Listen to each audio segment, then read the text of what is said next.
1.2. 1, Demand for new cars is falling, and as a result, 2, Even though we'd only just met. 3, The picnic was canceled at the last minute because of... 4, She didn't tell him what she really thought of his new suit so as not to... 5, Despite not getting very good reviews, the movie... 6, The accused is only 12 years old, and therefore he...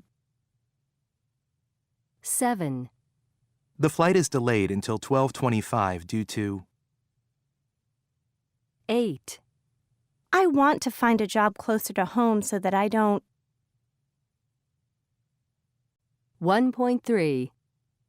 1, demand for new cars is falling, and as a result, many workers have lost their jobs. 2, Even though we'd only just met, we felt as if we'd known each other forever. 3, The picnic was canceled at the last minute because of the terrible storm. 4, She didn't tell him what she really thought of his new suit so as not to hurt his feelings. 5, Despite not getting very good reviews, the movie was a huge commercial success. 6, The accused is only 12 years old, and therefore he cannot be named. 7, The flight is delayed until 12:25 due to technical problems. 8, I want to find a job closer to home so that I don't have to spend so much time commuting. 1.5.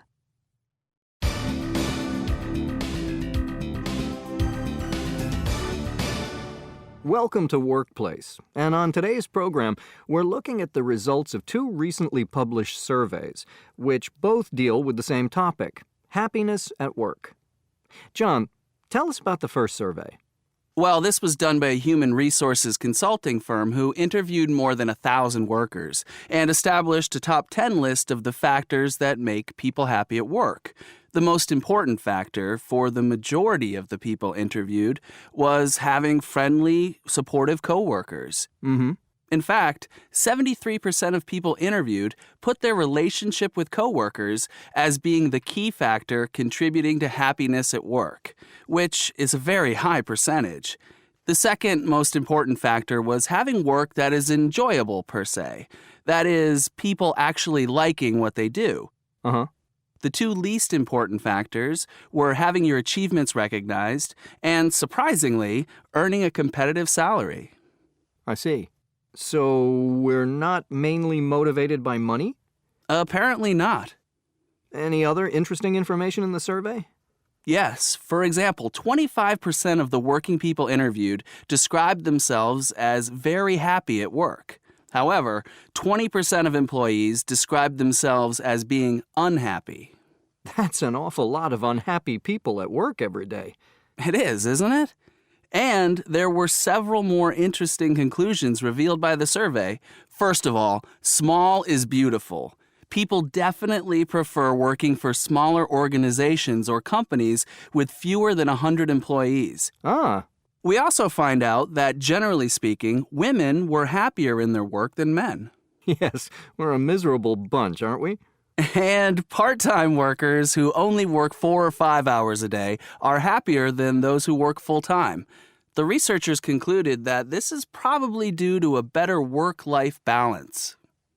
Are bosses happier than their employees? Yes, perhaps not surprisingly. The higher up people are in a company, the happier they are. So senior managers enjoy their jobs more than people working under them. Does the period of time you spend with the same company affect how happy you are? Well, according to the survey, happiness declines the longer people stay with the same company or organization. The most contented people were those who'd been with a company for less than 2 years, and the least contented were those who'd been in the same place of work for more than 10 years. So you can stay too long in the same place? So it seems. And lastly, according to the survey, apparently the happiest workers of all are those who are 55 years old or older, probably because they feel they're working at the peak of their abilities. But I guess they haven't spent more than 10 years in the same job. Exactly. So how long have you been here, Michael? 8 years. Maybe I should start thinking about looking for a new job. 1.6. The second survey we're looking at on today's program is a Sunday Times survey that was all about the best UK companies to work for. Apparently, one of the best small companies to work for is Innocent Drinks.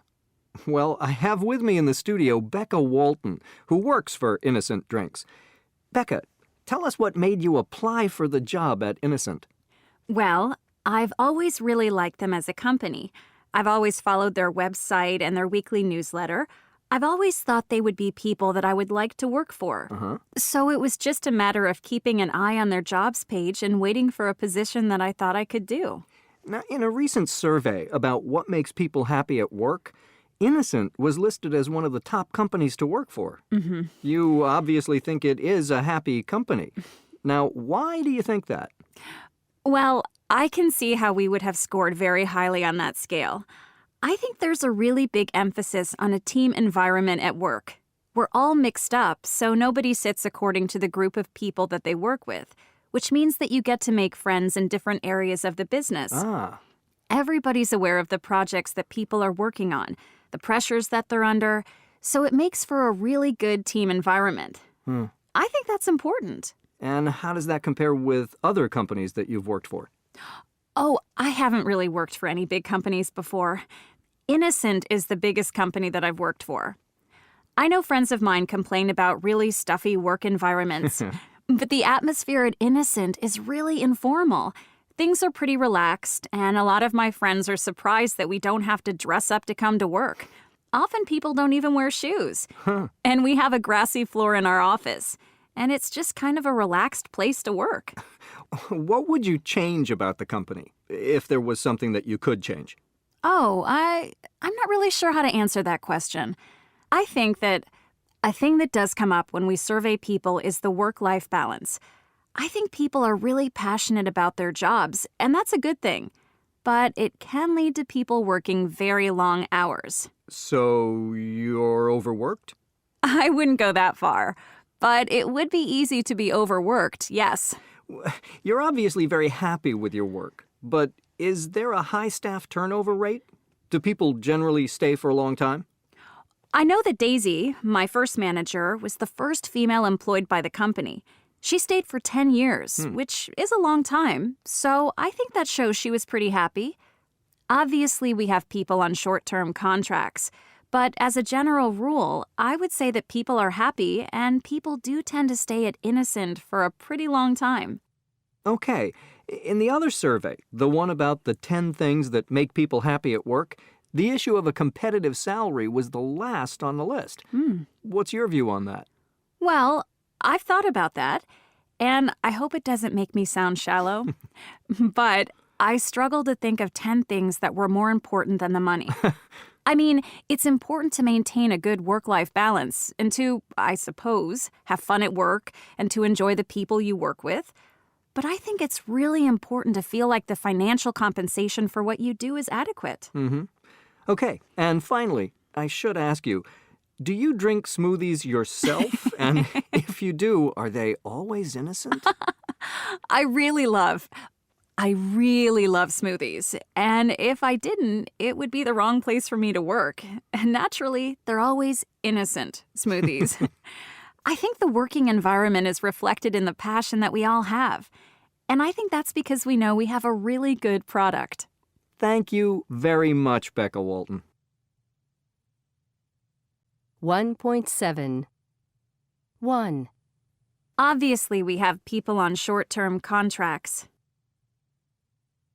2. A thing that does come up when we survey people is the work-life balance.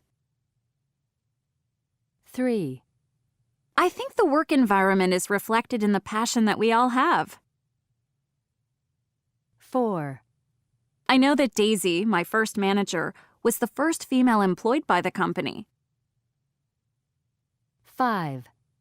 You're obviously very happy with your work, but is there a high staff turnover rate? Do people generally stay for a long time? 6. Okay, in the other survey, the one about the 10 things that make people happy at work, the issue of a competitive salary was the last on the list. 1.8. 1. I managed to get a challenging and motivating job. 2. I don't have any qualifications or experience. 3. There's no job security, and I could be laid off. 4. I've had a very rewarding career in publishing. 5. The job has a competitive salary and excellent benefits. 6. It's a stimulating work environment with good opportunities for advancement. 7. The employees don't enjoy the work since it's very monotonous. 8. After she retired, she did volunteer work at her local hospital. 1.9. Speaker 1. Ever since I was a child, I wanted to be an archaeologist. I love history. I love reading historical books. I love going to museums and looking at artifacts and reading where they came from and, when they date back to. And it's just something that I've always wanted to do. The idea of traveling around the world, going to visit, visiting faraway places and doing excavating and stuff has always fascinated me. In fact, a friend of my father-in-law's is an archaeologist, and the tales she tells are absolutely amazing. I think she's she's somewhere very exotic right now, and I'm always very jealous when I talk to her. Speaker 2. The thing I'd hate to do is to be a hairstylist. I can think of absolutely nothing worse than having to stand up all day touching people's hair and dealing with complaints, and I think that would be my idea of a nightmare. I do know 2 people who are hairstylists, and both of them have had horror stories where they've completely destroyed somebody's hair. A friend of mine left a perm in someone's hair too long once, and all the hair burned off and it turned orange. What can you do? I mean, that's a complete disaster. And the other person just completely messed up a haircut, and the woman threw a fit in the salon and started crying. So I just think it would be terrifying. 1.10.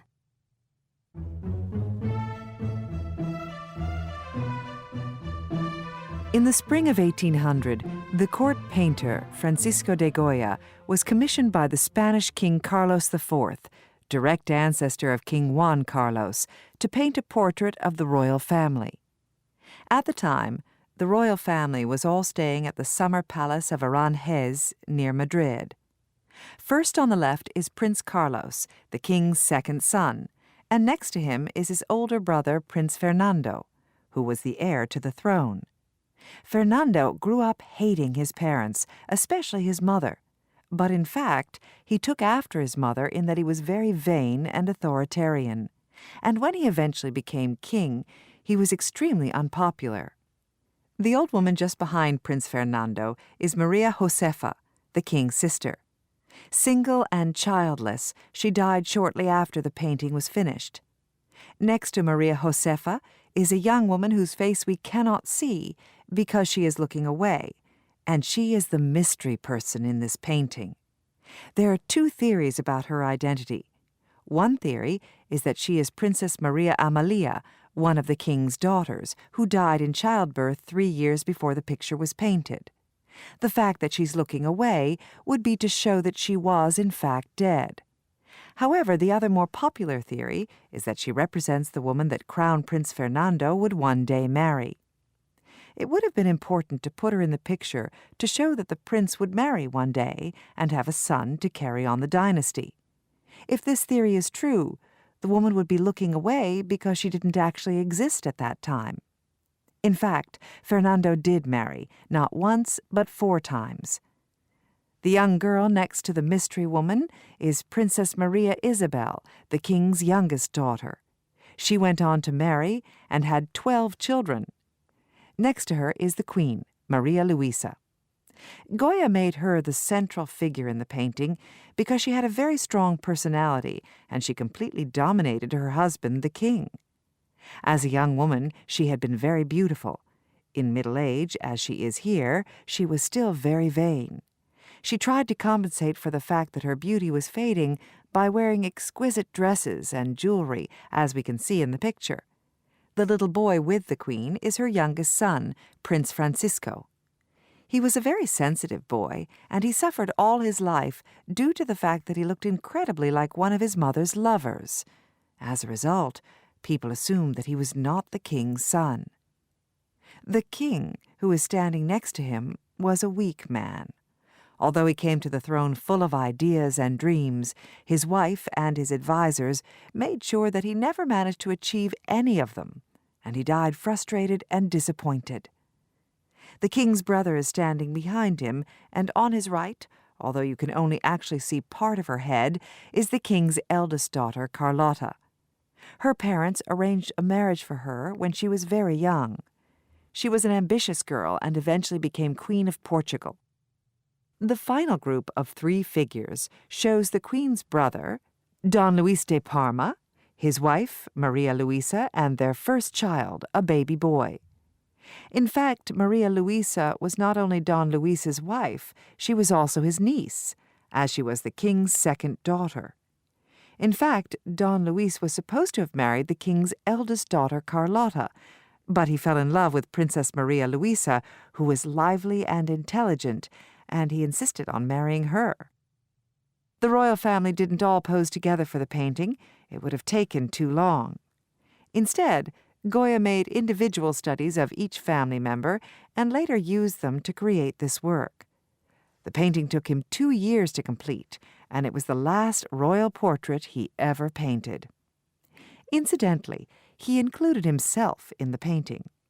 He is standing in the background on the left behind the 2 princes. Carlos IV called this painting the Family Altogether picture, and it was originally hung in the Royal Palace in Madrid. 1.11. 1, I definitely agree. 2, I totally agree. 3, That's what I think, too. 4, Absolutely. 5, I see your point, but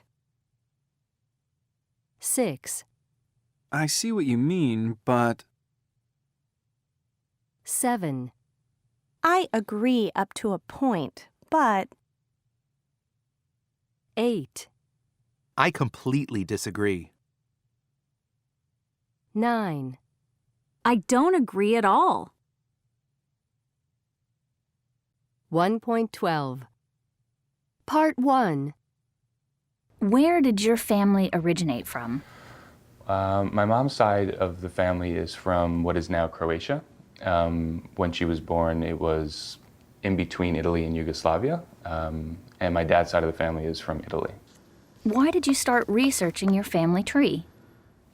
The reason that I started researching was because I have 2 older sisters, and they're both 10 and 11 years older than me. So growing up, I actually never met my dad's parents, my grandparents on my father's side. And my grandparents on my mother's side were very old, and luckily my grandmother lived until she was 100, but I didn't really get to know my grandfather that well. So just out of curiosity, I was just trying to understand my immediate family, my grandparents, and in talking to my mom and talking to my father, just kind of learning that they themselves led very interesting kind of journeys over here. And the more that I went to look into it, the more interesting the stories became to me. When you start researching, what's the first step, the first thing you do? The first thing that I do when researching, or the first thing that I did when I started researching, for me, it was very organic, and I just started talking to my parents. And then they started talking, or they introduced me to family that I had met when I was a child, but I had talked to my cousin who's a judge in Italy, or my cousin in the Bronx who knows my dad's side of the family. So that was kind of my immediate. And then I started to branch out from there using Ancestry.com or, different resources, even just going to the public library and seeing if I could dig up documents that way. In practical terms, how important is the internet in researching family history? Yeah, and I think the internet obviously is extremely important. I mean, it just makes finding information and being able to look at so many different resources so much easier. Something that would take probably months or a year, you could probably do in a few days or a few weeks online. And just the communities of people that you can be introduced to that have done similar things to you, I think that's a huge benefit as well. So you can start talking to people who give you advice, just going to message boards and seeing what people have done in the past. And a lot of times, hurdles that you might come across, they have already solved them for you. They have hints for you about how to get past them. So I think that's, to me, has been the biggest help. How far back have you been able to trace your family? I've been able to go back as about 4 generations with my family. I'm still searching and still talking with some family members in Italy about what information they know and trying to use local offices there to see if I can get marriage licenses and birth certificates of my grandparents and their parents. But it's the further back you go, it becomes a little bit more difficult. So I'm at about 4 generations now. 1.13 Part 2. Why did you go to Ellis Island? I feel Ellis Island was a good place because it was such a hub of activity, and there is so much information that is at your disposal. So again, it kind of allows you to see when your family came here, it's that initial stepping stone that they started with. How did you feel when you went there? It was the first time that I'd been to Ellis Island, and having grown up in New York, that's kind of quite surprising that I'd never been there. For me, it was just, I felt like I was kind of walking through history a little bit, and having, it was much different when, my great uncle was coming through, but you kind of still get that sense of the hope and the freedom that, knowing that my immediate family was trying to just leave such poverty and, really seeing that American dream and having that hope, you kind of just get that sense of so many people were coming through here, and this was just like, I finally made it, and you kind of feel that as you're walking around. And what did you find out about your family there? When I went to Ellis Island, I was able to find on my dad's side, when his great uncle came over, a lot of the documentation when he actually came over. And how did that make you feel when you found that? When I came across his documentation, it was a very emotional moment. It made it made an aspect of the story very concrete for me, just knowing that he, did come across and he kind of went through the hallways of Ellis Island, and, it allowed me to create in my own mind a very specific, concrete event that happened. So oftentimes when you're doing research, it can be very abstract and you're just kind of learning a piece of this and a piece of that. But seeing something very physical just kind of brought it home for me. And your dad's great uncle helped the rest of the family to come? My dad's great uncle actually sponsored the majority of my dad's family to come over. So along with my grandparents, my uncle, my father,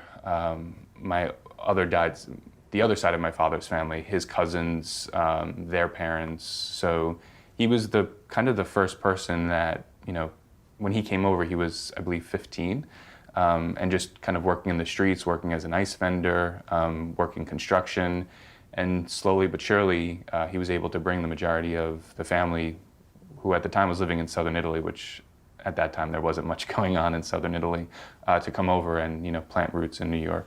Without him, I mean, I probably wouldn't be here because my dad would have never come over and met my mom. So, I think the courage that he had to come over, especially by himself, and to bring the rest of my family over was something very heroic to do. During all the research which you did into your family tree, did you find out anything which surprised you? I did find some surprising stories. When my mom left, she had a passport just to go visit her sister in Italy, and she basically left the country illegally, and she sought political asylum in Italy, and she had to live in a refugee camp for about a year. And my aunt at the time, they wouldn't allow her a passport, so she had to basically cross the border, running through the woods with her 2 kids in the middle of the night. So, as you start to just hear these, even first account stories, second account stories, it's just very interesting to understand the difficulties that your family had to go through sometimes to just create a better life for, at the time they didn't know I was going to be around. And what did you find out about how your parents met in New York? In talking to my parents, when my mom came over in 1960 and my father came over in 1961, even though they had very similar cultures, they also had a lot of differences. So they didn't actually speak the same language. And having met in English school, I thought, that was pretty surprising. Even though they both lived in New York, it kind of brought a sense of how New York and the US really is a melting pot. And, it took a little while for them to I guess my mom to warm up to my dad. But, once they understood that a lot of their cultural backgrounds were very similar, the whole family started to hang out, and my mom became very close with my would-be grandmother, or her would-be mother-in-law. What would you say to somebody who is thinking of researching their family tree? I would recommend for anybody looking to start, who is possibly thinking about doing some research into family history, to just start talking to your family. That's how I started, and it's very easy, assuming that your family is there and they have the history. It's a way to just kind of start, and for me, it's led down this path where I've decided to, research further and further. But I also did feel it was a bit of an obligation for me to understand so that I can pass it along to my kids and to my grandchildren. Because, if I would have never started asking my mom, I wouldn't be able to tell my kids about my uncles coming over from, to America in the 1920s and, working as an ice vendor, or my great uncle rowing across, in the middle of the night to escape Yugoslavia. So to me, it's led to a lot of information that now I can pass along. And, to me, it's that aspect is important. 1.14. 1. And the more that I went to look into it, the more interesting the stories became to me. 2. And then I started to branch out from there using Ancestry.com or, different resources. 3. Even just going to the public library and seeing if I could dig up documents that way. 4. I was able to find on my dad's side, when his great uncle came over, a lot of the documentation or the documentation when he actually came over. 5. When I came across his documentation, it was a very emotional moment. 6. And slowly but surely, he was able to bring the majority of the family, who at the time was living in southern Italy, which at that time there wasn't much going on in southern Italy. 7. The whole family started to hang out, and my mom became very close with my would-be grandmother, or her would-be mother-in-law. 1.15. How much do you know about your family tree? My family tree? I don't know a whole lot about my family tree, but I do know that my relatives came from Scotland about 3 generations ago. Have you ever researched it? I have researched it a little bit. I found out recently that my family was booked on the Titanic, actually, at one point, and then due to the measles, they had to bail at the last minute and get a new boat. How did you find that out? My brother researched my family tree when he went to Ellis Island and discovered some interesting facts about our family. Yeah. Is there someone in your family that you would like to know more about?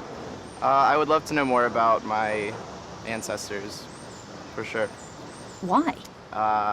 Because it would be interesting.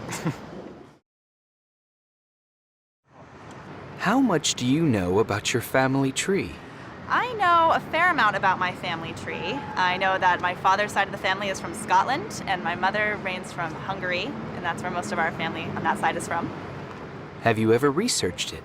I've done a little bit of research into the Scottish side of my family. I know that I had a set of twins in my family from there that moved to Canada when they were just small boys. Is there someone in your family that you would like to know more about? I would like to know more about my great-grandfather. He was one of the twins that moved to Canada. His parents died of some sort of famine that I don't know much about, and I'd love to research that. How much do you know about your family tree? I know a bit about my family tree. I know that my mom's side of the family comes from Italy originally, 2 generations back.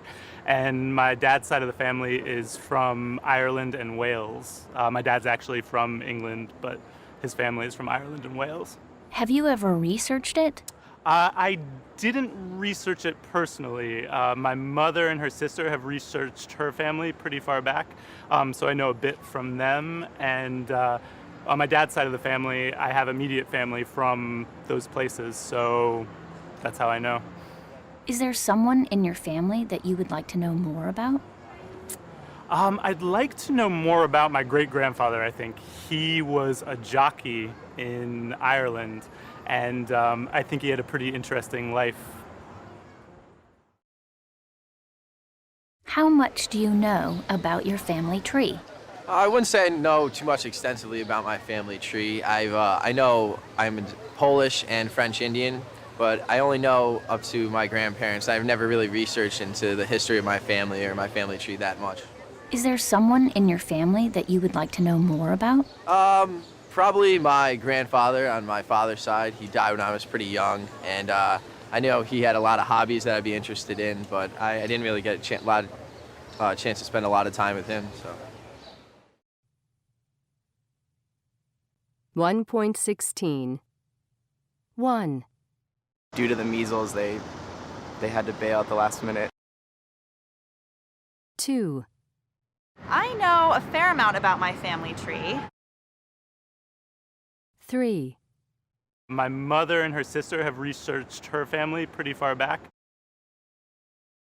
4.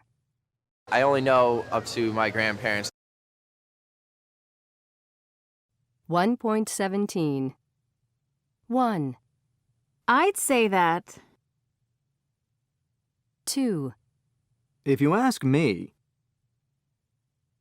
3. Personally, I think that 4. Personally speaking. 5.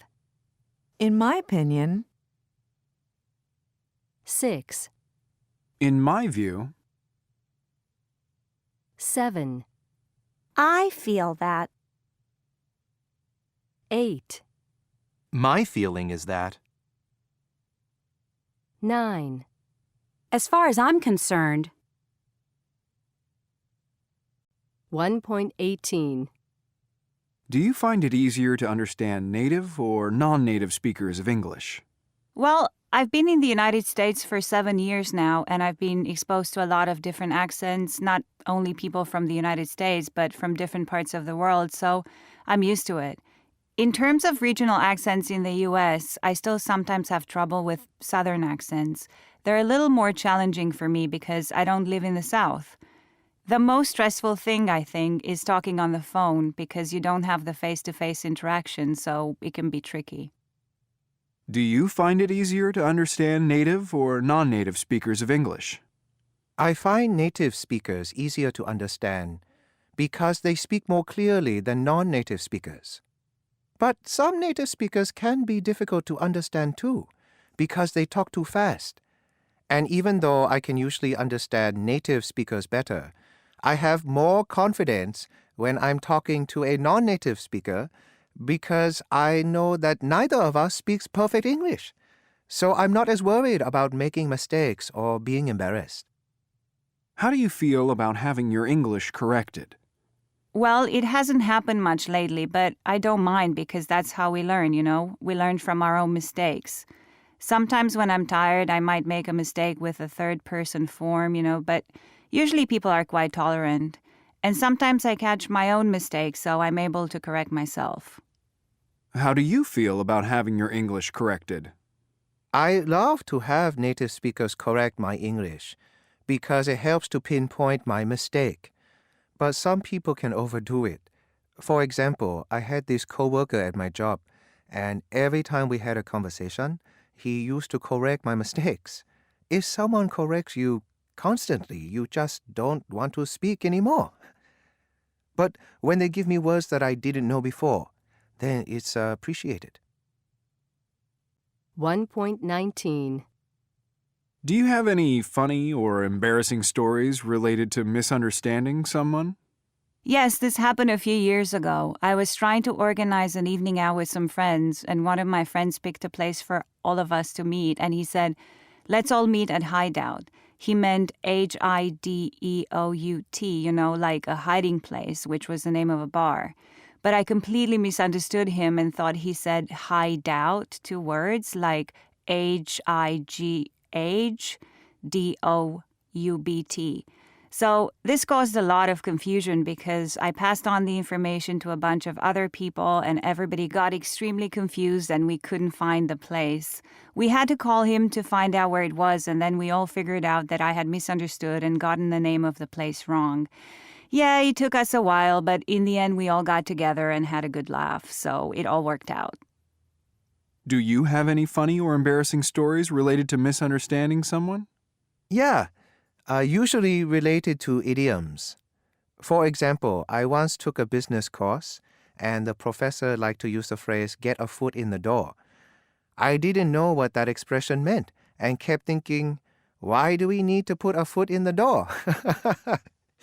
Then a classmate told me, it doesn't mean you really stick your foot in the door. It means you initiate or start something. And here's another one, sugar-free. I knew that free means no cost, but I kept seeing sugar-free things in stores. I thought that sugar-free meant they put in more sugar, like extra sugar, and it was free to the customer. But instead, it meant there was no sugar at all. I was really surprised by that. Is there anything you still find difficult about English? I find that certain idioms related to sports don't come easily to me because I don't know anything about baseball or basketball or American football. And there's quite a few idioms in American English that come from those sports, like hit it out of the park or slam dunk. So even though I do understand them in context, I don't use them because I don't always see the connection. Oh, and spelling. Romanian is a phonetic language, so spelling isn't necessarily as important as it is in English. Sometimes I have to write words out in English, maybe because I'm a visual learner. I have to visualize the letters in my head before I can spell the word. Is there anything you still find difficult about English? Sometimes when I read a new word, I'm not sure where to put the stress. For example, I'll say statistics instead of statistics. And I always used to say academic for the word academic. You see, the Thai language is very different from English, so sometimes it's hard.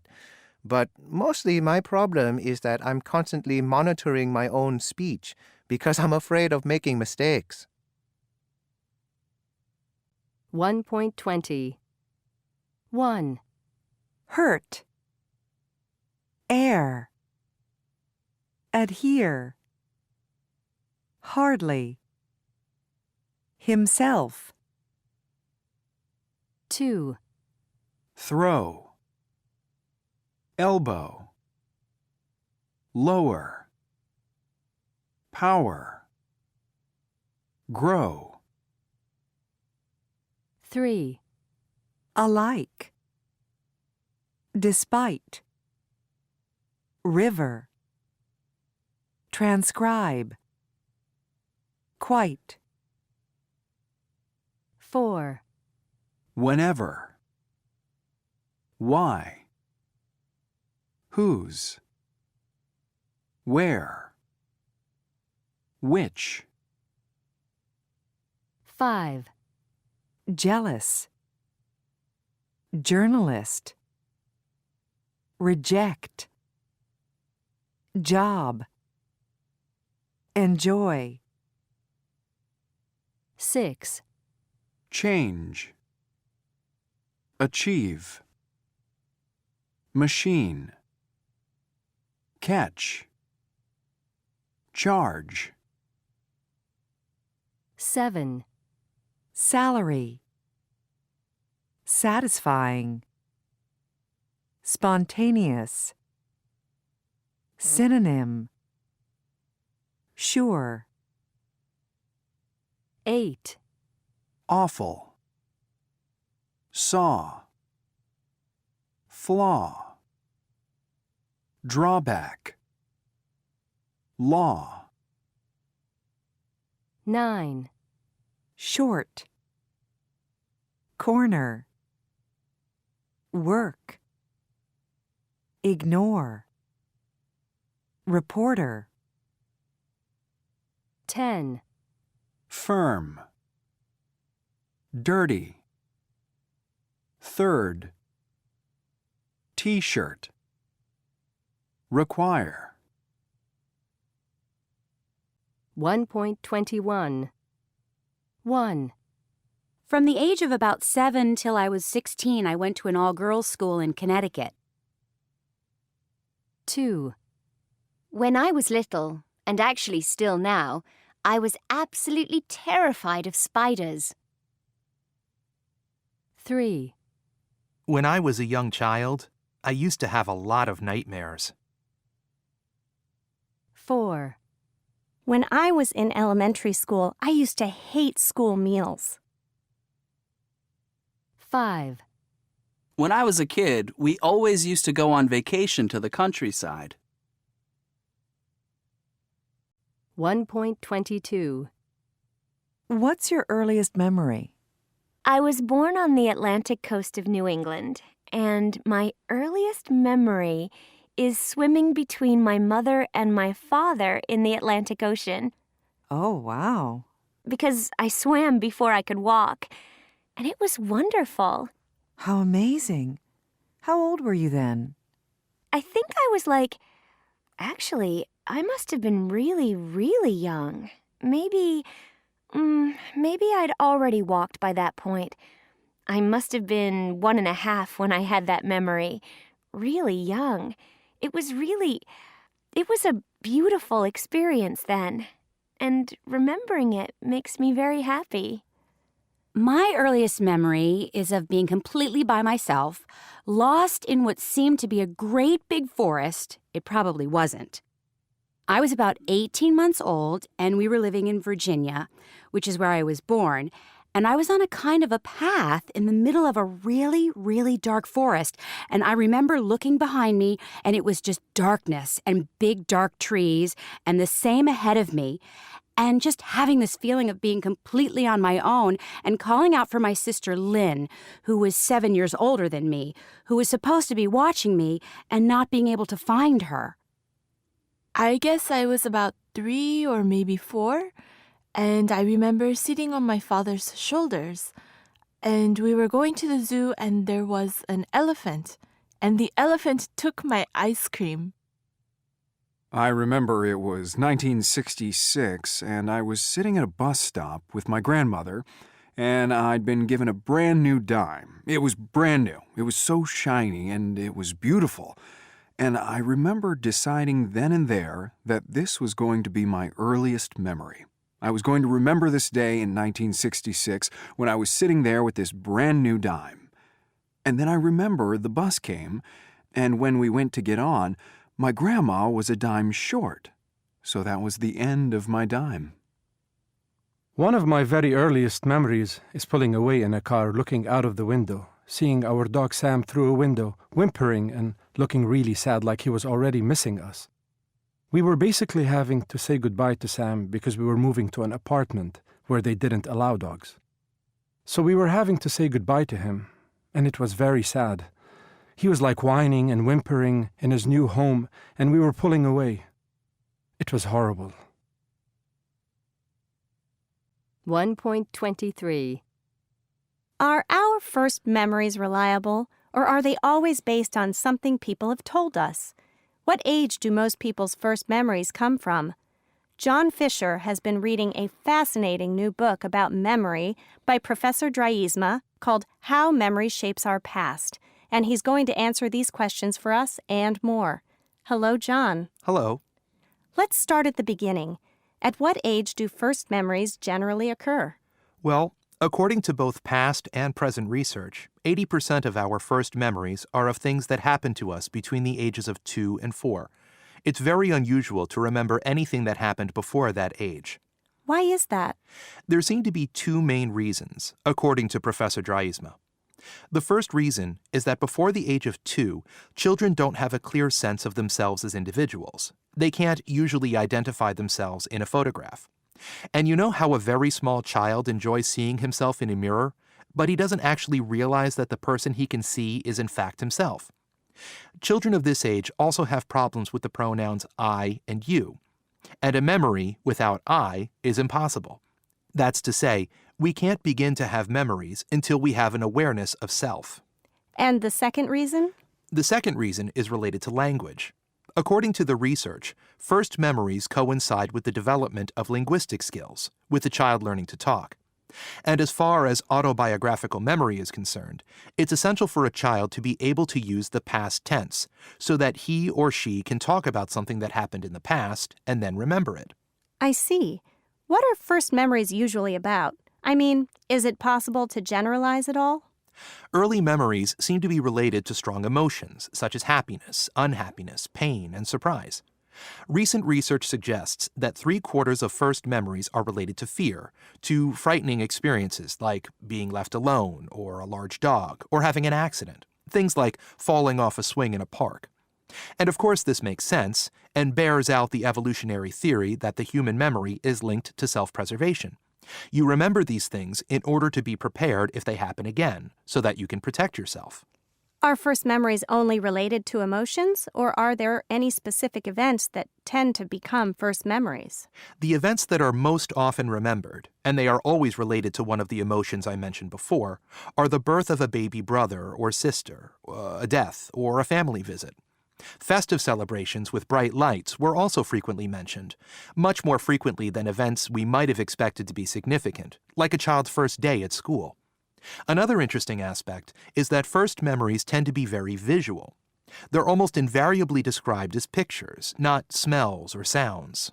First memories are often considered unreliable in that perhaps sometimes they're not real memories, just things other people have told us about ourselves, or that we have seen in photos. Is that true, according to Professor Draaisma? Absolutely.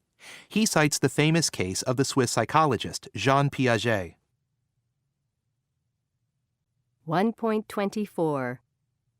First memories are often considered unreliable in that perhaps sometimes they're not real memories, just things other people have told us about ourselves, or that we have seen in photos.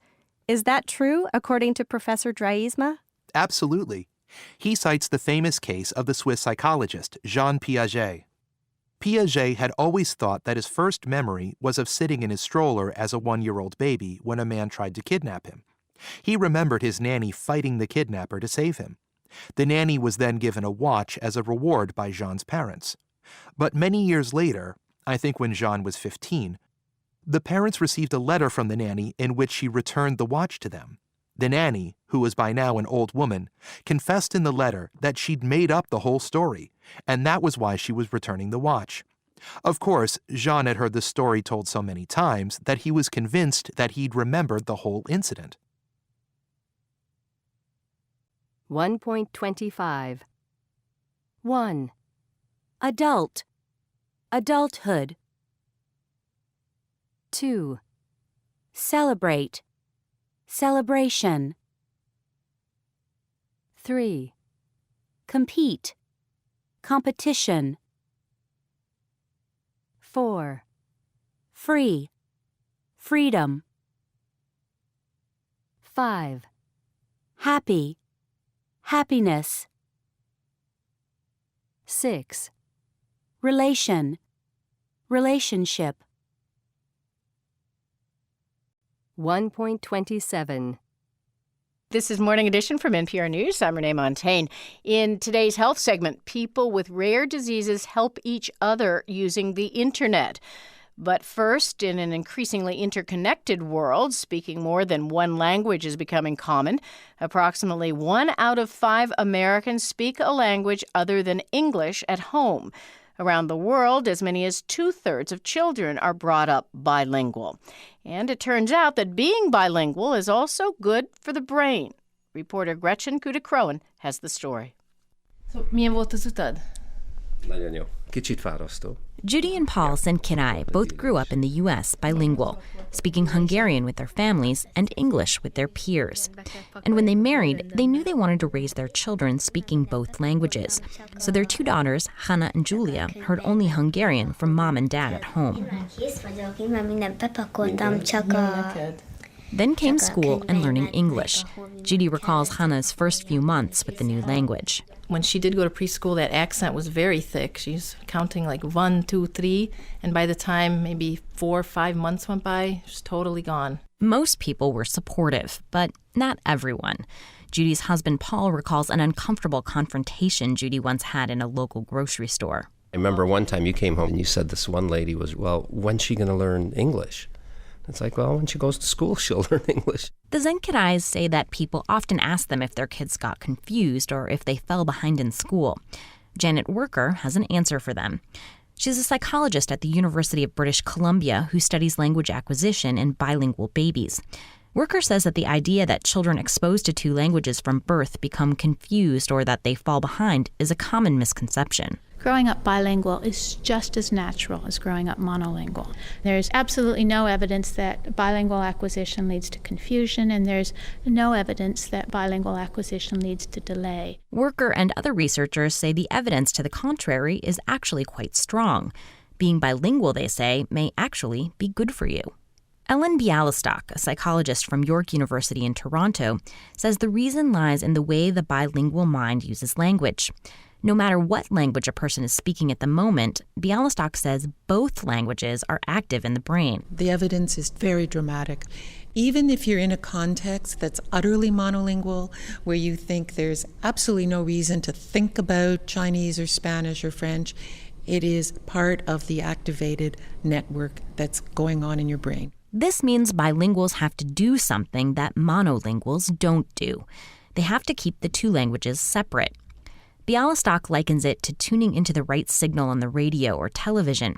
The brain has to keep the 2 channels separate and pay attention to only one. The brain has a perfectly good system whose job it is to do just that. It's the executive control system. That's what it does. It focuses attention on what's important and ignores misleading distraction. Therefore, for a bilingual, every time you open your mouth to speak, you recruit this executive control system. It's always used in every sentence you utter. That's what makes it strong. Bialystok says that constantly engaging this executive control function is a form of mental exercise, and some researchers, including herself, believe that this can be beneficial for the brain.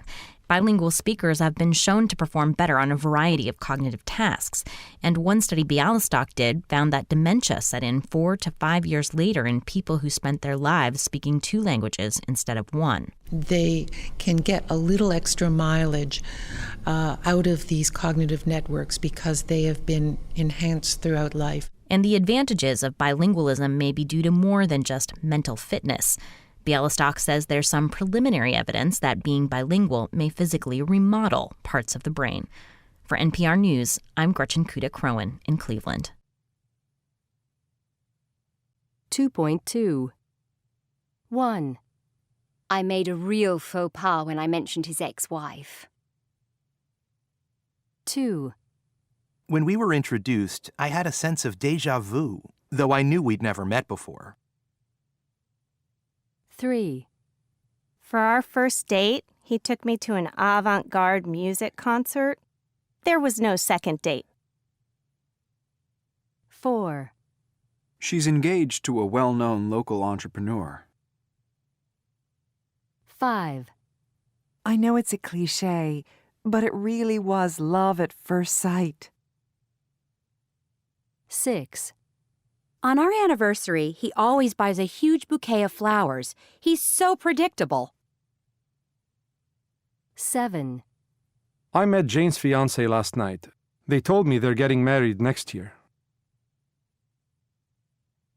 2.4. 1. No relationship is an island. It's surrounded by friends and family, all of whom have something to say about it. In a study undertaken by Illinois University, researchers found that both men and women felt happier and were more committed to each other when their friends approved of their relationship. When friends tell a couple that they are a good match and how much they enjoy going out with them, that couple starts believing that they really are a couple. Also, when a couple stays together for a while, their two groups of friends start to make friends with each other, and as a result, the couple's relationship gets stronger. 2. Cars are small confined spaces, which makes them ideal to fight in. A survey conducted for a driving magazine found that 1 driver in 10 will be arguing with a partner within 15 minutes of starting the trip. About 40% of the arguments are caused by men criticizing their partner's driving, and another 10% by the man taking control of the car stereo. At least disputes about map reading can now be resolved by GPS. 3. Relationship research would say that it's conclusively proven that like attracts like. In other words, that we are generally attracted to people who are similar to us. This research shows that couples usually share religious and political beliefs and are about the same age. They are fairly similar in education, intelligence, and what they think matters in life. Most people also go for someone as good-looking or as plain as they are. You may, however, be familiar with the phrase, "love is blind," suggesting that you can fall for anyone if you get the chance to meet them. But psychologists argue that such blindness is temporary. After 3 months, you can see again, and then you usually get over the person. 4. Today, the internet is one of the most popular ways for people to find dates. On the one hand, the opportunity to remain anonymous for a while is an advantage. People feel that they can express their emotions more readily online and get to know each other more quickly. On the other hand, people can lie more easily, the most common lies being about weight, age, and of course about already being married. But if you have reasonable expectations, online dating is a good way to start looking for dates. Increase your success by posting a picture and a truthful profile.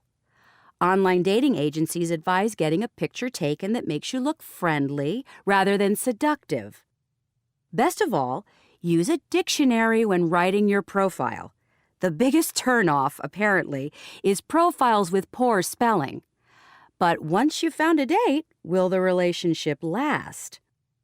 A study in the U.S. of over 3,000 adults found that 15% knew someone in a long-term relationship that had started online, and according to research, the success rates of these relationships are very similar to offline methods of meeting people, such as meeting people at work or at a party. 5. Early loves are incredibly powerful, and with the internet, increasingly accessible. A survey in Time magazine found out that nearly 60% of people interviewed still thought about their first loves. Dr. Nancy Kalish of California State University conducted another study which got randomly selected American adults to agree to be interviewed about their first loves. 1/3 said they would reunite with their first loves if they could. Then, by advertising in the media, Dr. Kalish got data on 2,500 first love couples who got back in contact with each other. With the ones who were single when they found their lost loves, things moved quickly, with 40% of them together again within 3 weeks, and most of them then getting married and still together several years later. But there was a different story with the couples who were already in committed, usually happy relationships. Most of these people had casually Googled their old love on a whim with no plan for what to do if they found that person. 80% of these people ended up getting involved with their lost love again, and generally they became unhappy as a result. Dr. Kalish strongly warns people who aren't single not to do an online search for lost loves because of the destruction it can cause families and relationships. 6. You've just been dumped by your partner and you want revenge. But will it make you feel better? In a Canadian study, the most popular methods of revenge were flirting with friends or enemies of their ex, damaging their car, or breaking something they own and writing nasty letters or emails. The question is, what will the revenge achieve? Another study by Stephen Hoshimura at the University of Montana asked people what act of revenge they had carried out and what they had wanted to achieve and how they felt afterward. The research showed that most people felt anxious and sorry afterward rather than feeling any happier. But most of all, they still felt angry. It seems that unfortunately, for most people, revenge is not sweet. 2.5. 1. When friends tell a couple that they are a good match and how much they enjoy going out with them. 2. Suggesting that you can fall for anyone if you get the chance to meet them. 3. Most people also go for someone as good-looking or as plain as they are. 4. After 3 months, you can see again, and then you usually get over the person. 5. A study in the U.S. of over 3,000 adults found that 15% knew someone in a long-term relationship that started online. 6. The biggest turnoff, apparently, is profiles with poor spelling. 7. 80% of these people ended up getting involved with their lost love again. 8. Another study by Stephen Hoshimura at the University of Montana asked people what act of revenge they had carried out. 2.6. 1. The movie is set in 13th century Scotland.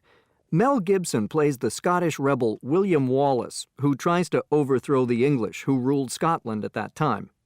One of the most memorable scenes is the Battle of Stirling, when Wallace's army, hopelessly outnumbered, waits in an open field for the English to attack.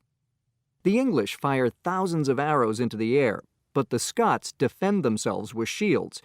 Then the English knights on horseback charge at full speed, but at the last moment, the Scottish troops raise their spears and the English knights are thrown from their horses and killed. A fierce battle then takes place, and Wallace's army is victorious. The scene is not a model of historical accuracy, but with its spectacular special effects and stunts, it's a lot of fun to watch. They may take our lives, but they will never take our freedom. 2. Gone with the Wind is based on the best-selling book by Margaret Mitchell. It tells the story of a manipulative woman, Scarlett O'Hara, played by Vivien Leigh, and an unscrupulous man, Rhett Butler, Clark Gable, who carry on a turbulent love affair in the American South during the Civil War. The Confederates, the side Scarlett's family supports, are losing, and Scarlett is living in Atlanta, which is besieged by the Union Army. She escapes and goes home, only to find her mother dead, her father disoriented, and her family home looted. She asks for food and is told the soldiers have taken everything. In this dramatic scene, Scarlett, starving and desperate, suddenly sees a turnip in the ground. She falls on it, pulls it from the ground, and eats it. She then rises from the ground, looks around the ruined land, and vows, As God is my witness, I'll never be hungry again. 3. This epic movie tells the story of the rise and fall of a slave in the Roman Empire. Spartacus, Kirk Douglas, is trained as a gladiator, but he rebels against his Roman owner and escapes. He forms an army of slaves and becomes their leader.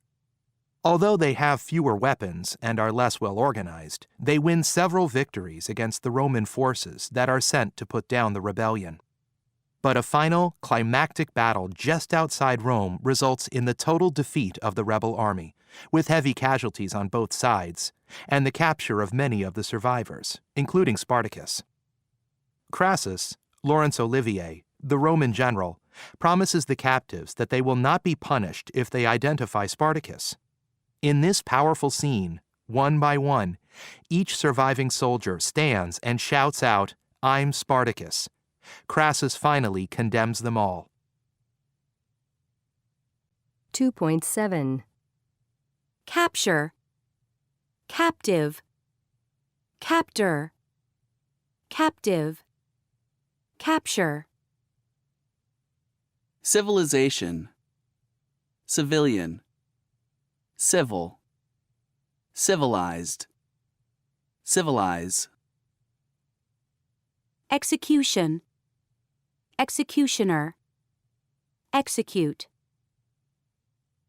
History, historian, historical, historic.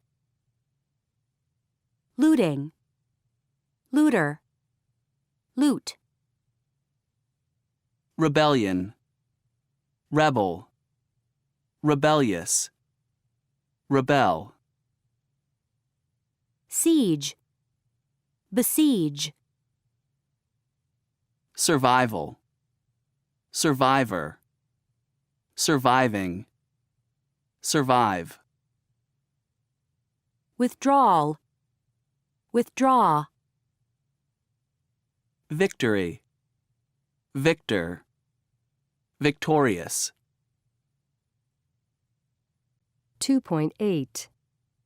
In the book History Goes to the Movies, the author Joseph Roquemore rates movies according to their historical accuracy on a scale of 1 to 5 stars. 5 stars means a movie's very accurate, and no stars means it's very inaccurate. I'm going to look at 2 of the best-known movies that Roquemore features in his book. The first movie is the Oscar-winning movie Titanic, which was directed by James Cameron in 1997. The movie is historically accurate regarding the events leading up to the collision with the iceberg. The Titanic was sailing too fast, and the captain ignored warnings about ice. The collision and sinking are also very accurately portrayed with amazing special effects. However, where the movie falls short is in its characterization.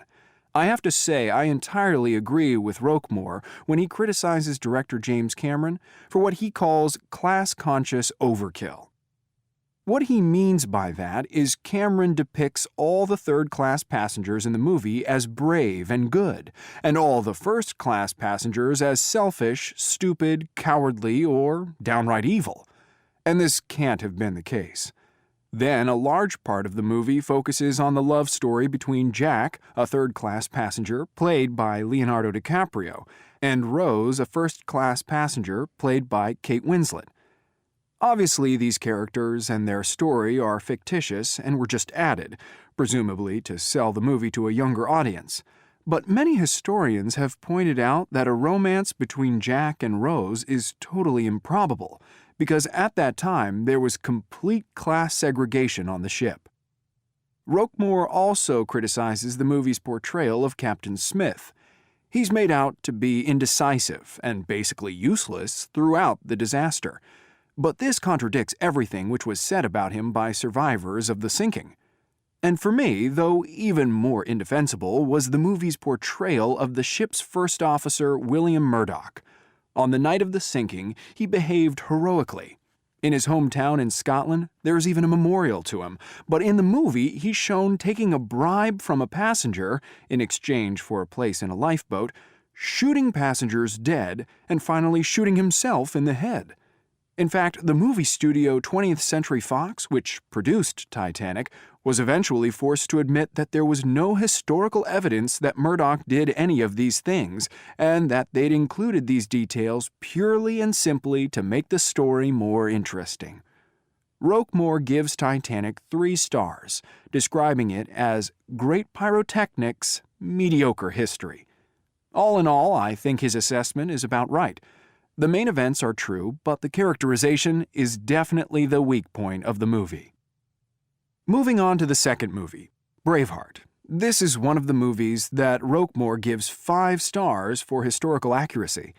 He gives the movie 5 stars because despite what he calls some small fictions, he thinks Braveheart is, I quote, true to the spirit of William Wallace.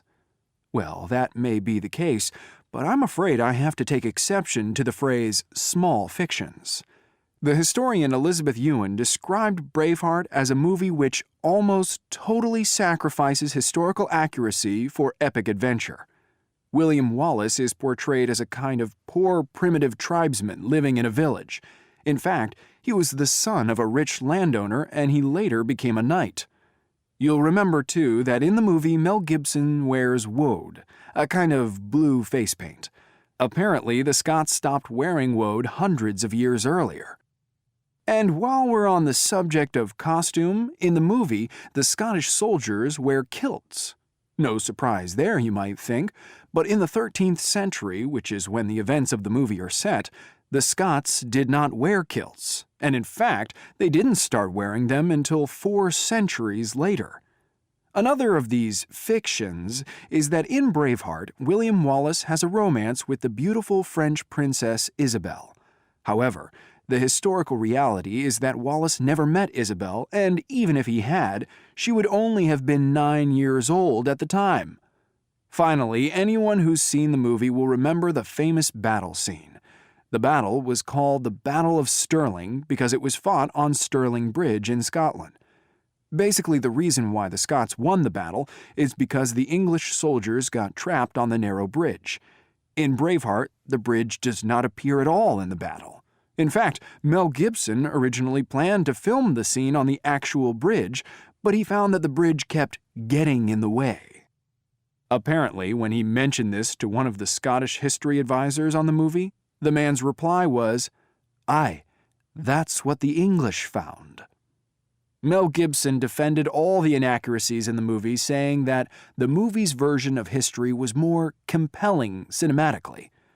Admittedly, it is a very entertaining movie, and it does give you a strong feeling for William Wallace and how he must have inspired his countrymen. But I don't think you can give this movie 5 stars or even 2 stars for historical accuracy. 2.9. 1. Obviously, these characters and their story are fictitious. 2. All in all, I think his assessment is about right. 3. William Wallace is portrayed as a kind of poor primitive tribesman living in a village. In fact, he was the son of a rich landowner. 4. Apparently, the Scots stopped wearing woad hundreds of years earlier. 5. Basically, the reason why the Scots won the battle is because the English soldiers got trapped on the narrow bridge. 2.10. Part 1. You've written a number of screenplays for historical dramas, for example, Rome. Why do you think there's so much demand for historical drama and film? Well, film and TV is always about good stories. I know that seems a fairly obvious thing to say, but the thing about history is it's jam-packed full with good stories, many of which people know, or at least vaguely know. If you say, I'm going to do a film about Robin Hood, you know that part of your audience, at the very least, will already have some knowledge of that story, and they will think, oh yeah, I quite like that story, so maybe there's something in there that for me in that film. And there are many other examples. Rome is a canvas full of stories that have lasted for 2,000 years. So many people have vaguely heard about Julius Caesar. Some of them know that story very, very well, and so on, or Caligula, or whoever. So history is just an endlessly useful way of telling great stories from the past in a way that means something in the present.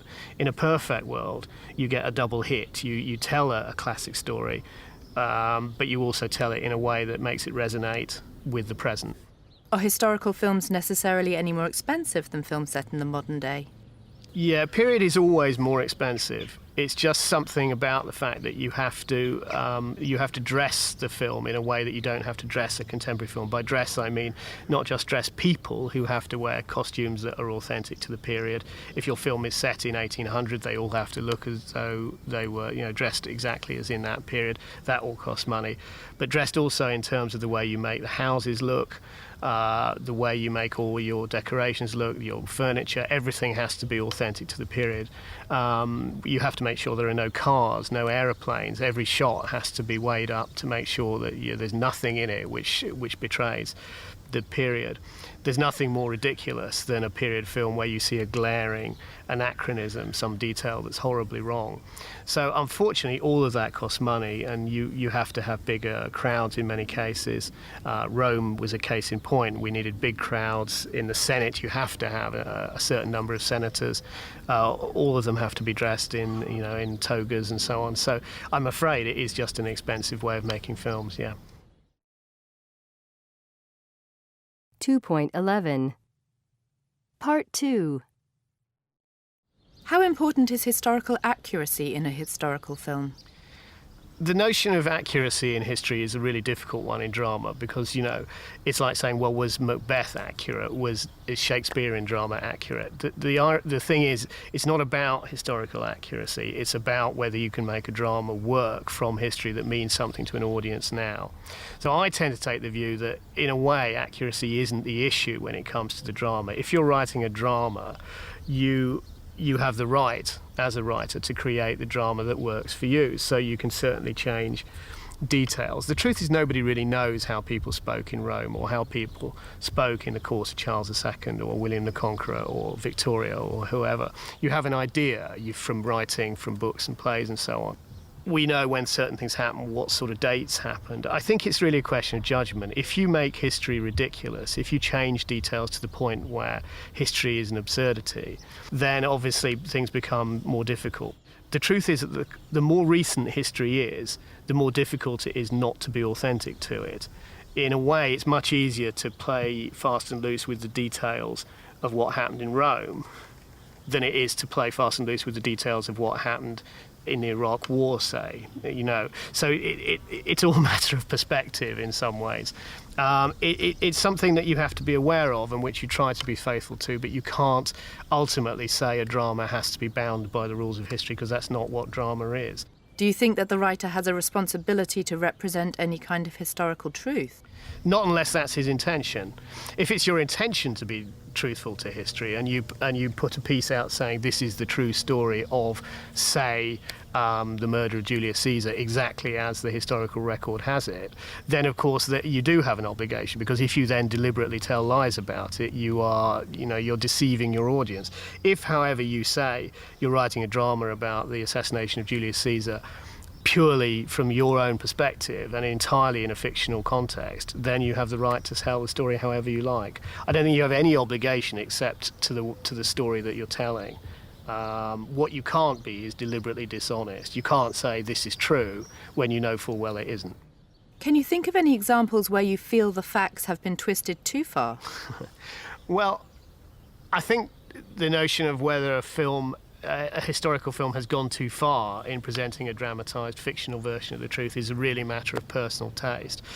The danger is, with any historical film, that if that becomes the only thing that the audience sees on that subject, if it becomes the received version of the truth, as it were, because people don't always make the distinction between movies and reality and history, then obviously if that film is grossly irresponsible or grossly fantastic in its presentation of the truth, that could, I suppose, become controversial. I mean, I think that the only thing anybody is ever likely to know about Spartacus, for example, the movie, is Kirk Douglas and all his friends standing up and saying, I am Spartacus, which is a wonderful moment, and it stands for the notion of freedom, of individual choice, and so on. So Spartacus, a film made in 1962, I think, if memory serves, has become, I think, for nearly everybody who knows anything about Spartacus, the only version of the truth. Now, in fact, we don't know if any of that is true, really. There are some accounts of the historical Spartacus, but very, very few. And virtually the only thing that's known about it is that there was a man called Spartacus, and there was a rebellion, and many people were crucified at the end of it, as in the film. Whether that's irresponsible, I don't know. I can't say that I think it is. I think in a way Spartacus is a film that had a resonance in the modern era.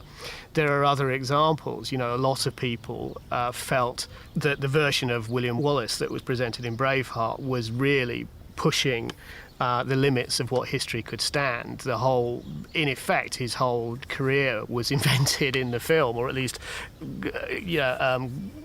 built on to such a degree that some people felt that perhaps it was more about the notion of Scotland as an independent country than it was about history as an authentic spectacle. But, again, these things are a matter of purely personal taste. I mean, I enjoyed Braveheart immensely. 2.12. 1. But the thing about history is it's jam-packed full with good stories, many of which people know, or at least vaguely know. 2. You have to make sure there are no cars, no aeroplanes. Every shot has to be weighed up to make sure that there's nothing in it which betrays the period. 3. So unfortunately, all of that costs money, and you have to have bigger crowds in many cases. Rome was a case in point. 4. It's much easier to play fast and loose with the details of what happened in Rome than it is to play fast and loose with the details of what happened in the Iraq War. 5. You can't say this is true when you know full well it isn't. 6. So Spartacus, a film made in 1962, I think, if memory serves, has become, I think, for nearly everybody who knows anything about Spartacus, the only version of the truth. 7. There are other examples. A lot of people felt that the version of William Wallace that was presented in Braveheart was really pushing the limits of what history could stand. 2.13. If you could have lived in another historical period, which period would you choose? I would have liked to live in ancient Rome just because it would have been really interesting to see what it was like, how they lived back then. So. Which historical figure do you particularly admire? I really admire Abraham Lincoln because of all the work that he did with changing the course of American history with the Civil War and the different laws that he proposed. So. If you could have lived in another historical period, which period would you choose? If I could choose another historical period to live in other than my own, I would choose to live in the 1920s because I love jazz music and I love to dance. Which historical figure do you particularly admire? I admire Oscar Wilde because I love his works and I love to be in his plays. If you could have lived in another historical period, which period would you choose? If I could have lived in another historical period, I would choose the colonial period because the fashion choices are easier. Which historical figure do you particularly admire?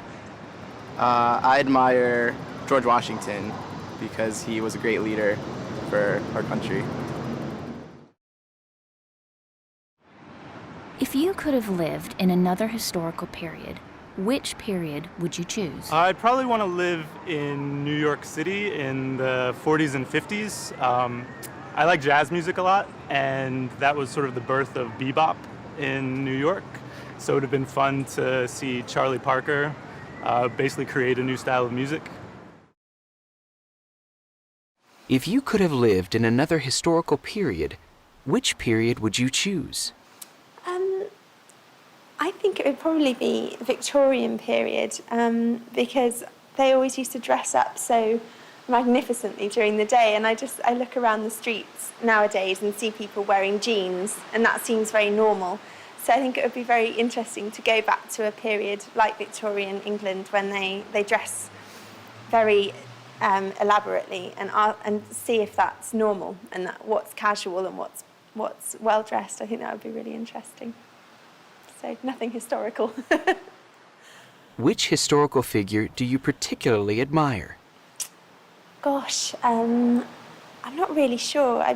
I do very much admire Shakespeare. That's probably a very typical answer, but I think his writing's absolutely phenomenal and very much ahead of its time when he was writing it. So I'd say that's the most influential person I can think of. 2.14. 1.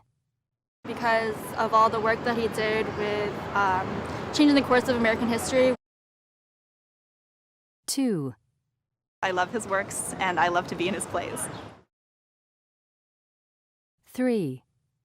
If I could have lived in another historical period, I would choose the colonial period. 4. I like jazz music a lot, and that was sort of the birth of bebop. 5. I think his writing's absolutely phenomenal and very much ahead of its time. 2.15. 8.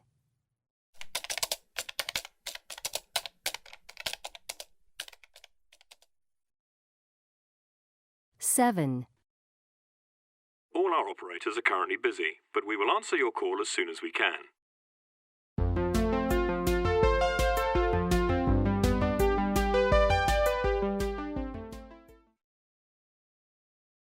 Six. Hello, hi, baby. It's me. Are we still on for tonight? Okay, 6:30? Is Pam coming? Oh, what's new? Okay, see you then. 5.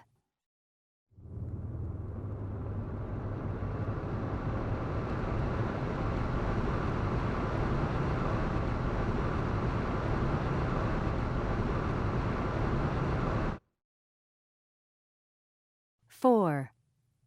I'm sorry that I have to say this all the time, but seriously, if I can be here every day at 9, why can't the rest of you be here at 9? Let me say this again. 9 is when we start. 5 is when we end. Have I made myself clear? 3.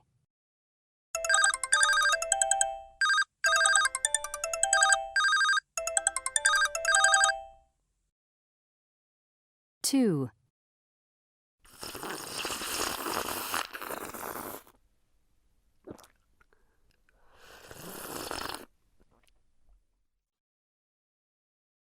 1.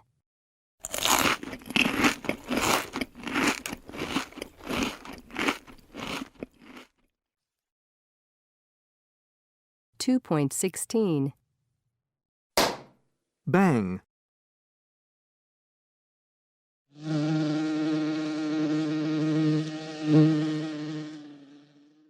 Buzz. Click.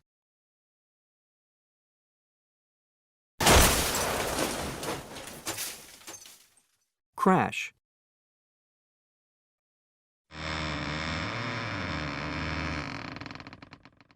Creak.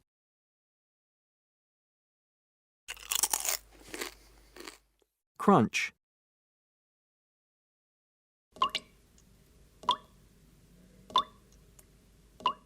Drip.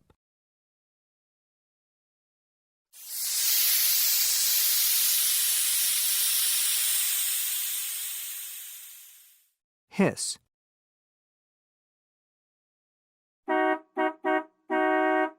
Honk.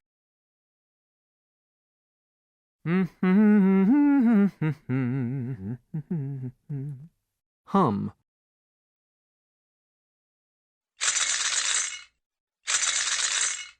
Rattle.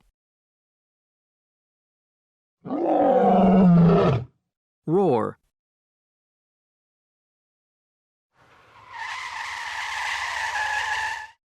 Screech. Slam. Slurp.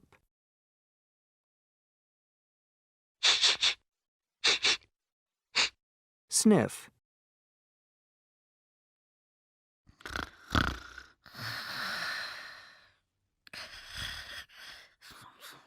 Snore.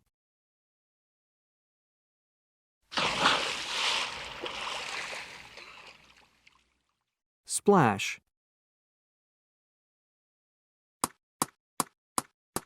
Tap.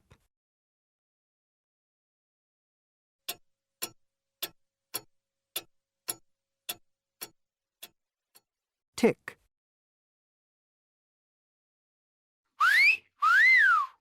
Whistle. 2.17. 1.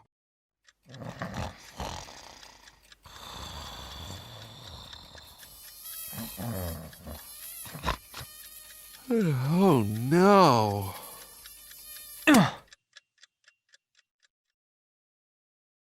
2. He's got my bag!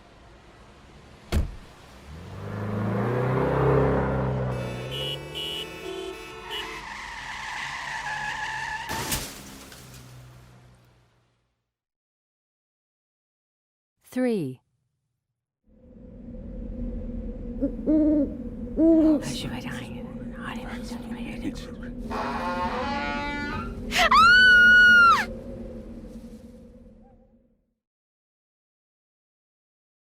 Two 2.18. Click. Slam. Crash. Slurp. Drip. Snore. Stutter. Screech. Scream. Splash. Shouts. Sniffs. Yelled. Hummed. Crunched. Mumbled. Gasps. Rattled. 2.19. 1. She screamed when her friend splashed her in the swimming pool. 2. The brakes screeched, and then there was a tremendous crash. 3. My coworker slurps and gasps for breath when he drinks anything. 2.20.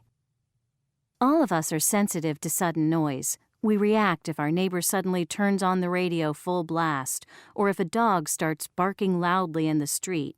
But are we aware of sounds which we are constantly surrounded by?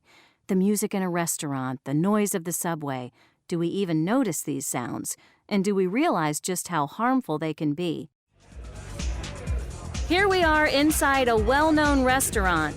You can actually hear the thumping of the music out in the street and people trying to talk above the noise. Let's talk to a waitress about the effect of the noise on her. How long have... Sorry, I can't hear you.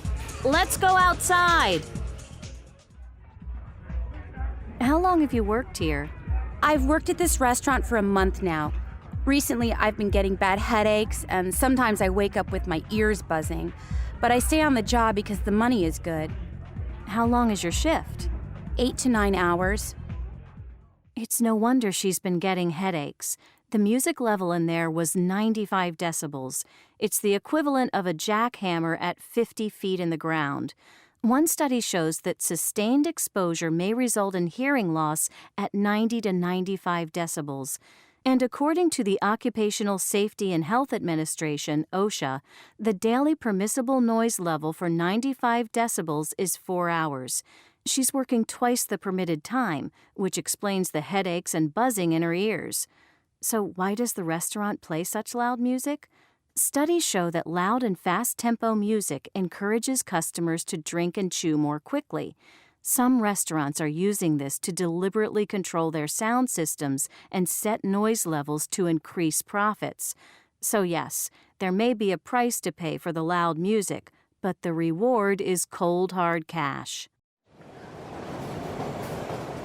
Now we're inside the New York City subway, where millions of people pass through to get around the city. We can hear the subway cars on the tracks, doors opening and closing. We can hear commuters talking, people's footsteps on the platform. Let's listen a little closer. What else can we hear? The downtown D train will arrive in 2 minutes. Let's talk to a train conductor who is exposed to these sounds on a daily basis. We all wear these earmuffs. They look like headphones, but they're not. I find them uncomfortable, and I don't really see the point in wearing them. I take them off sometimes because I like the sounds of the subway going along the track. There's almost something relaxing about it. Probably the reason I've been doing this for more than 10 years. What our conductor doesn't know is that a study recorded the noise levels in New York City's subway systems and found that the average maximum noise levels inside the subway cars were 95 decibels. On the platform, noise levels were higher, at 100 decibels. The same study found that more than 30 minutes a day in the New York City subways has the potential to cause hearing loss. To put this into perspective, 100 decibels is equivalent to a jet takeoff. Now imagine listening to a jet takeoff over and over again. Experts say that hearing loss typically occurs gradually with extended exposure to loud noise. Over time, people exposed to loud noises can have trouble understanding what people are saying, and things will begin to sound muffled. It can also cause a condition called tinnitus, which is a constant ringing, roaring, buzzing, etc. in the ears. Around 37 million Americans are affected with this condition. However, hearing a ringing or buzzing may not necessarily mean you have permanent damage. Sometimes your hearing may recover, but over time, constant exposure to loud noises will eventually cause permanent damage. And while sudden hearing loss is not as common, it can result from one-time exposure at above 120 decibels. The louder the sound, the shorter the permissible exposure time. Let's see if commuters notice the noise levels in the subway. I guess it's a little noisy in here, but I think it's just as loud on the streets. Sometimes I think the streets are louder. I'm not really focused on the noise because all I need to focus on is getting from one place to another, and it's hard to do that sometimes in the middle of rush hour when there are all these people trying to fit into already packed subway cars. Yes, it's loud in here, and it gets even louder when there are performers playing music on the platform. I just want to commute in quiet sometimes, but it's a luxury, I know. The subway is loud. People try to talk above the subway sounds, and when there are hundreds of people, it's a lot of loud noise. I can't stand it sometimes. So what do? That's when I put on my headphones and turn the volume up.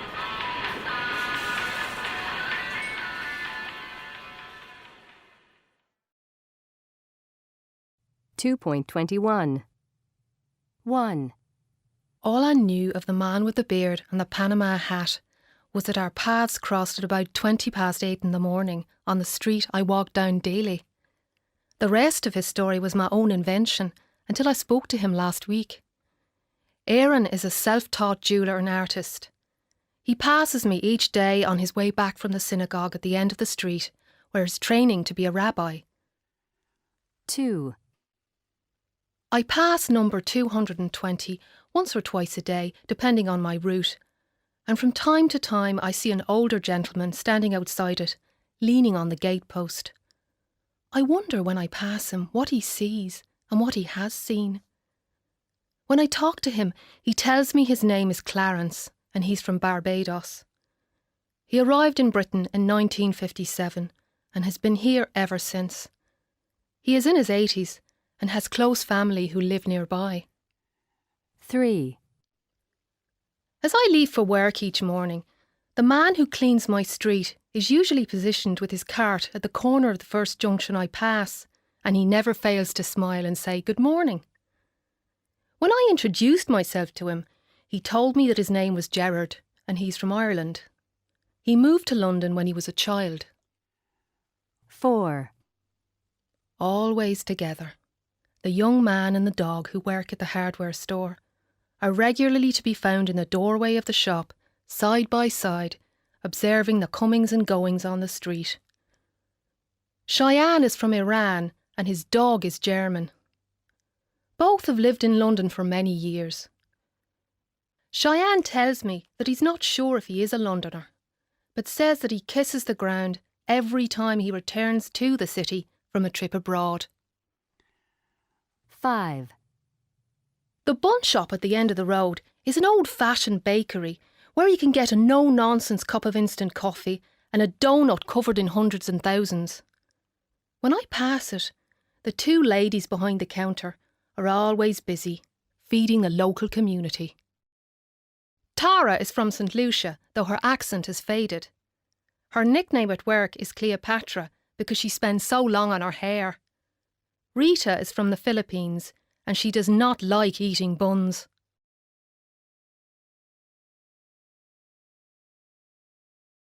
.22 This book, The Kite Runner, it's by an author named Khalid Hosseini. Oh, yeah, I think I've heard of him. Isn't he from, Afghanistan. Uh-huh. You know, it was his first novel, and it's such an amazing story. What's it about? About two boys who are childhood friends, even though they're completely different. One is from a rich family, the other is the son of a poor servant, but still, they're like brothers. And the book also tells you a lot about the history of the country, Afghanistan. Really? Yeah, it's really a great story. I mean, I couldn't put it down. It was just fascinating. And at the same time, it's kind of haunting because you can't stop thinking about the sad and even tragic parts of it. 2.23 1. I've seen a lot of movies, but Avatar's my favorite. 2. I loved the scene in the restaurant. 3. He always goes to the library on Wednesday. 4. The novel and the movie were very different. 5. My worst subject at school was history. 6. I thought the last part of the movie was really frightening. 7. She quit her job at the company to start a new business. 8. The seats in the new movie theater are incredibly comfortable. 9. It's important to give an infant liquids at the right temperature. 10. He just finished his first year of college and he's going to be a sophomore. 2.24 1. Favorite. 2. Restaurant. 3. Wednesday. 4. Different. 5. History. 6. Frightening. 7. Business. 8. Comfortable. 9. Temperature. 10. Sophomore. 2.25 What made you want to be a translator? It was something that I'd done when I was in college, and when I moved to Mexico, it was difficult to get a job that wasn't teaching English. So I went back to the US and I took a postgraduate course in translation. Uh-huh. After taking the course, I swore that I would never be a translator. I thought it would be too boring, but I kept doing translation work, and eventually I decided it was for me because I liked the idea of working for myself, and it didn't require too much investment to get started. Mm-hmm. And actually, I enjoy working with words, and it's very satisfying when you feel that you've produced a reasonable translation of the original text. Yes. What do you think is the most difficult kind of text to translate?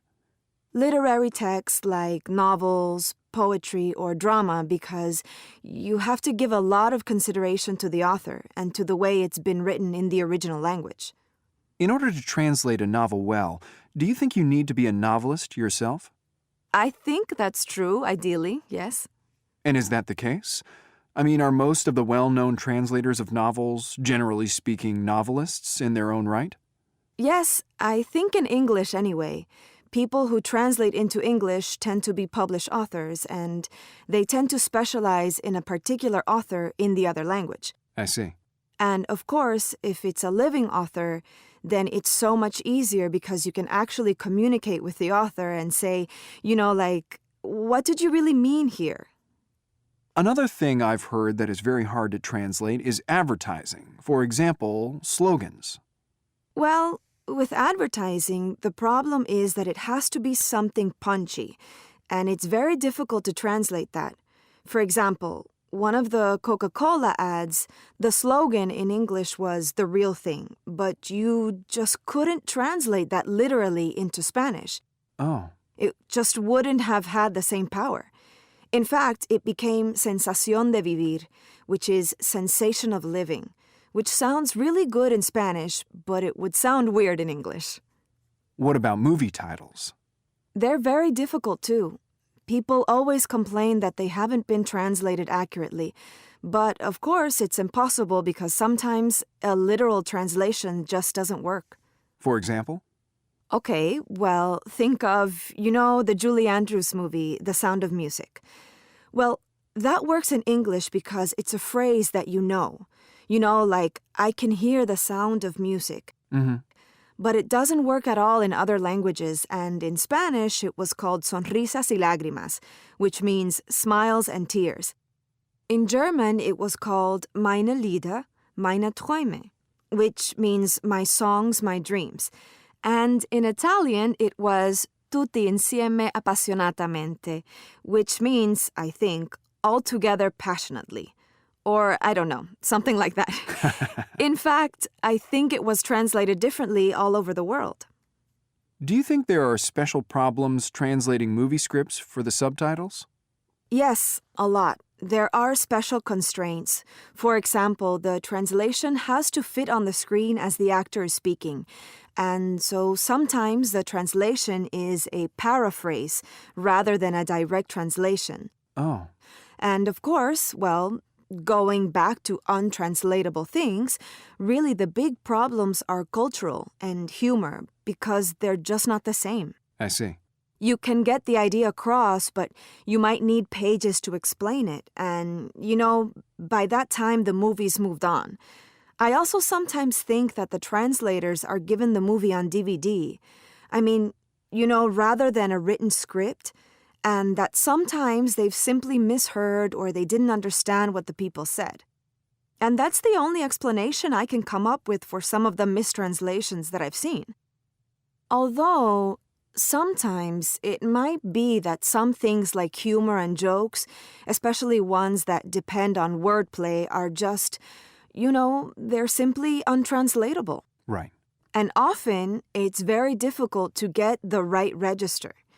For example, with slang and swear words, because if you literally translate taboo words or swear words, even if they exist in the other language, they may well be far more offensive. What are the pros and cons of being a translator? Well, it's a lonely job, I suppose. You're on your own most of the time. It's hard work. You're sitting there and, you're working long hours and you can't plan things because you don't know when more work is going to come in, and people always have tight deadlines. You know, it's really rare that somebody'll call you up and say, I want this translation in 3 months. That just doesn't really happen. And the pros? Well, the pros are that it gives you freedom because you can do it anywhere if you have an internet connection and electricity. And I suppose you can organize your time because you're freelance, You're your own boss, which is good. I like that. What advice would you give someone who's thinking of going into translation? I'd say that in addition to the language, get a specialty. Get another degree in anything that interests you, like economics, law, history, art, because you really need to know about the subjects that you're translating into. 2.27. Today I'm going to talk to you about a very human subject, revenge. I'll start with my own experience. A few years ago, I hired a contractor to make some repairs in my home. I'd asked for a list of references and called them all.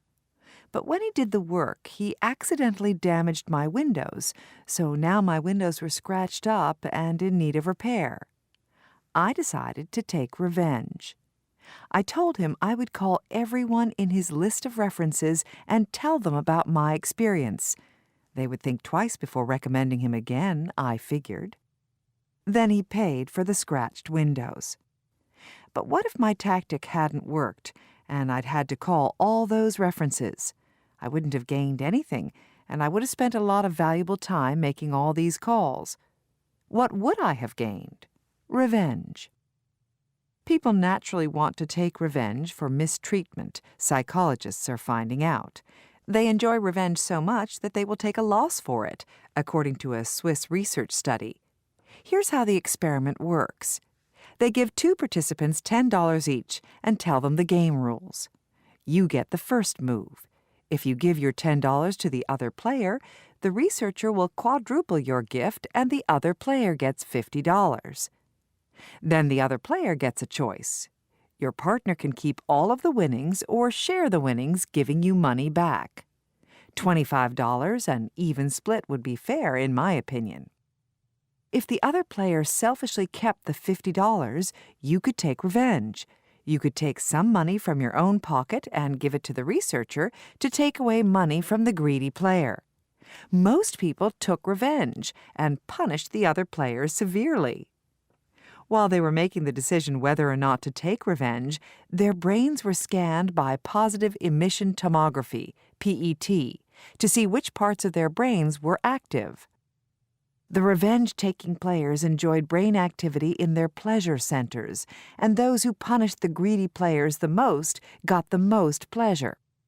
Revenge is sweet, the saying goes, and PET scans show this is literally true. When a society can trust most of its members to play fair, it has tremendous advantages over non-trusting societies. Think of all the times people hand their credit cards to salespeople or order on the internet with confidence that the charge will be correct and the item will arrive. When people don't play fair, as we expect them to, we feel betrayed. We take pleasure in taking revenge when we have been cheated. That's why so many of us enjoy our revenge fantasies even when we know we won't act them out. So how do we put a stop to revenge, or even prevent it from happening? A sincere apology may be all that is necessary. Doctors who make a mistake and apologize, rather than covering it up, are sued far less often than other doctors, according to researchers at the University of Washington Medical School. The guy who ruined my windows did apologize and pay to replace the windows. Justice had been done, so I didn't seek revenge. Maybe the primitive pleasure in revenge motivates the desire for justice. 3.2. 1. I think that's a common problem for all of us. 2. First of all, don't complain aloud. 3. For example, there's this friend of mine and 4. I will always arrive on time. 5. It's just such a waste of time. 6. It's been great talking to you. 3.3. Caller 1. Okay, I have this friend who's always calling me, and, well, she just won't let me get off the phone. I waste so much time just listening to her telling me every single thing she's been doing and every little problem that she has. Caller 2. I am a very punctual person, you know. It's something I pride myself on, and I really spend a lot of my time, I should say waste my time, waiting for people. Like, for example, there's this friend of mine, and we'll often have, like, an informal lunch together or something, and I will always arrive on time. I will get to the restaurant on time, but I have to wait for him. Well, it's at least 10 minutes, sometimes more, for him to show up. Caller 3. Well, it's my husband. He always expects me to help him find whatever he can't find, you know? Usually his car keys or a particular shirt he wants to wear. Even when I'm busy and I spend too much time helping him and not getting around to doing what I'm supposed to be doing. Caller 4. Every morning when I get up, I spend a lot of time just standing in front of the closet trying to decide what to wear. It's just such a waste of time, especially since I end up wearing the same thing again and again anyway. Caller 5. I have kids and I work full-time, so as you can imagine, I don't have much spare time and I'm often in a hurry when I go to the supermarket. And somehow I always manage to have someone in front of me in the line who seems to have all the time in the world. You know, who's really slow and even more annoying, gets into a conversation with the cashier. Do you have any tips? 3.4. Advice A. I got this advice from a friend of mine who works in fashion. She recommends you completely reorganize your closet. Set aside 10 minutes one day, make a list of your 5 favorite outfits, and hang them all together. Then, stick the list inside the door of the closet. And when you can't think of what to wear, just look at the list and wear one of the outfits. My friend swears it saves her a lot of time. Advice B. Rule number 1, Judy. Never, ever drop what you're doing to go and help. Now, if he shouts at you from another room, just tell him you can't hear what he's saying. Let him come to you. Pretend you're really busy, even if you aren't. Advice C. Say you'd love to talk, but you can't right now, and you'll call back another time. How about that? Or say you only have 5 minutes and really mean it. I mean, say goodbye when the 5 minutes are up. Use a finishing up expression like, "Oh, it's been great talking to you, but I really have to go now." Advice D. I really know what you mean because I have friends like that too. I think the best thing to do, and I'm speaking from experience, is send your friend a text or email on the morning that you're getting together and tell them you're a little short on time today, so you don't want to hang around too much. And ask him or her to let you know if they're going to be late. That should get the message across. Advice E. First of all, don't complain aloud, because that could easily annoy the other person and make them take even longer. Now, the thing to do is just politely interrupt and ask the cashier a question.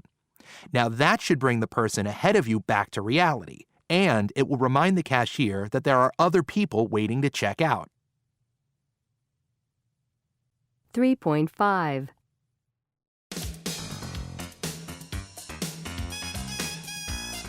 And now it's time for our weekly dose of Time Bandits, the part of the show where we try to deal with your time issues.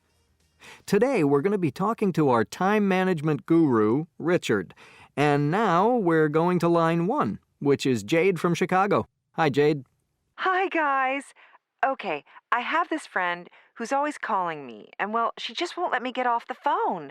I waste so much time just listening to her telling me every single thing she's been doing and every little problem that she has. Uh-huh. I think that's a common problem for all of us. So, Richard, what advice do you have for Jade? Well, say you'd love to talk, but you can't right now and you'll call back another time. How about that? Or say you only have 5 minutes and really mean it. I mean, say goodbye when the 5 minutes are up.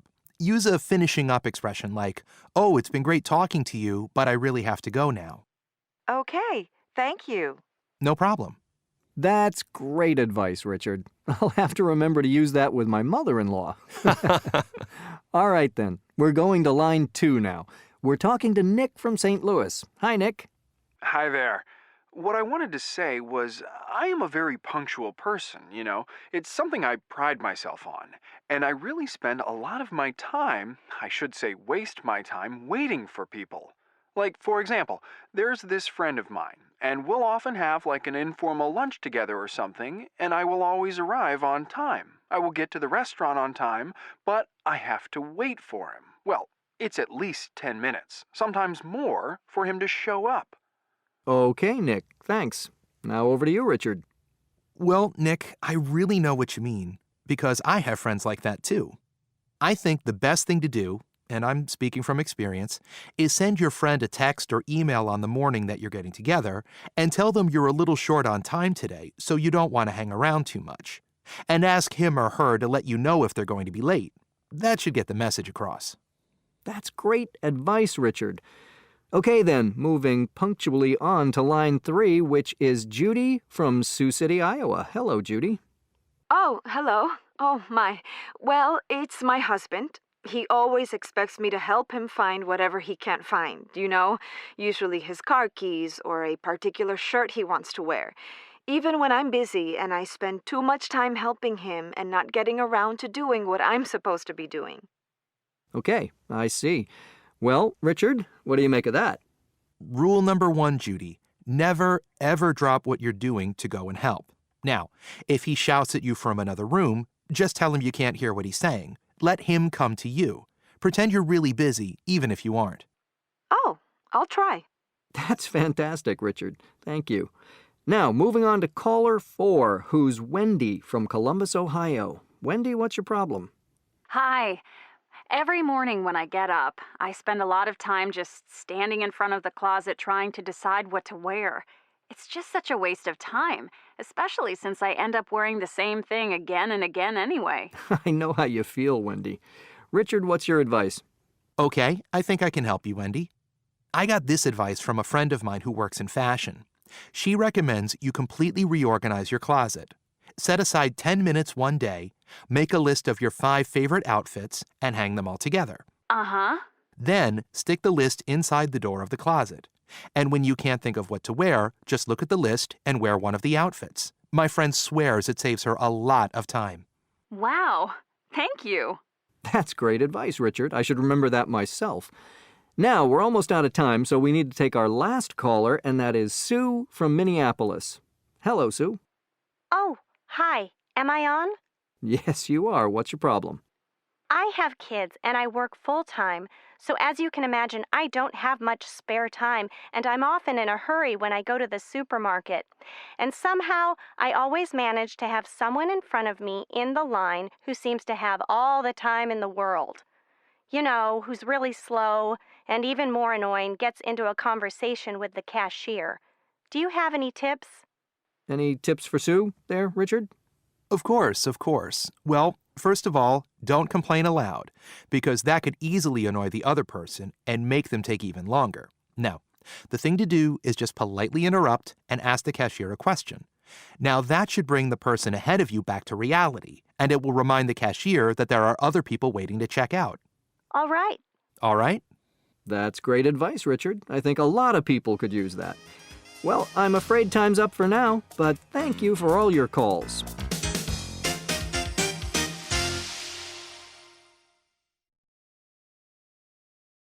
.6 1. I should say waste my time waiting for people. 2. I have kids and I work full-time, so as you can imagine, I don't have much spare time. 3. My friend swears it saves her a lot of time. 4.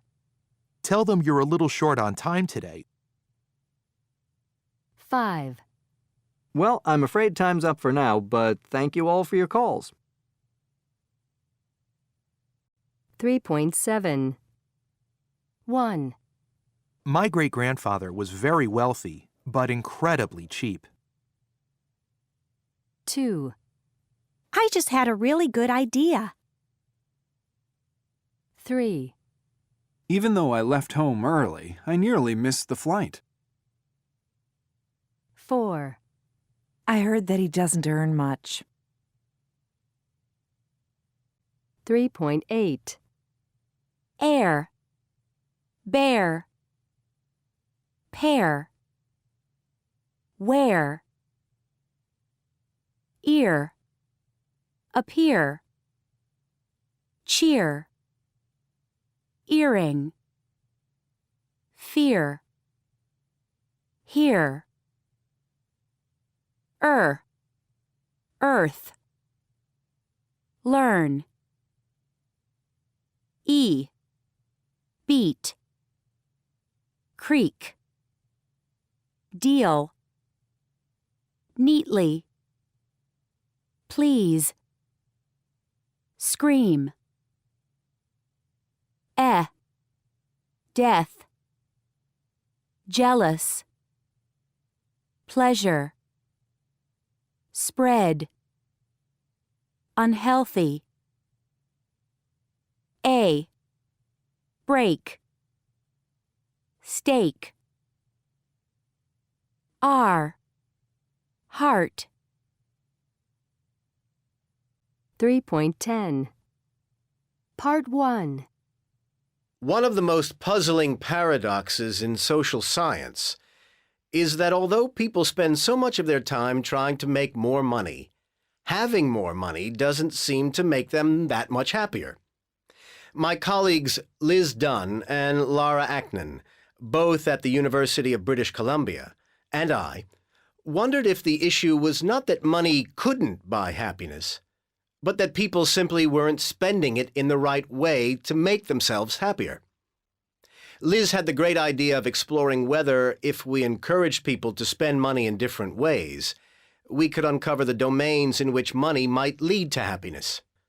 We conducted a number of studies in which we showed that money can buy happiness when people spend that money pro-socially on others, for example, giving gifts to friends, donating to charities, etc., rather than on themselves, say buying flat-screen televisions. 3.11. Part 2. So what are the psychological factors involved when it comes to individuals and the feelings they encounter when they are giving away their money? Does it matter how wealthy you are? We found that it was the relative percentage of their money that people spend on others, rather than the absolute amount, that predicted their happiness. We did a study to look at the happiness of 16 employees of a Boston-based company before and after they received bonuses of between $3,000 and $8,000. This showed that the size of the bonus that people received had no impact on their long-term happiness. It was the percentage of that bonus they spent on others that increased their well-being. In another study, we showed that spending as little as $5 over the course of a day on another person led to demonstrable increases in happiness. In other words, people needn't be wealthy and donate hundreds of thousands of dollars to charity to experience the benefits of pro-social spending. Small changes, a few dollars reallocated from oneself to another, can make a difference. Of course, many of us equate having money with happiness, and a large body of research does show that people become happier as they move from being very poor to lower middle class. But after this point, the impact of income on happiness is much weaker. Think of someone who makes $100,000 one year and $110,000 the next. Do we really expect this additional income suddenly to make this person fulfilled without a care in the world? Being informed about a raise certainly makes us happy, but the $10,000 doesn't make our siblings or in-laws any less difficult to deal with over the course of the following year. Although people believe that having money leads to happiness, our research suggests that this is only the case if at least some of that money is given to others. We had one final question. We wanted to know whether knowing about the effect of pro-social spending might erase it, if people engaged in pro-social spending in a calculated manner in order to get happy. We conducted a research project in conjunction with the New York Times, in which readers who had been told about our findings were invited to complete a brief survey in which they reported their happiness, as well as how much money they'd spent on others and on themselves so far that day. Consistent with our previous research, we found that spending more on others was associated with greater happiness among this sample of approximately 1,000 New York Times readers, even though the respondents had been exposed to our previous findings. 3.12 Part 1. Could you tell me who founded Women's World Banking and why? The idea behind Women's World Banking came out in a meeting that was held in Mexico in 1975. It was the United Nations' first International Year of the Women. And really they were gathering women from around the world to discuss women and human rights. And there was a small group that started to think if we could work on only one issue, because they were discussing domestic violence, economic access, education, the whole plethora of human rights. So if we could only discuss one issue, sort of focus on one issue, put all our energies behind it, what would that be? What would be that catalyst? And they decided that it would be economic independence for women, so that if a woman has the access to financial independence, then she can choose and she can have greater access to education, opportunity, well-being. And that's where the idea came about. And Women's World Banking was really set up. The first mission was to give women all over the world a greater access to the economies in their own countries. Where did the idea of microfinance come from? The idea behind microfinance, again, goes back to the mid-70s. There had been, by that time, several decades of what we call the Western world giving massive amounts of aid to the developing world, and a realization that a lot of it was not working. There were still many people who were left poor. So, Muhammad Yunus is credited as being the father of microfinance. He's an economist living in Bangladesh, a very poor country. And he looked around and he said, what is it that the poor lack? What is it that they need? And the answer is obvious: they need money. And all of us, in order to get started, have had access to credit. So the poor can't get access to credit. They can't go to relatives to borrow, because generally the relatives are as poor as they themselves are. And they certainly cannot go into a bank and borrow because they have no collateral. How did Dr. Yunus solve these problems? There are really three innovations that he came up with that are brilliant in hindsight. One was, okay, the poor have no collateral, but let's figure out a way to create collateral, which means collateral is basically if you're not going to pay back the loan, that somebody's held responsible. So he came up with a lending methodology where there was a group of peers that were given the loan, and they would be lending to each other, and the group held each member accountable for paying back. The second innovation that he came up with is that it is very difficult for the poor to gather a lump sum to pay back a loan. But if you can break up that payment into very small, regular payments that are coming out of your daily income, then it's feasible to pay back the loan. So what microcredit did was to break up the loan payment into these very sort of regular small payments. And the third was really an incentive system that the poor were not encouraged to borrow a large amount. They only borrowed what they could use in their business and then pay back. And if they paid back successfully, then they were eligible for a larger loan.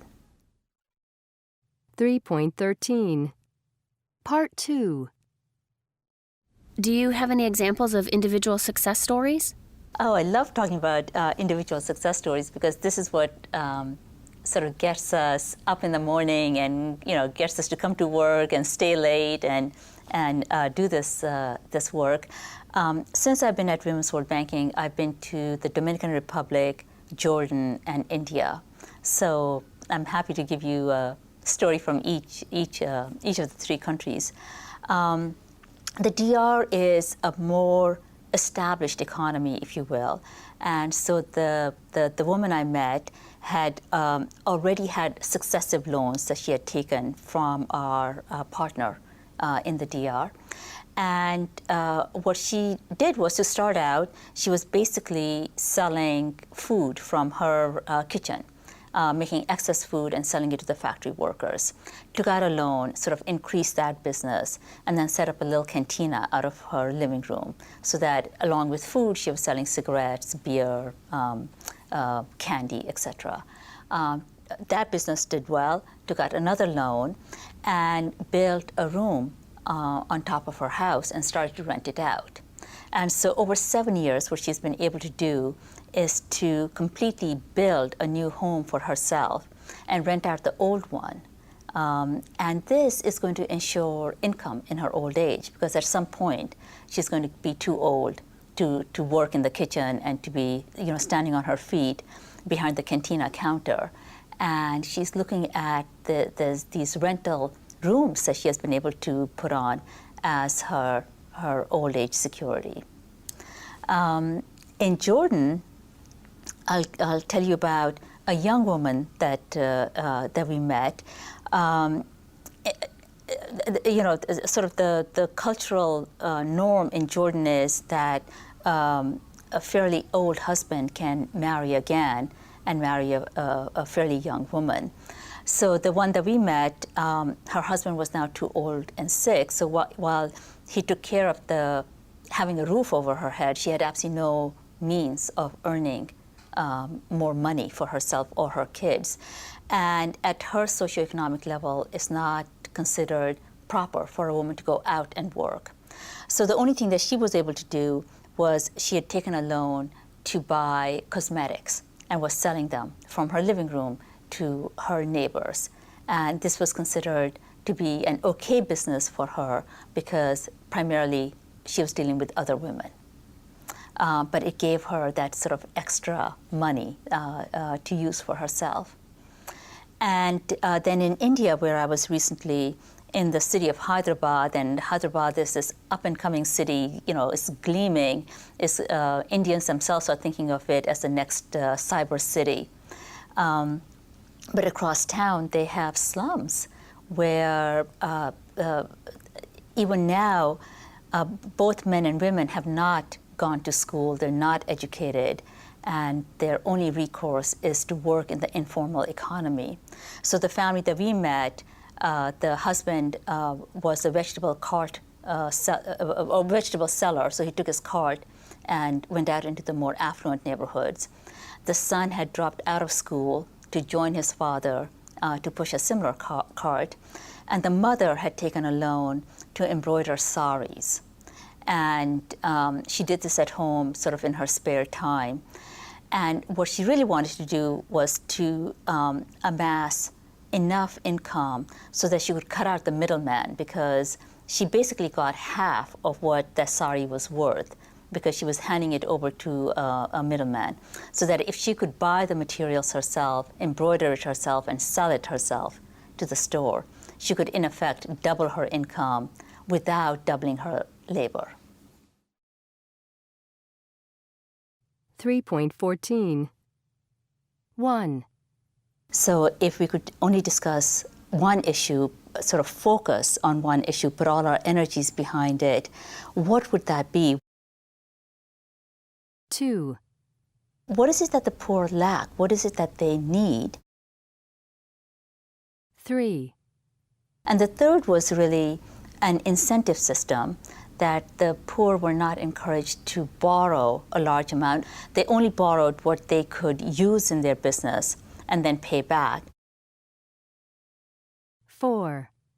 And what she did was to start out, she was basically selling food from her kitchen, making excess food and selling it to the factory workers. 5. And this is going to ensure income in her old age, because at some point she's going to be too old to work in the kitchen and to be, standing on her feet behind the cantina counter. And she's looking at these rental rooms that she has been able to put on as her old age security. 6. And what she really wanted to do was to amass enough income so that she could cut out the middleman, because she basically got half of what that sari was worth because she was handing it over to a middleman. 3.15. Do you consider yourself good with money? I don't think I've been that good with money lately. I've been kind of on a binge of buying T-shirts, so it's just a lot of like stuff that have like things from shows that I watch. And I'm like, oh, I'll pick that up. It's cheap enough. But yeah, my closet's like overrun now. So. Do you think that women are better at managing money than men?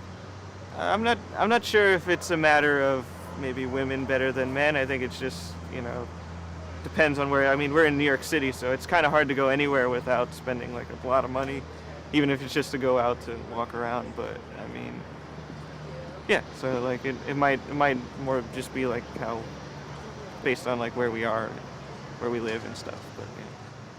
Do you think having more money would make you happier?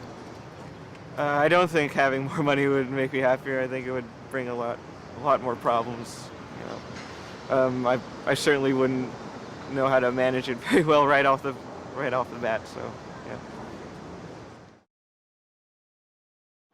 Do you consider yourself good with money? Yeah, I think generally I'm pretty good with money. I just found out recently that I have a really high credit score, one of the highest you can get, so I'm pretty happy about that. Do you think that women are better at managing money than men? In my experience,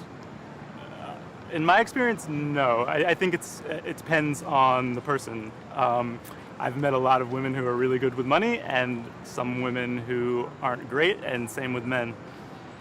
Do you think having more money would make you happier? A little bit more money would make me happier, I think. I suppose it depends on what kind of job I'd have to make more money. I'm pretty happy at the moment, so yeah, but I think a little bit more would make me happy. Do you think that women are better at managing money than men? Most women are better managers. Some people would disagree with that they spend most of the time shopping and hanging around with friends and But since they are homemakers, they take care of children, they have a broader vision for the future. So probably they would be better managers of money and stuff. Do you think having more money would make you happier? Not really. My work actually keeps me happy rather than money, so I would not go for an extra amount of money. I'm happy with the work. Do you consider yourself good with money? I do, actually, yeah. No, I do. Why? Because I never go overdrawn. I pay off my credit card. I try to make sure my savings get a reasonable rate of interest. I never run out of cash. I'm just kind of an organized person, money-wise.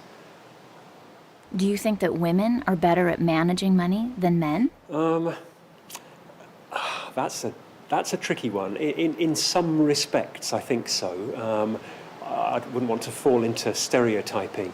I think men and women spend money on different things. I mean, I do a lot of cycling, and if you see a man and a woman out cycling together, the man always has a better bike.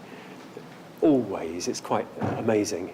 So I think men like spending money on their things, whereas women might spend money more on family things, I don't know. So in that sense, I think probably women have more of a perspective on money than men do. Do you think having more money would make you happier? I think having a bit more might. I think having a lot more, it's difficult to say. I think a lot of people find large sums of money. If you won the lottery, say, that would be quite hard to deal with, I think. But an extra 10,000 a year, I think would be just about right. Yeah. Do you consider yourself good with money? No, I'm not good with money because I'm like still kind of responsible and I count on my parents a lot still, so. Do you think that women are better at managing money than men? I think women become better at managing money than men because they run the household and divide the income between family members. Do you think having more money would make you happier? I think it could make me happier, but not necessarily. 3.16. 1. I've been kind of on a binge of buying t-shirts. 2.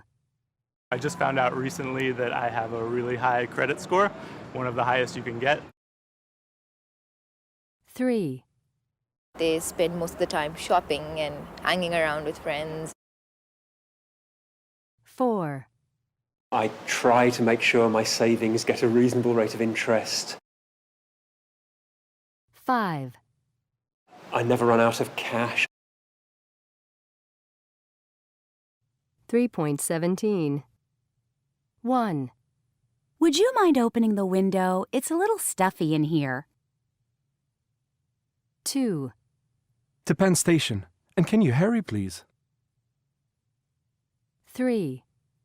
Could you do me a favor? I need someone to help me with this report.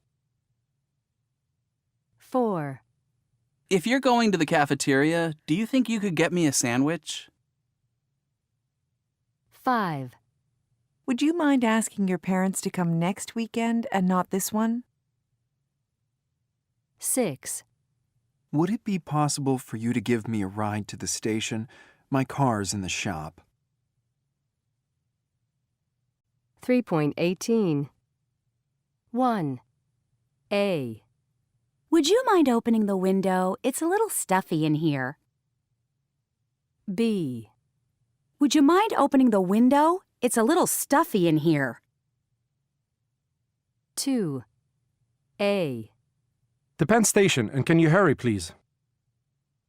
B. To Penn Station. And can you hurry, please? 3. A. Could you do me a favor? I need someone to help me with this report. B. Could you do me a favor? I need someone to help me with this report. 4. A. If you're going to the cafeteria, do you think you could get me a sandwich?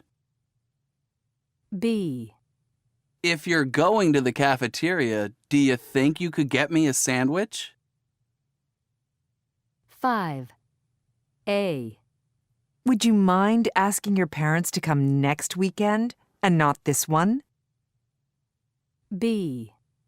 Would you mind asking your parents to come next weekend and not this one?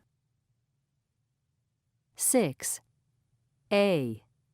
Would it be possible for you to give me a ride to the station?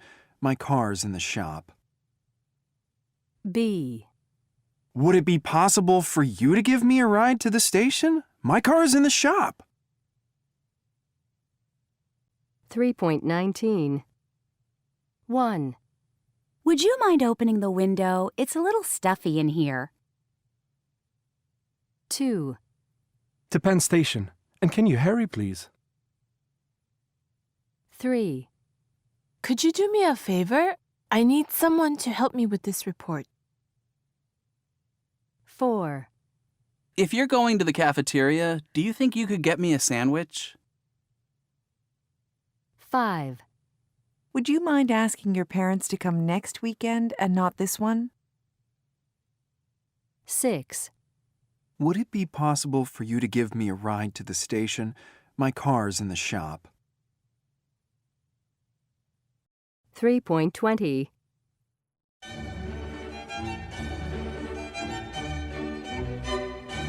Hello, good afternoon, and welcome to today's edition of the book program.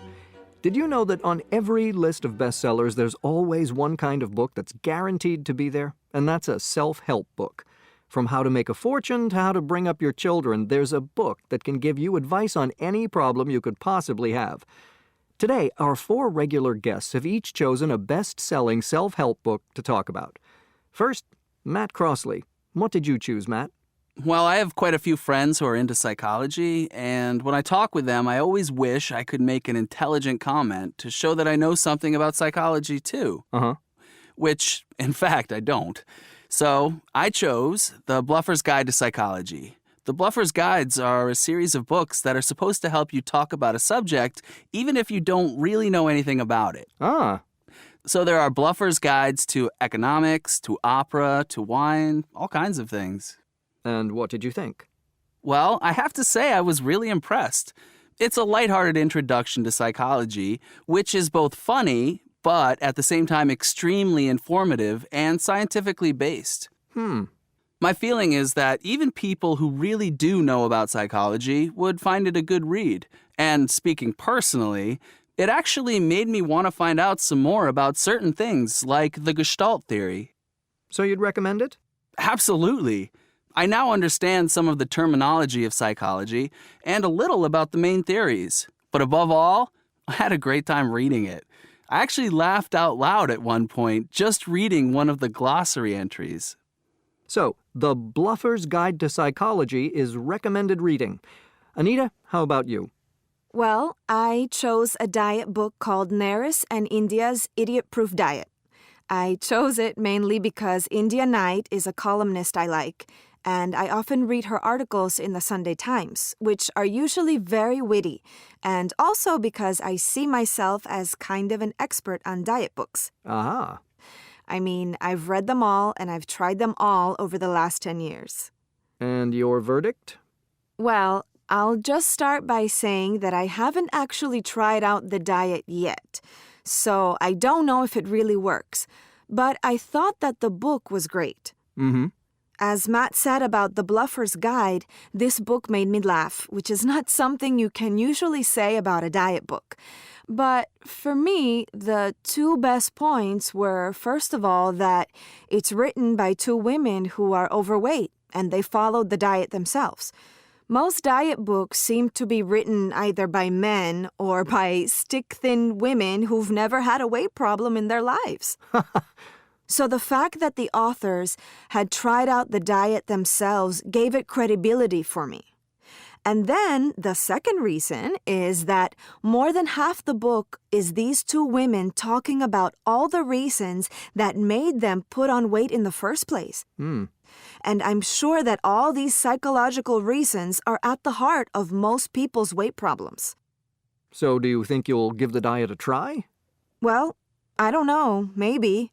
The diet obviously worked for them because they're honest enough to include photos in the book, so... Thank you, Anita. So, it's thumbs up for the Idiot-Proof Diet. Kate, what was your choice? Well, as you know, James and I recently got married, and when I saw the title of this book, it's called The Rules of Marriage, Time-Tested Secrets for Making Marriage Work, I thought, that's the book for me. I see. And was it? Definitely not. To tell you the truth, I was actually horrified. The book is supposed to be a kind of manual of do's and don'ts for what to do from the engagement onwards. And if you ask me, it was something that could have been written 50 years ago or more. The message is more or less that once you've caught your husband, you have to keep him satisfied in every possible way. And if you don't like it, then all they suggest is that you whine and complain to your girlfriends. According to this book, making a marriage work is entirely up to the wife. The husband doesn't have to do anything at all. The wife just has to try to be exactly what her husband wants her to be, and then everything will be just fine. I see. I can't believe that in the 21st century, such awful advice is being published and, presumably, since it's a bestseller, being read by thousands of women. So you wouldn't recommend The Rules of Marriage? Absolutely not. In fact, I think it should be banned. So, now on to our last guest today, Daniel. And your book is? My book is Paul McKenna's I Can Make You Rich. And I don't need to explain why I chose this book. So do you think reading Paul McKenna's book will help make you rich? No, I don't think so. In fact, I feel a little like Kate did about her book. I couldn't take it seriously at all. The book promises to help you see the world in a different way, which will make you think rich and eventually live rich, all by doing mental exercises which are supposed to help you find out what you want and focus on it. Uh-huh. It comes with some kind of hypnosis-style CD, and I can't actually tell you much about it because I fell asleep after the first 5 minutes. Still, I suppose that means it's relaxing. But after reading it, my suggestion would be, if you want to get rich, start by not wasting money on buying this book. So a big thumbs down for Paul McKenna, too. Matt, Anita, Kate, and Daniel, thank you very much. 3.21. 1. While I have quite a few friends who are into psychology, 2. I see myself as kind of an expert on diet books. 3. According to this book, making a marriage work is entirely up to the wife. 4. The husband doesn't have to do anything at all. 5. The wife just has to try to be exactly what her husband wants her to be, and then everything will be just fine. 3.23. It didn't take long for the withdrawal symptoms to set in. What was I supposed to do when I was standing in line waiting at the airport? And why did I feel my leg vibrating even though there was nothing in my pocket? When we got to our destination, we had other problems. For example, my wife and I went shopping at a mall one day. We decided to split up so she could shop for clothes and I could go to the electronics store. Predictable, I know. My wife said, "Okay, when you're done, just text me." We both looked at each other. What do we do? How on earth do we find one another?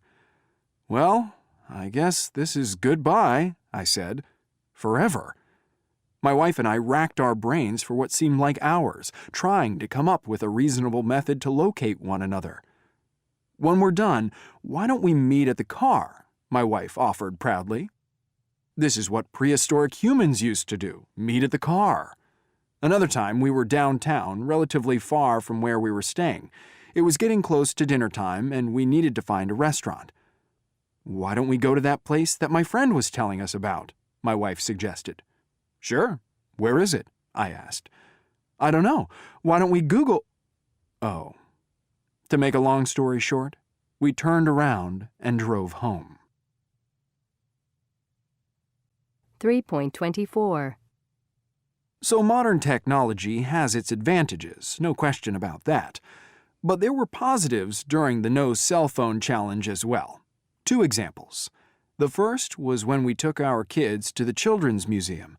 As I mentioned, my kids are 5 years old, so let's use the term museum lightly. No art history or ancient artifacts here. More like finger paint and buttons to press that make burping noises. At one point, my kids went into a Play-Doh activity room. They sat down at a table and started to, well, squeeze. My first thought was, time to surf the web on my iPhone. My second thought was, sigh. So I had no choice but to sit down at the table and play with Play-Doh. And you know what? It was awesome. We made Play-Doh spaghetti and Play-Doh people. That Play-Doh time was a family moment that I will probably remember for a lifetime, and if I'd had a cell phone with me, it never would have happened. A few days later, I was sitting with my kids in an outdoor mall waiting for my wife, who was shopping, again. This was another time when I would have no doubt pulled out my cell phone, but because I had no choice, instead I began to think. I looked at my kids and I realized how lucky we were to be on vacation, sharing this time together. I thought about the fond memories I had from vacations that I went on with my parents when I was a kid, and as I looked at my kids, I realized that we were now creating these memories for them.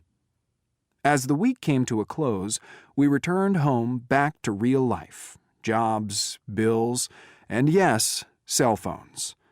No, I am not going to tell you that my wife and I threw out our cell phones at the end of our 1-week experiment, but we did institute a rule.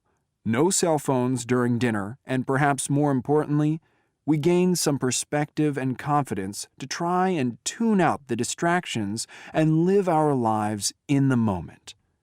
So what do you say? The 1 week no cell phone challenge. Are you up to it?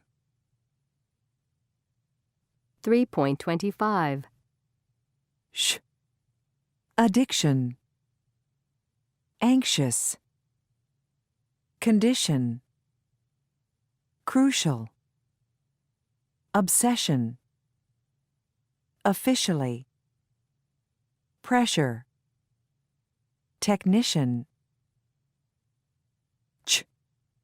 Attachment. Century. Future. Switched.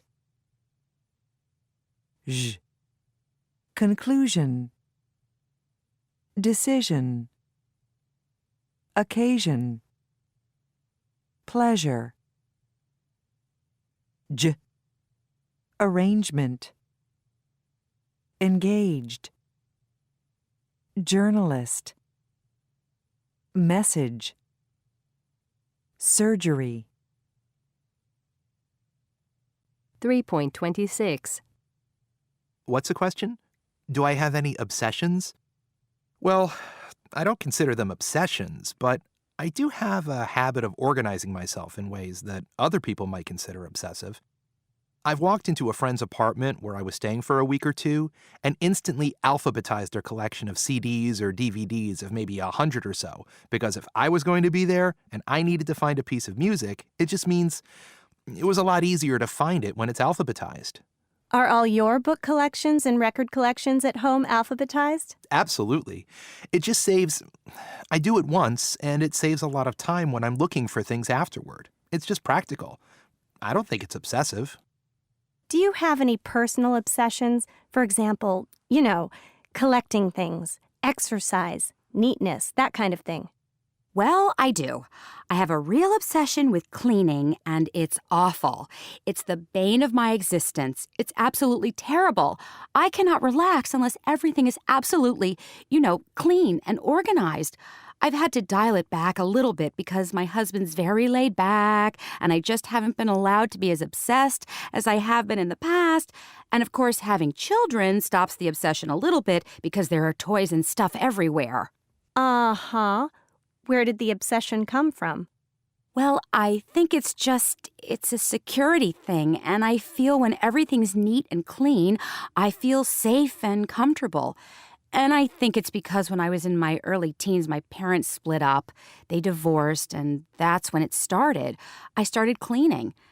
We had a smoked glass coffee table with chrome legs, and I used to clean that because I couldn't stand the fingerprints on it, and that's where it began. That then escalated, and I started cleaning the kitchen and the bathroom. Oh my goodness, as a teenager? Yes, and then vacuuming came into the picture, and I started vacuuming. But ironically, I have a couple of friends, and their obsession with cleaning started with the same thing. Their parents split up at about the same age, in their early teens, and they have obsessions with cleaning too. One who I work with, not very far from here today, and another girlfriend who I took a class. We met during the class, and she has the same problem. So I don't know whether there's anything to that. Do you clean when you're upset, or do you... Yes. Or do you just clean all the time? When you're upset? Particularly when I'm upset. It occupies me and everything is fine, but I have a handle on it now, and I'm a lot better than I used to be. Will you come over to my place and clean? That's what everybody says. Well, my mother is completely pathologically addicted to checking her hair in the mirror all the time. She has a real hang-up about her hair. She's completely obsessed with it. She spends hours and hours checking out her hair and... Does it interfere with her life? I think it's really time-consuming, and yes, I think it does. I mean, she can get really upset. And if she goes to the hairstylist and has anything done, she gets really upset for days if it's slightly wrong, or she's really self-conscious about it. Just about her hair? Uh-huh. How long has this been going on? Ever since she was a child. I found out that her brother had curly hair when he was a child. Beautiful curly hair and big brown eyes. And I think he was kind of the favorite child. I think he was the favored one. And she has straight hair? And she has straight hair, and I think that's where it comes from. But she's really hung up about it. There's a name for this condition, but I can't remember what it is, and I'm not sure what it's called, but I count things. If I come into a room, I will count the number of lights on the ceiling. The only thing is, I don't know how many there really are, because I count things so that they turn out to be in multiples of 3 or 9. And I also count panes and windows. I will count panels and doors. But I like them always to add up to 3 or 30 or 90, so it's a pretty useless thing. But it's just something I do. Oh, yes. My friend is obsessed with healthy eating, absolutely obsessed, and it makes going out for dinner with her really boring because you can't... Anything on the menu, she just goes on and on about how this is bad, that's bad, allergy to this, allergy to that, getting the waiter over to talk and, about certain things that are in each dish, and it's just so... It really does interfere with, her social life or having fun with her because she's just completely obsessed with what she eats, and it's just, I don't know, it's kind of boring. 3.27. Well, whether we are on the internet watching TV or pushing a shopping cart down the store aisles, consumers are constantly inundated with marketing pitches. And they are all fodder for Sam Pocker's blog and his new book, Retail Anarchy.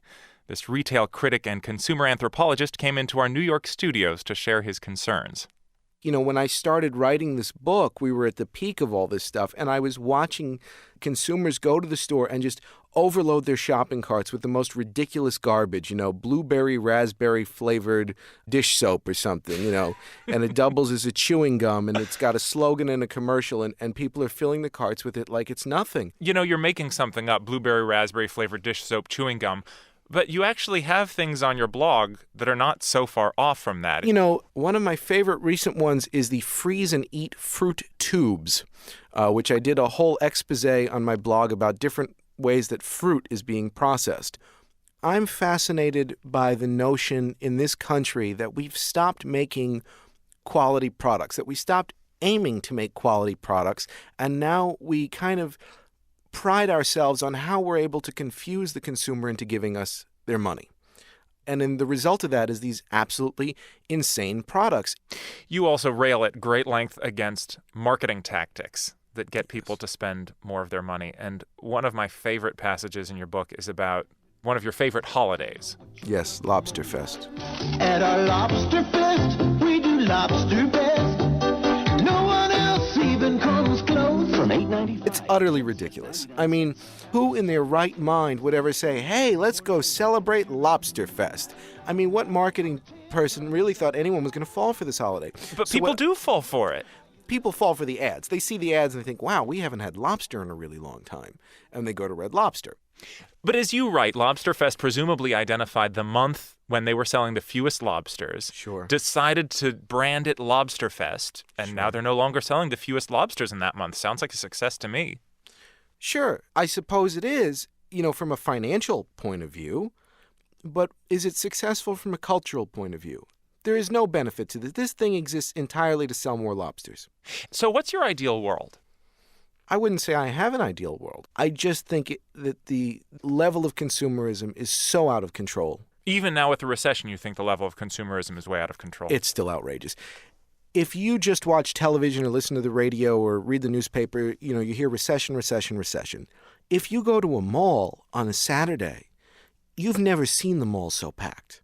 People may not have as much money to spend, but they still desire those items. Are there any companies that leave you speechless because you have nothing to criticize in them? Sure. There's lots of companies. Give me a couple examples. That I think do a great job. I love Spirit Airlines. I mean, Spirit Airlines, this is a traditional American company that offers a quality product, that's the flight, at an outrageously cheap price. And they don't make any qualms about it. They're saying, we're not going to give you any customer service. If you want a drink, you got to pay for it. If you want to check a bag, you got to pay for it. But if you want a bargain, we're going to give you a bargain and we're going to be fair about it. And they are quite fair about it. I think that's an excellent company. So what's your direct, straightforward message to companies? Stop focusing on your marketing and start focusing on making a quality product that you can offer for a reasonable price. Retail critic and retail cynic Sam Pocker writes the blog and now the book, Retail Anarchy. 3.28. Why is it that so many children don't seem to learn anything at school? A TV producer turned writer has come up with some very revolutionary ideas. A few years ago, TV producer John Lloyd thought up a formula for a new quiz show. The show is called QI, which stands for Quite Interesting, and which is also IQ backwards. It's a comedic quiz show hosted by actor Stephen Fry, where panelists have to answer unusual general knowledge questions, and it's become unexpectedly popular with 15 to 25-year-olds.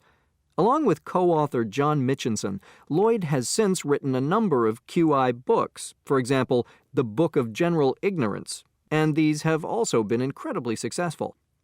Lloyd's basic principle is very simple. Everything you think you know is probably wrong, and everything is interesting.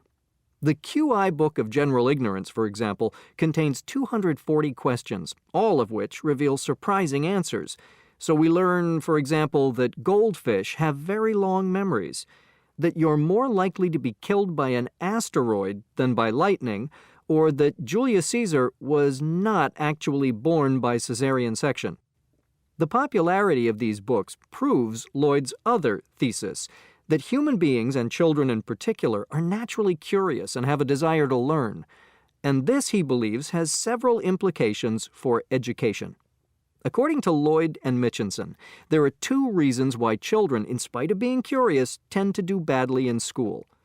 First, even the best schools can take a fascinating subject, such as electricity or classical civilization, and make it boring, by turning it into facts which have to be learned by heart and then regurgitated for tests. Second, QI's popularity seems to prove that learning takes place most effectively when it's done voluntarily. The same teenagers who will happily choose to read a QI book will often sit at the back of a geography class and go to sleep, or worse still, disrupt the rest of the class. 3.29. So, how could we change our schools so that children enjoy learning? What would a QI school be like? These are Lloyd and Mitchinson's basic suggestions. The first principle is that education should be more play than work. The more learning involves things like storytelling and making things, the more interested children will become. Second, they believe that the best people to control what children learn are the children themselves. Children should be encouraged to follow their curiosity. They will end up learning to read, for example, because they want to, in order to read about something they're interested in. Third, they argue that children should be in control of when and how they learn. The QI school would not be mandatory, so students wouldn't have to go if they didn't want to, and there would be no tests. There would only be projects or goals that the children set themselves with the teacher helping them. So a project could be something like making a video or building a chair. Fourth, there should never be theory without practice. You can't learn about vegetables and what kinds of plants they are from books and pictures. You need to go and plant them and watch them grow. The fifth and last point Lloyd and Mitchinson make is there's no reason why school has to stop at 17 or 18.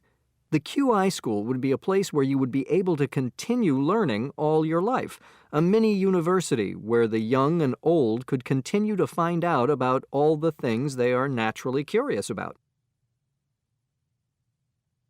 3.30. Did you know that in California schools they're not allowed to say mom and dad anymore in case they offend someone from a single-parent family? What a ridiculous idea. Did you know that America was named for the Italian explorer Amerigo Vespucci? How interesting. I always wondered where the name came from. 4.2. For most people, art for the last few centuries has meant paintings and sculptures, and suddenly, there are all these new kinds of sculptures and installations that, for most people, don't seem like art. First of all, could you please explain exactly what these kinds of sculptures and installations are?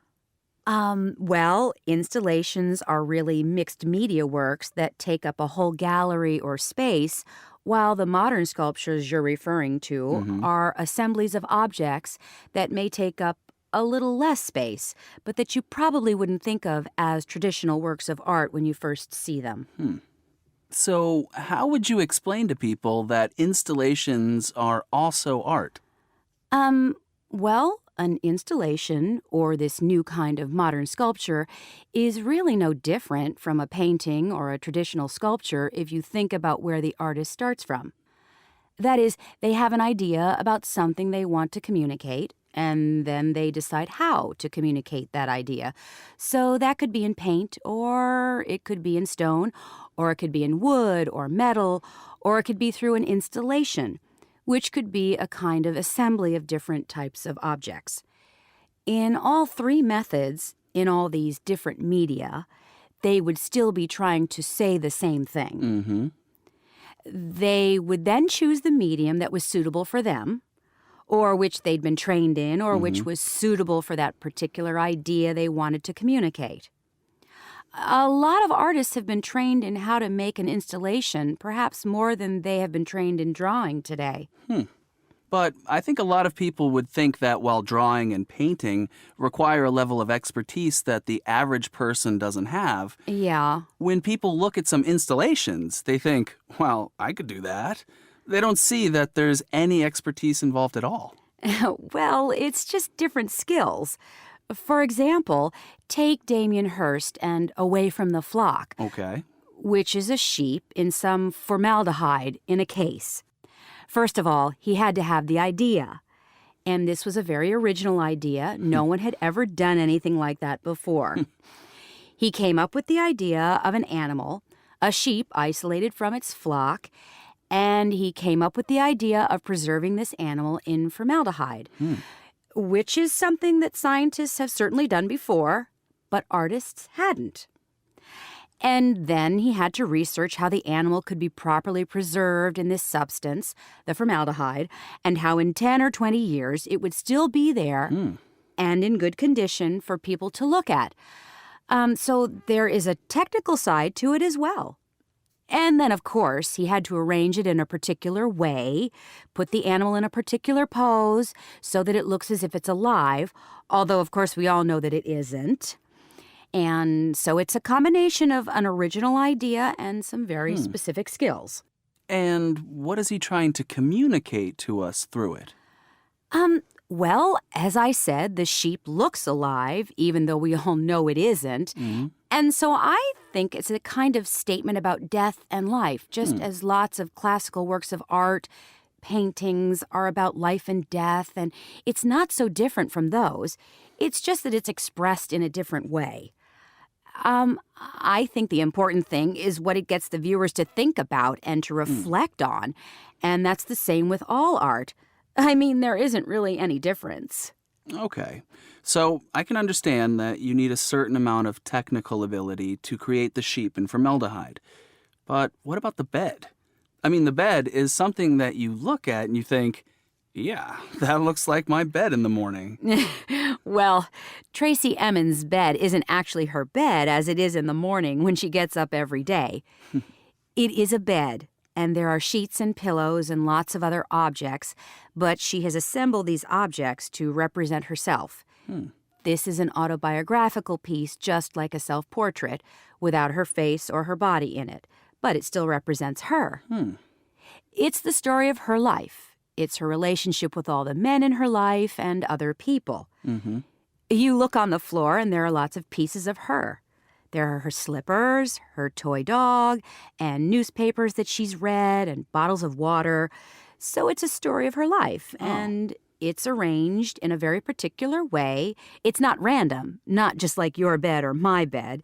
It's a bed that she's very specifically organized to communicate something about herself. I mean, it's a different set of skills from painting a self-portrait. But maybe it actually communicates a whole lot more to us, to viewers, than some self-portraits do, because we can actually look at it and understand, as contemporary viewers, a lot about her life. And incidentally, Tracy Emin is, in fact, extremely skilled at drawing, so if she'd wanted to draw a self-portrait, for example, she could have done that. But she chose this way of communicating her message. 4.3 1. When people look at some installations, they think, well, I could do that. They don't see that there's any expertise involved at all. 2. And then, of course, he had to arrange it in a particular way, put the animal in a particular pose, so that it looks as if it's alive, although, of course, we all know that it isn't. 3. I mean, the bed is something that you look at and you think, yeah, that looks like my bed in the morning. 4.4 One of a series. My word, I said. That really is a remarkable likeness of a cold fried egg on a chipped plate. How much is it? Actually, they said, it is a cold fried egg on a chipped plate. It is one of a series created by Laura Carumbo, 150,000 pounds. And I said, whoo! And they said, this is not just any cold fried egg on any chipped plate. It is this cold fried egg on this chipped plate. Carumbo's work celebrates the thisness of things. She shows us how this and the other move in a perpetual dance, mediating between and uniting the amphimetropic opposites of our Janus-faced universe. Well, I could see that it all made sense. And between you and me, I've looked at the reviews and the auction catalogs, and I reckon I got a real bargain. Come and look! 4.5 1. I wanted to buy a condo in Boston. 2. I wanted to buy a condo in Boston. 3. I wanted to buy a condo in Boston. 4. I wanted to buy a condo in Boston. 5. I wanted to buy a condo in Boston. 4.6 1. I wanted to buy a condo in Boston, not in San Francisco. 2. I wanted to buy a condo in Boston, not rent one. 3. I wanted to buy a condo in Boston, but my wife didn't. 4. I wanted to buy a condo in Boston, but my wife wanted a house. 5. I wanted to buy a condo in Boston, but we couldn't afford one. 4.7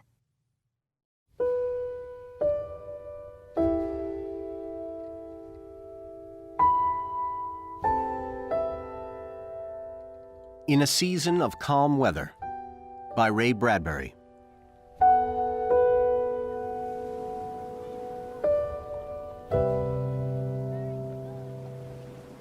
George and Alice Smith detrained at Biarritz one summer noon, and in an hour had run through their hotel, onto the beach, into the ocean, and back out, to bake upon the sand.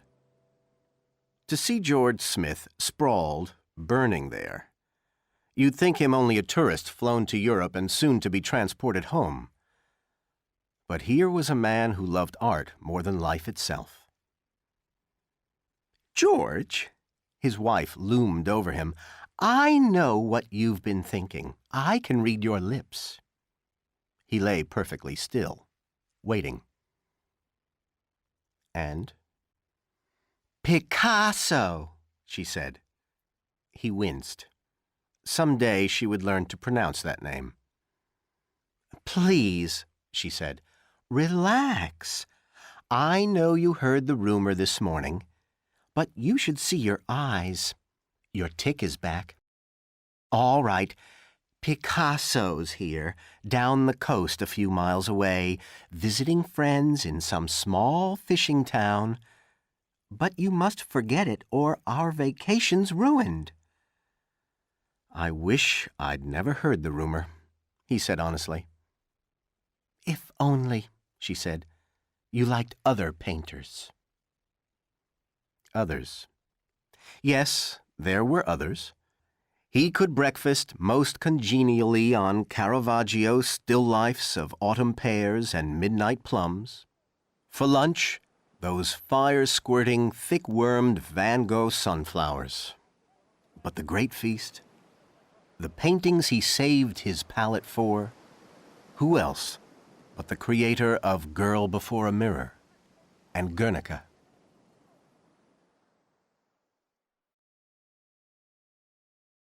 "4.8.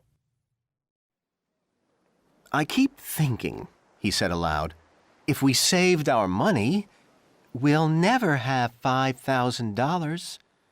"I know," he said quietly, "but it's nice thinking we might bring it off someday. Wouldn't it be great to just step up to him and say, 'Pablo, here's 5,000. Give us the sea, the sand, that sky, or any old thing you want. We'll be happy.'" After a moment, his wife touched his arm. "I think you'd better go in the water now," she said.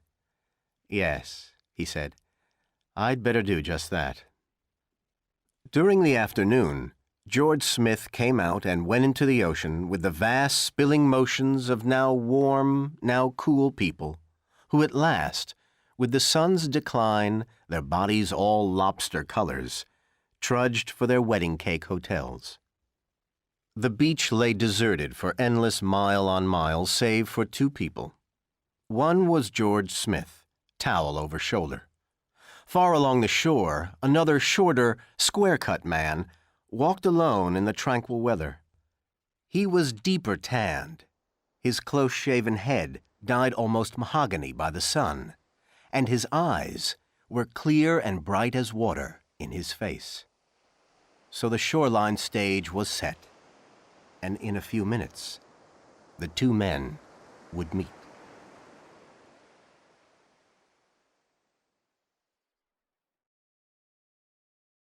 "4.9. The stranger stood alone.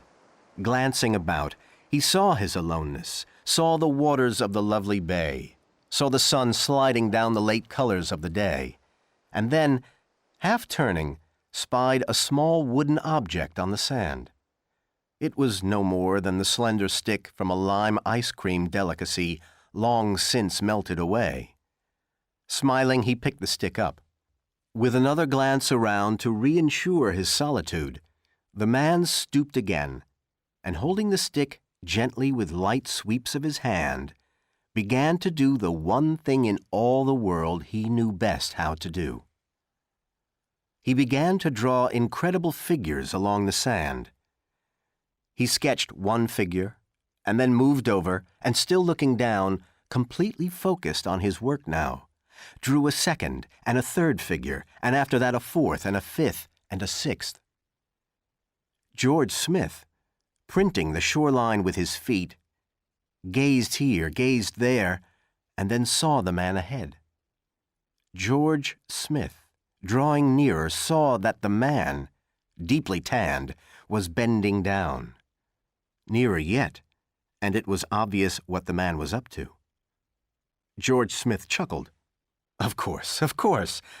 Along on the beach this man, how old, 65, 70, was scribbling and doodling away. How the sand flew.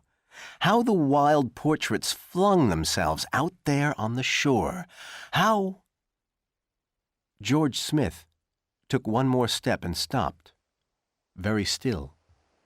The stranger was drawing, and did not seem to sense that anyone stood immediately behind him, and the world of his drawings in the sand.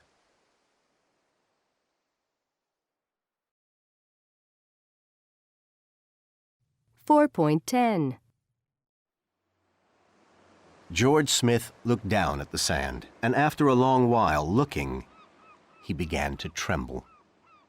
For there on the flat shore were pictures of Grecian lions and Mediterranean goats and maidens and children dancing, and the sand in the dying light was the color of copper on which was now slashed a message that any man in any time might read and savor down the years. The artist stopped. George Smith drew back and stood away. The artist glanced up, surprised to find someone so near. Then he simply stood there, looking from George Smith to his own creations flung like idle footprints down the way. He smiled at last and shrugged as if to say, "Look what I've done. See what a child. You will forgive me, won't you? One day or another, we are all fools. You too, perhaps. So allow an old fool this, eh? Good, good." But George Smith could only look at the little man with the sun-dark skin and the clear, sharp eyes, and say the man's name once in a whisper to himself. They stood thus for perhaps another 5 seconds. George Smith staring at the sand frieze, and the artist watching George Smith with amused curiosity. George Smith opened his mouth, closed it, put out his hand, took it back. He stepped towards the picture, stepped away. Then he moved along the line of figures, like a man viewing a precious series of marbles cast up from some ancient ruin on the shore. His eyes did not blink. His hand wanted to touch, but did not dare to touch. He wanted to run, but did not run.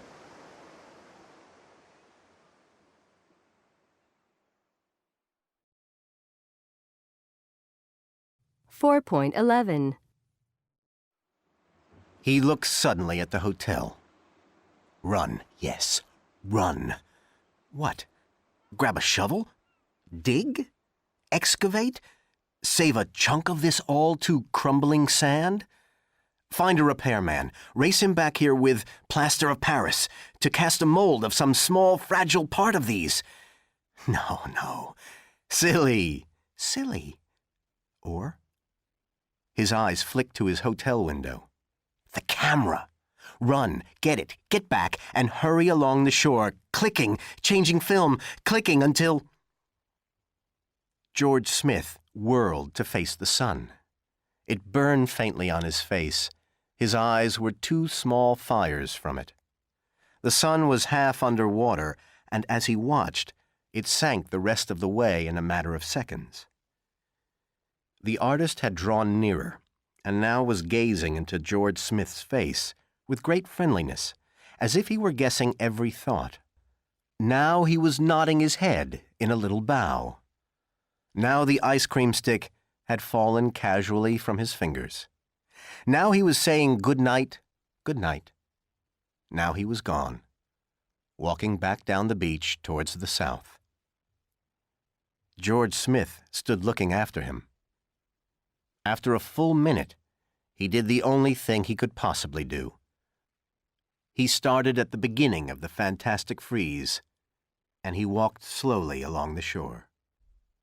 And when he came to the end of the animals and men, he turned round and started back in the other direction, just staring down as if he had lost something and did not quite know where to find it. He kept on doing this until there was no more light in the sky or on the sand to see by.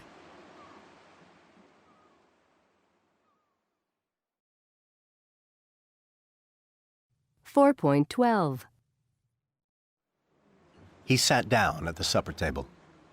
"You're late," said his wife. "I just had to come down alone. I'm ravenous." "That's all right," he said. "Anything interesting happen on your walk?" she asked. "No," he said. "You look funny.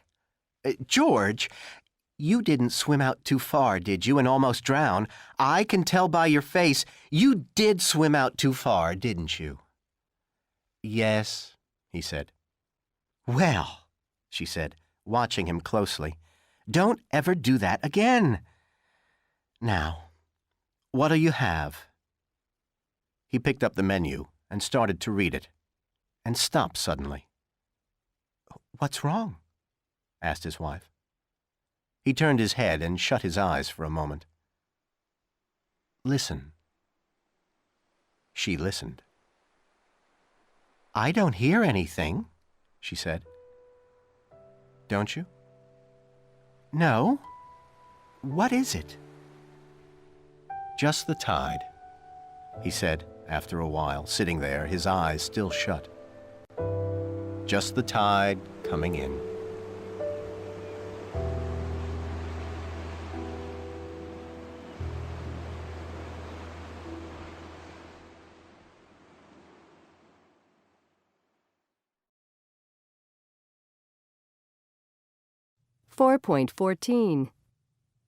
Part 1.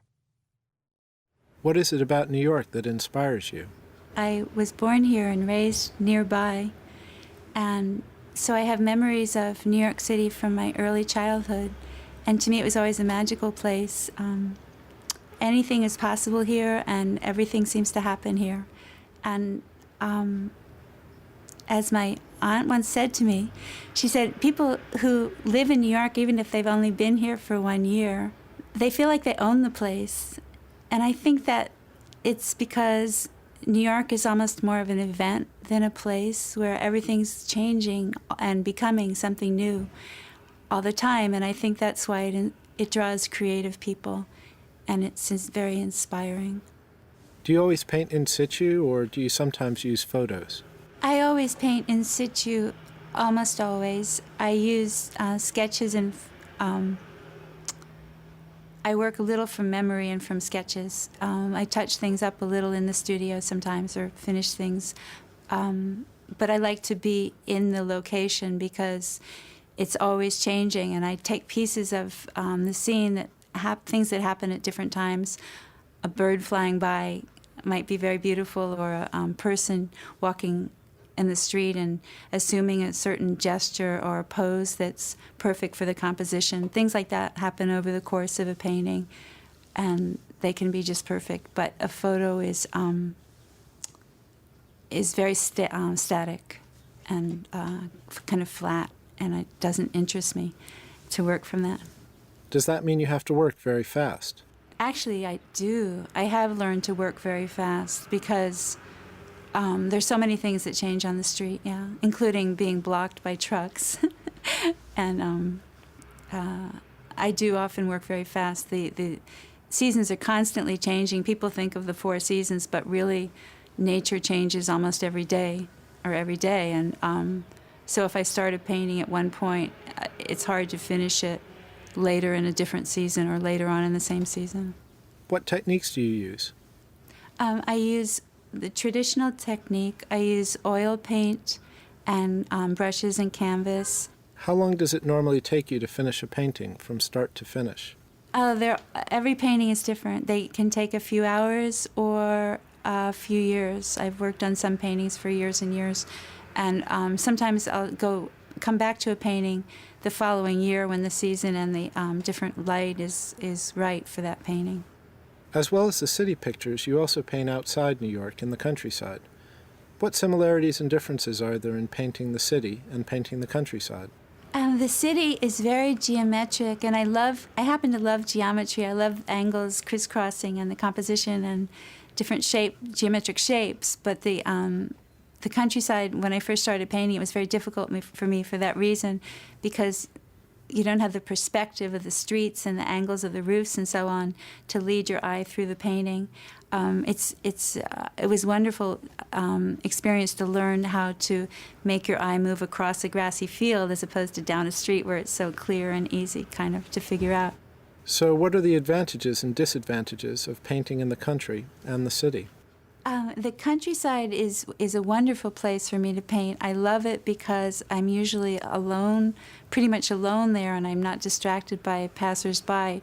In New York City, there are just so many distractions of people coming up to me, and they're usually well-meaning, but it's just an interruption. It's a distraction from my work. And the countryside is so beautiful that I love painting there. But Do you ever paint portraits? I do occasionally. I love painting portraits, but it's very rare to find someone who will sit for a few hours for a couple of sessions, and I don't like to do portraits from photos. I've tried it, and I don't like the results. 4.15. Part 2. What kinds of things have influenced you as an artist?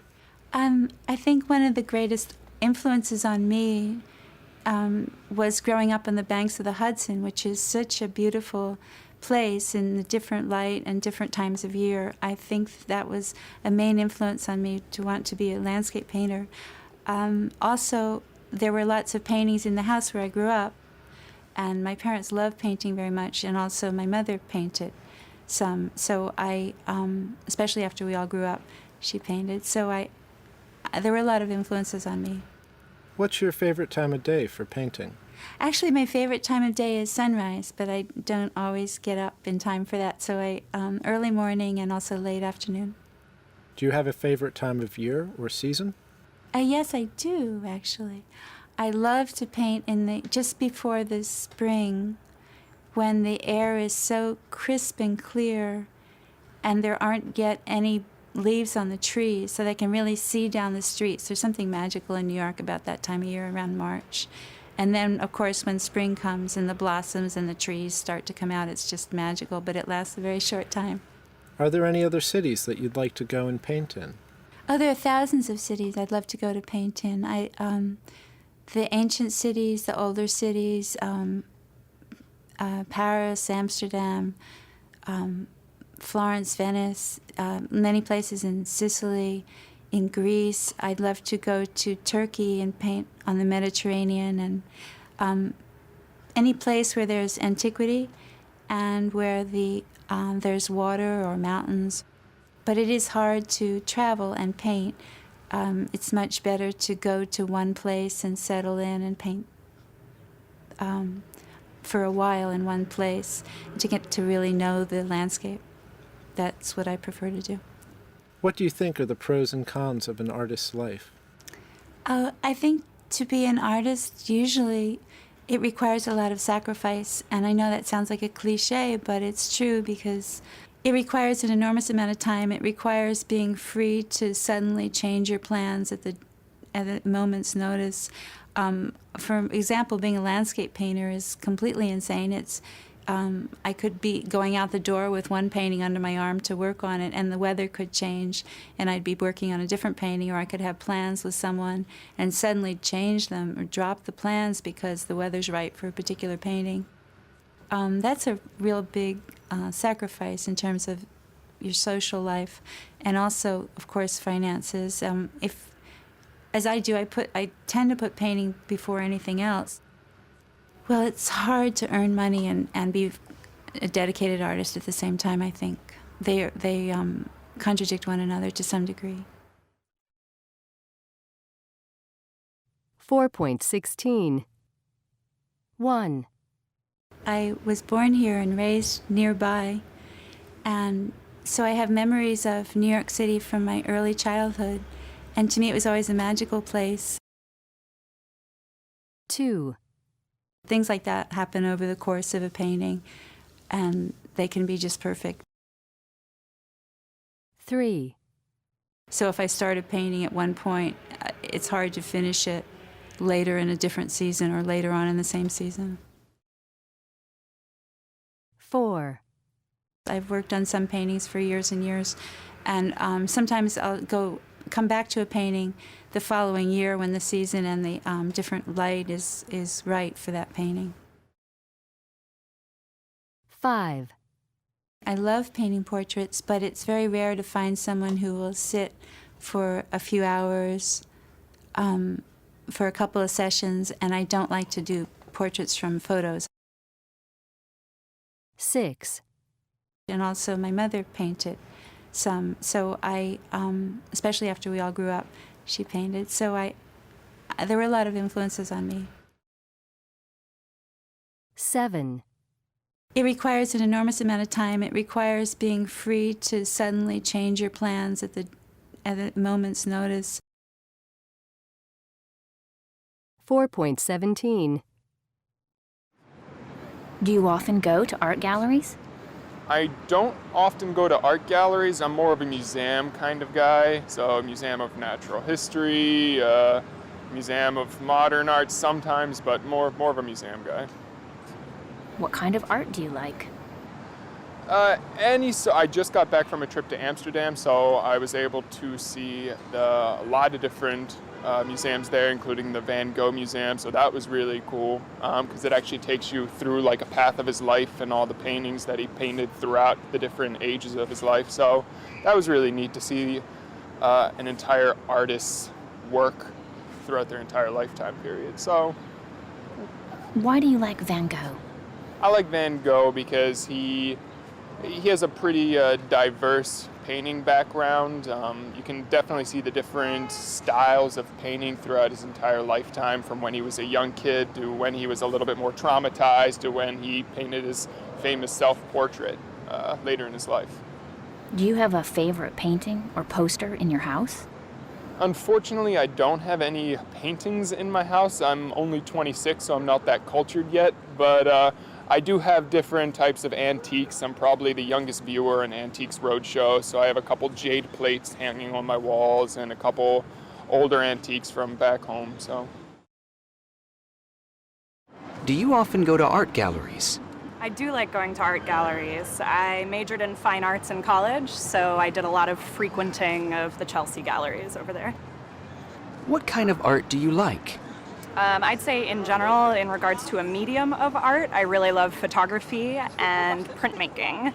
I focused on printmaking in college again, so lots of silk screening and etching and collage work. Do you have a favorite artist? Yeah, absolutely. I think my favorite artist right now, that's currently working anyway, is a photographer, and her name is Cass Bird. She does a lot of fashion photography, but she's also really fantastic at capturing very special moments of her children, which are reminiscent of another artist I like called Sally Mann. Do you have a favorite painting or poster in your house?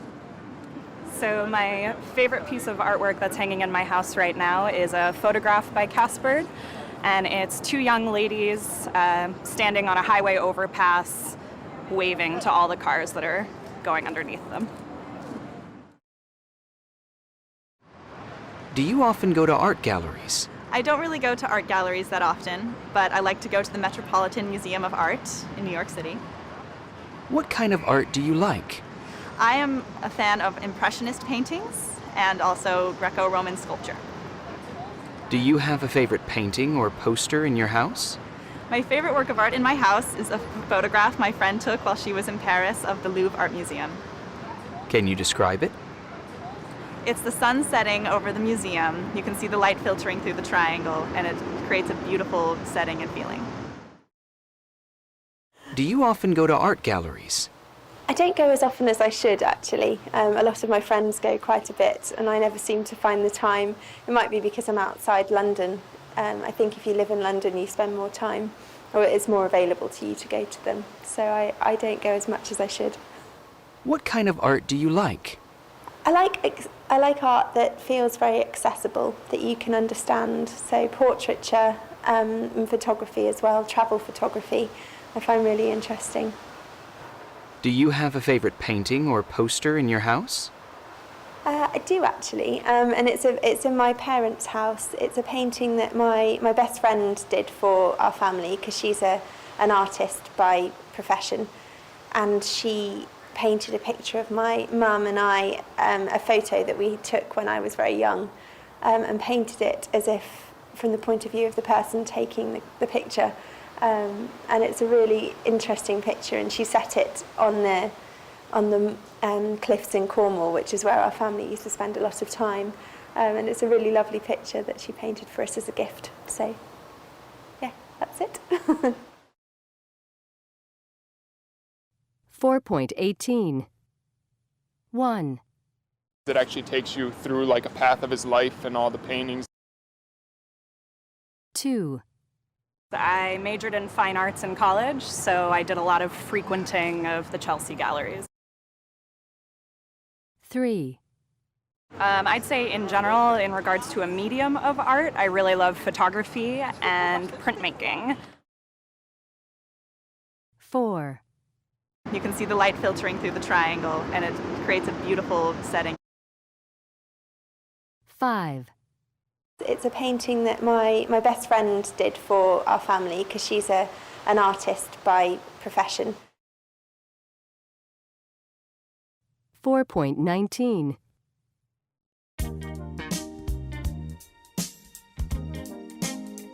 We have in the studio Dr. Linda Blakey, who is helping us separate the medical facts from all the myths and old wives' tales that are out there. So my first question, Linda, is there any truth in the belief that if you eat a large meal in the evening, you're more likely to gain weight than if you eat the same amount of food earlier in the day? Well, there's a clear answer to that. If you're watching your weight, what matters is what you eat, not when you eat it. Huh. A calorie at midday is no different from a calorie at midnight, and the idea that your metabolism slows down in the evening is actually a myth. As a matter of fact, there is a medical condition called night eating syndrome, which affects 2% of the population, and people who suffer from it eat very little during the day, but often wake up and eat during the night. These people, on average, are no more overweight than people who do not suffer from this syndrome. So I can go out for a big meal in the evening and not feel guilty about it? Absolutely. As long as you don't have a big lunch, too. Well, that's good. The next question I'd like to ask you about is catching colds. It's always seemed obvious to me that if you stay out in the cold and wind, you're more likely to catch a cold. But I also remember reading somewhere that this was a myth. What's the truth about that one? Well, colds, we know, are caused by viruses, Right. which you catch from an infected person, for example, when they cough or sneeze. Now, for many years, doctors believed that the only reason why it was more common to catch a cold in the winter was because people stayed indoors more, and so they infected one another. Right. But recent research has found that being exposed to cold temperatures does, in fact, lower our body's defenses. So that means that if you get cold, you're more likely to become infected by a cold virus or to develop a cold if you've already been infected. It's not a myth. It's true. Okay. That all makes sense to me. Now, something my parents used to tell me was that it's dangerous to take a bath or a shower during a thunderstorm because I might get electrocuted. I've always thought it was crazy. Is it an old wives' tale? In fact, that's actually true. Between 10 and 20 people a year get an electric shock while taking a bath or shower during a thunderstorm, and some of them die as a result. Wow. It's due to the fact that metal pipes are excellent conductors of electricity, as is tap water. So, even though statistically it's not very likely to happen to you, especially if you live in a grounded building, you should probably avoid showering during a storm. Okay, I'll remember that. Now, the next one is something I'm always saying to my children. Turn the light on. You can't possibly read in that dim light. And they always tell me they can read perfectly well. But reading in dim light must be bad for their eyes, right? Well, that's one that parents around the world have been telling their children for generations, but it actually has no real scientific basis. Reading in the dark or in dim light can cause a temporary strain on the eyes, but it quickly goes away once you return to bright light.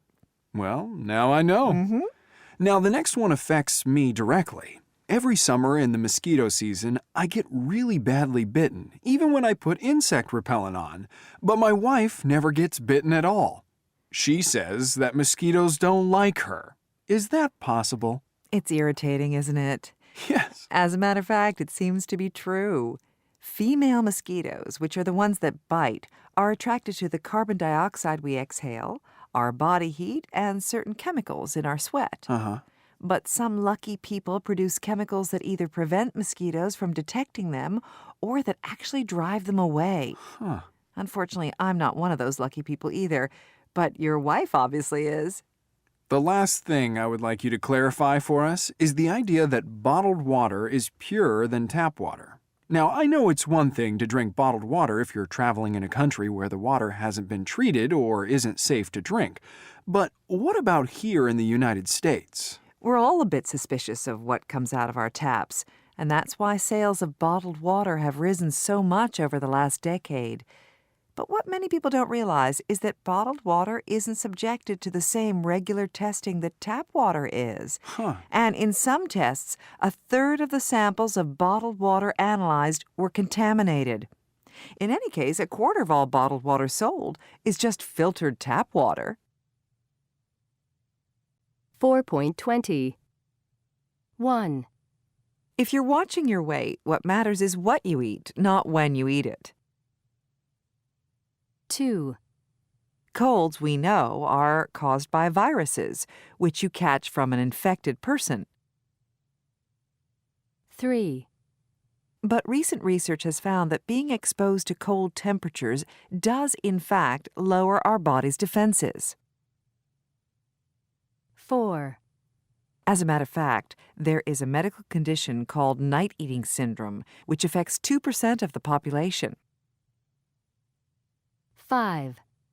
Reading in the dark or in dim light can cause a temporary strain on the eyes, but it quickly goes away once you return to bright light. 6. Our body heat and certain chemicals in our sweat. 4.21. Agree. Avoid. Can't afford. Can't help.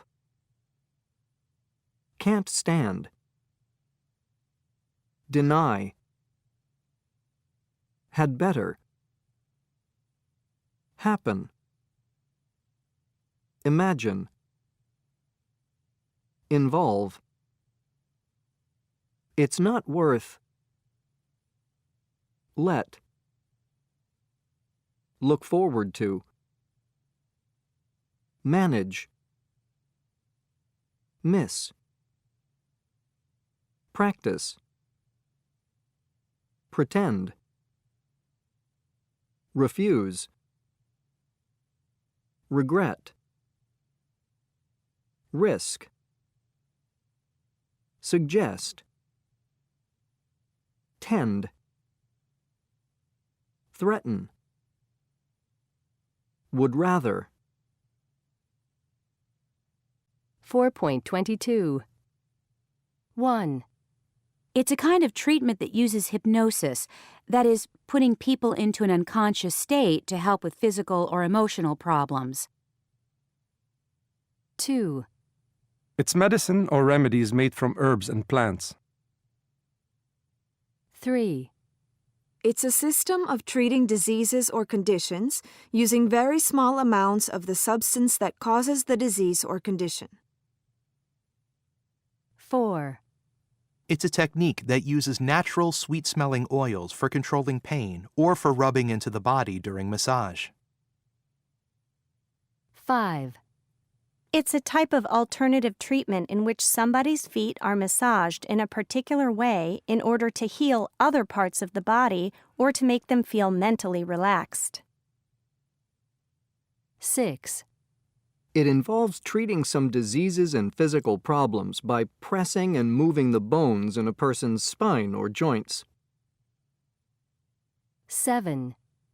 It's the treatment of some diseases and physical problems by pressing and moving the bones and muscles. 8. It's a Chinese method of treating pain and disease which uses special thin needles that are pushed into the skin in particular parts of the body. 4.23.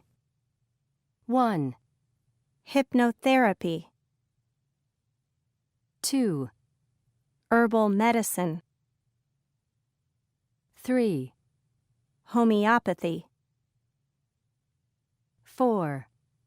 Aromatherapy. 5, reflexology, 6, chiropractic,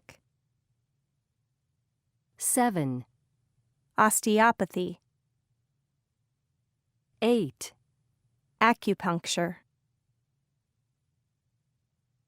4.24, An acupuncturist. A chiropractor. A homeopath. Homeopathic medicine. Hypnosis. A hypnotherapist. An osteopath. A reflexologist. 4.25, Have you ever used alternative medicine? Yes. What did you use? Acupuncture. And did it work? Well, it actually did. I had a terrible time I lost my sense of taste and smell. Wow. Which started off with a cold, and then I completely lost my sense of taste and smell for about 3 or 4 months, and it was very debilitating, and it was really pretty frightening. I can imagine. You suddenly realize that there is no point in eating at all because you can't enjoy any of it, and all the beauty of life kind of goes. It's an incredible thing of not having one of your senses. And somebody recommended acupuncture to me, and I went along and I said, "Do you think you can do anything about it?" And she said, "Yes, I think I can." She said, "So here's a rose," which was in her room. Right. And she said, "Put your nose into it and tell me what you can smell." I put my nose into it, and I couldn't smell anything at all, absolutely nothing at all. And she laid me down, and half an hour of needles later, I got up, and she said, "Try smelling that rose again." And I put my nose into it, and there was this faint smell of rose, which was the most beautiful thing I've ever smelled in my entire life. So that was it? You were cured? No. Well, over the course of the next 2 weeks, very, very slowly, it came back. I was walking down Cambria Avenue, and a woman walked past, and I went, "Ooh, perfume," and I literally turned and followed her. If she'd seen me, she would have thought I was really weird because I practically had my nose in her hair, but anyway, it all came back. Wow.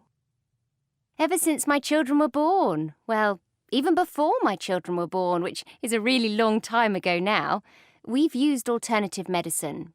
Or as I like to call it, complementary medicine. We use homeopathy, and none of my children ever had an antibiotic while they were growing up, and I think that's something to be proud of. They have used them since they've been adults for various reasons, often because they have to work, but apart from that, no antibiotics, and I don't think I've had any in the last 30 years or so. Kate, have you ever used alternative medicine? Well, the time I remember was during the birth of my second child. My first was a pretty dramatic experience, so I thought I'd go and find out if I could make it easier. I went to a homeopath who gave me a lot of pills and said that when contractions started, I should take one and then, an hour later take another one, and an hour later take 2. But within half an hour, I'd taken all 3 bottles and was still in agony. No. Yeah. They had no effect at all? No. So did you call the person? These aren't working? No, I never did, but I wouldn't recommend homeopathy for childbirth. I can understand why not. So, Adam, what's your take on alternative medicine? Do you have any experience? One. Just one. And I was taking a very long flight from Miami to Vancouver, and I don't like flying, though I don't take anything for it. But when I got there, I was only there for just a few days, and I wanted to enjoy my waking hours, and the jet lag was crazy, so I bought some herbal sleeping pills. Oh, I see. So I didn't want to use really heavy, real sleeping pills. I've never used those. So I went to buy some herbal sleeping pills and put them in my bag, and then I got there, and I looked at the package, and it said, "Take 8, half an hour before bedtime." So I thought that was a lot, but that's what it said, so I took 8. But it was kind of like having a lot of grass in my mouth. It was like swallowing a lot of grass before bed, and it didn't agree with me. So I was like, burping up, like a lot of grass, and I was burping so I wasn't sleeping. So I wasn't really convinced about them. So a great night's sleep. It was wonderful. A lot of grass. 5.2. It's 5:30. I'm in bed in my house in Westport, Connecticut, and the alarm just went off. 10 minutes later, I've taken a shower, and I'm trying to eat a cup of yogurt with granola. I'm not that hungry, but I have to eat something. I feed my dog, and I'll be leaving for work in 20 minutes. I ride a bicycle to the commuter bus station, and it takes around 15 minutes.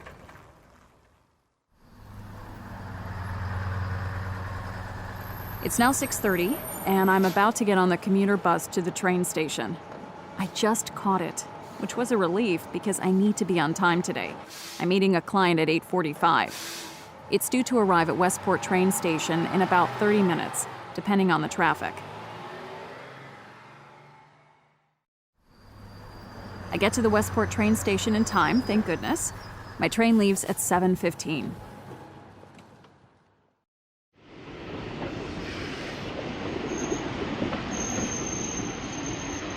It's now 7:15, and I just caught the train, which takes me to Grand Central Station.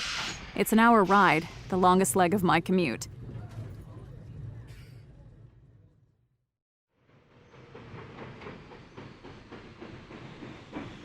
The train arrived at Grand Central Station in time today, so now I just take a 15-minute walk, and then I'll be there. I desperately need some coffee.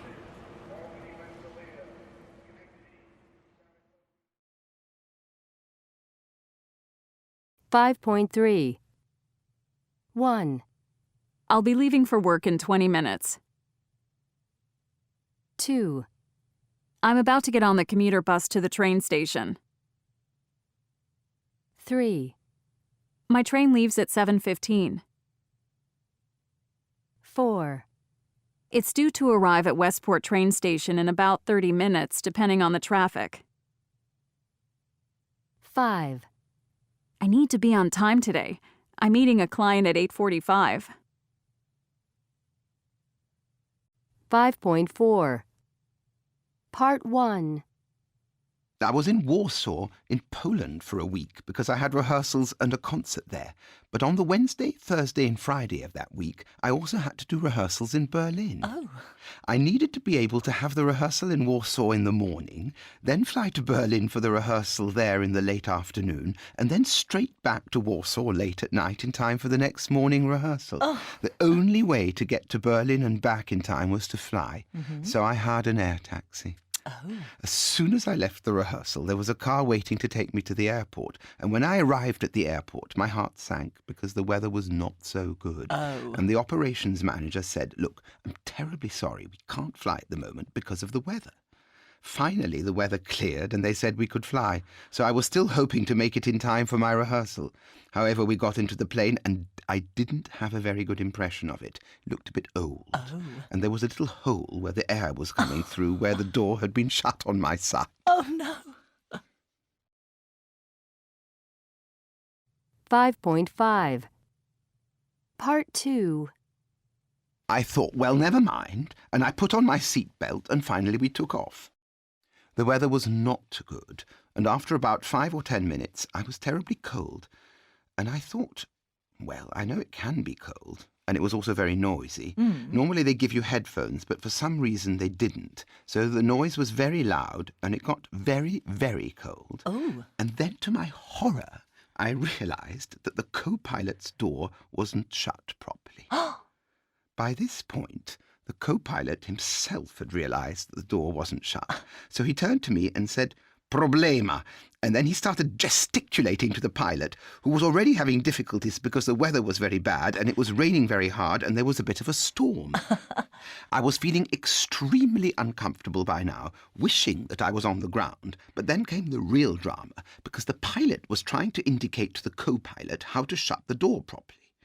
Now, what do you do if you're driving a car and you realize that you haven't shut the door properly? You usually stop open the door again, and then shut it with a bang, or sometimes you don't even stop. You just, while you're driving slowly, you do that. Anyway, this idiotic co-pilot, he proceeded to do precisely that. He then opened the door completely in order to shut it properly, and I was just behind them, as this is a small plane, so right in front of me was just open air. This open door, I was absolutely terrified, cold air rushing in, and then he tried to shut it properly, but presumably because of the pressure or the cold, I don't know what, he couldn't do so. And had he not had his seatbelt on, he would have fallen out of the plane. So he was holding on, partly for dear life, partly to try and shut it, unsuccessfully. The pilot was shouting at him, but he couldn't correct the situation because, you know, he had to keep the plane in the air, which was now extremely precarious, and the plane was going up and down. 5.6. Part 3. Then suddenly I felt that we were going right down, and I prayed that we were going to land. To my relief, we landed in one piece, so at least my life was no longer in danger. But as far as the rehearsal was concerned, I realized with horror that because of this emergency in the air, the pilot had had to land at the nearest town, which was still quite a long way from Berlin. I had to phone the rehearsal people to say I was going to be late, and I was feeling thoroughly miserable. However, we eventually took off and arrived in Berlin, and I did my rehearsal, and fortunately it had been the type of rehearsal where my lateness had not caused a real problem. Then on the way back, the pilots were waiting for me at the airport. This was now about 10 o'clock at night or 9:30. So this time we took off, and I said, "Are you quite sure the door is properly shut? Quite sure?" And they said, "Yes, yes." And I said, "We're very late now. I want you to get back to Warsaw as fast as possible." And they said, "Yes, the wind is in our favour. This aircraft can go very fast. We should be back soon in Warsaw. Don't worry, everything will go fine." So we took off, and things were, well, nothing was going particularly wrong, but I noticed that they were going rather slowly, but it was still so noisy that I couldn't communicate with them and ask, "Why are you going so slowly?" Eventually, when we landed, I said, "Why were you going so slowly? I told you to go as fast as possible." And the pilot said, "I'm terribly sorry, I didn't know this plane very well, and we were having a fuel problem, so we're running out of fuel." So on the way there, I'd nearly fallen to the ground through an open door, and now we'd been in danger of falling to the ground because of lack of fuel. 5.8.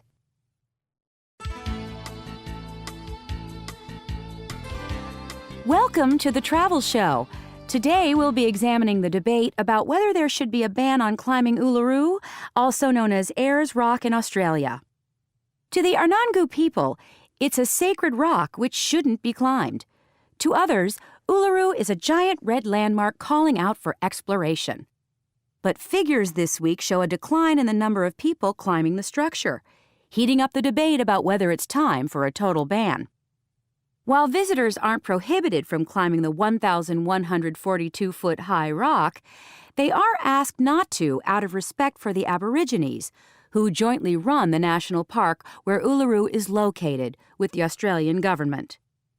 Uluru's traditional owners ask visitors not to climb for cultural, environmental, and safety reasons. 36 people have died attempting the climb since 1958. Here, we get the views of a tour operator who says Uluru shouldn't be climbed, and an Australian journalist who has climbed the rock. First, we'll hear from tour operator Robert Cowan, who says Uluru shouldn't be climbed.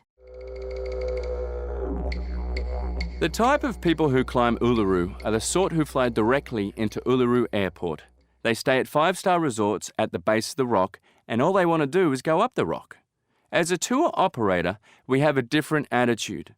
We have a responsibility to respect the traditional owners of Uluru, the Anangu people. That means explaining that they ask that you don't climb their rock because it is sacred to them. Therefore, we don't promote the climb on our brochures or website. We actually promote the non-climb of Uluru, which is respecting the traditional owner's requests. Our guides spend the first 2 days of our tour explaining to people why it is culturally insensitive to climb the rock. That's why we take guests to visit the Aboriginal Cultural Centre and we show them examples of Anangu rock art. The rock art tells the story of the beginnings of Uluru and why it is a sacred site to the Aboriginal people. There are signs everywhere saying not to climb. That's our view of it. And if a ban on climbing Uluru is enforced, it won't make a difference to us, but it will have an impact on the higher-end market. The owners of our company have never climbed Uluru, neither have our tour guides, and we hope that our passengers will respectfully not climb the rock. And now we'll hear from journalist Dominic Hughes, who has climbed Uluru. My friend and I had the debate about whether to climb or not to climb the rock when we arrived at Uluru a few years back. We'd visited the cultural centre and heard all the stories about the rock and why it was sacred to the Aboriginal people. My friend, who is not a religious person, suddenly became unusually spiritual and suggested perhaps we shouldn't climb it. It is a pattern I've seen over and over again. People who have no time for traditional religious beliefs of any kind can become oddly respectful when it comes to the beliefs of an ancient tribe or culture. But we have to respect the beliefs of others, you say. No, we don't.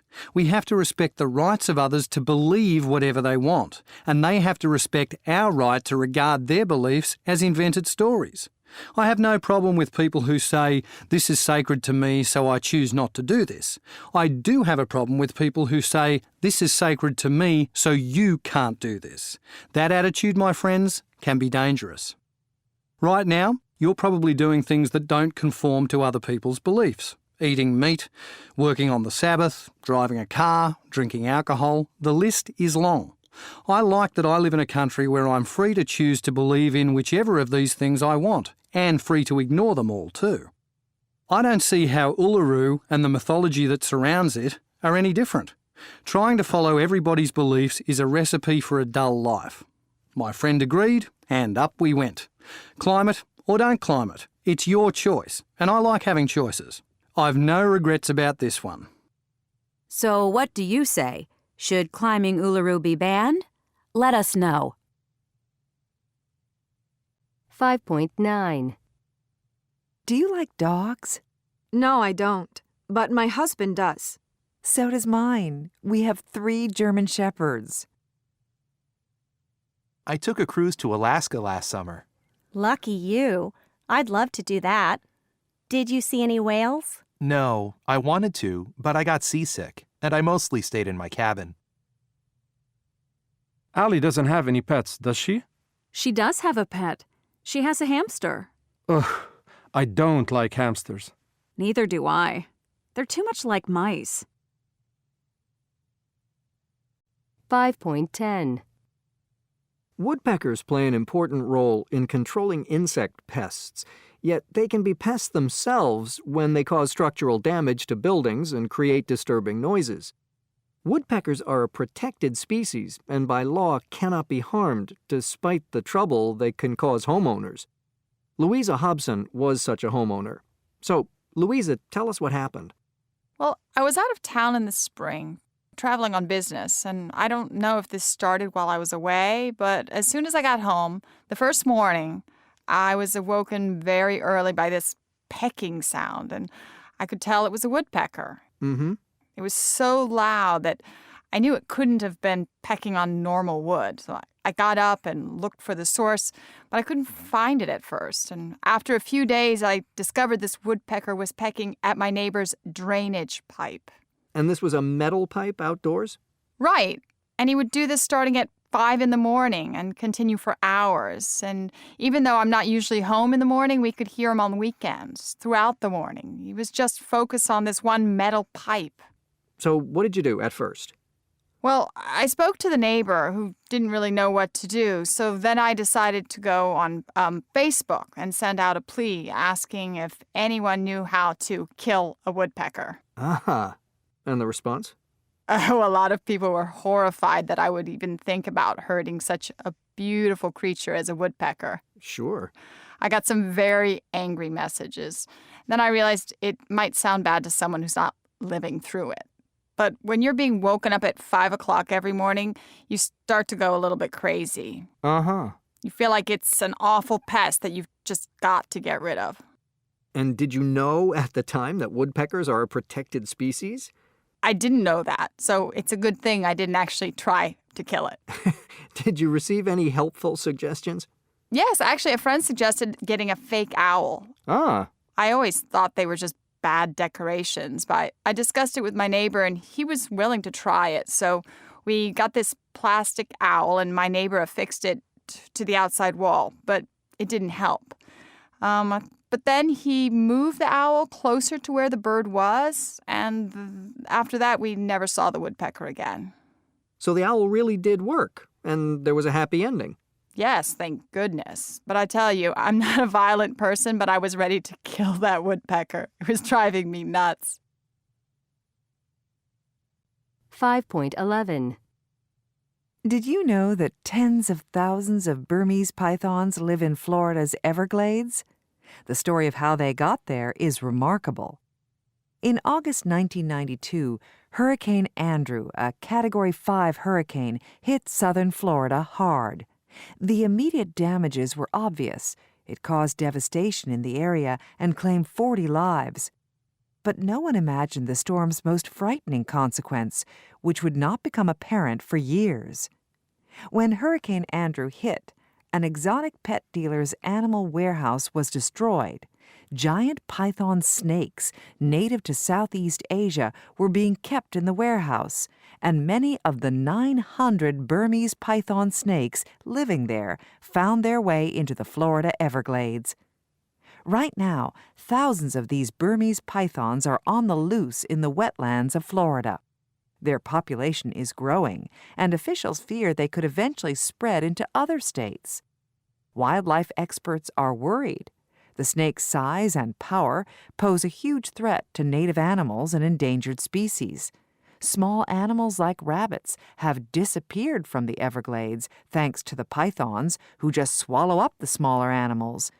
The number of other mammals, such as opossums and raccoons, have dropped by more than 98%. An expert animal handler says, "These pythons are massive. Recently, a college student captured an 18-foot, 8-inch Burmese python. He was lucky that it didn't kill him. The problem is that despite their size, they are not easy to catch. They hide in the waters and they are quick. If a python finds you before you find it, it tracks you with its tongue. And when it attacks, it will bite deep and hard." Pythons have even been known to swallow deer and even alligators. And while attacks on humans are extremely rare, Burmese pythons can pose a danger to people. The actual number of Burmese pythons in the Everglades is unclear. Estimates range from 10,000 up to 150,000. In order to control the increasing population, Florida wildlife officials have issued permits to reptile experts to hunt and kill the pythons. They hope this will prevent them from migrating to other areas. If you're not a reptile expert, the best thing to do is to stay away from one. 5.12. 1. Now that's something I feel very strongly about. 2. Well, I don't feel particularly strongly about it either way. 3. I have to say, I am completely against zoos nowadays. 4. Oh no, I totally disagree with you there. 5. Well, I couldn't disagree with you more. 6. Well, I don't entirely agree with you. 7. Well, I'm absolutely convinced that the animal does not want to be there. 8. Well, I'm pretty sure that kids could get the same amount of pleasure from seeing animals in the wild. 5.13. Song. Talking Bird. Oh, my talking bird, though you know so few words, they're on infinite repeat, like your brain can't keep up with your beat. and you're kept in an open cage. So you're free to leave or stay. Sometimes you get confused, like there is a hint I'm trying to give you. The longer you think, the less you know what to do.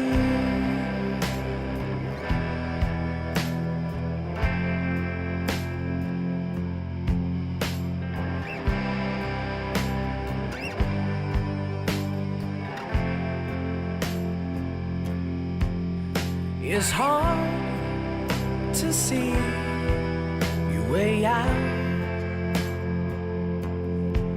when you live in a house, cause you don't realize that the window time. Oh, my talking bird, though your feathers are tattered and furled, I'll love you all your days, till the breath leaves your delicate friend. It's all here for you, as long as you'll choose to stay.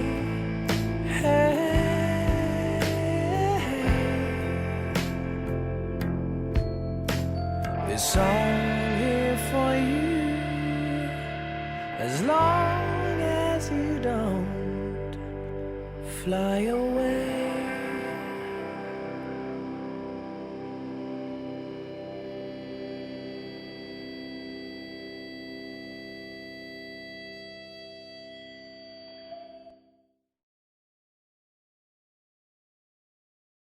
(5.14) Baked, chopped, mashed, minced, sliced, stuffed, whipped,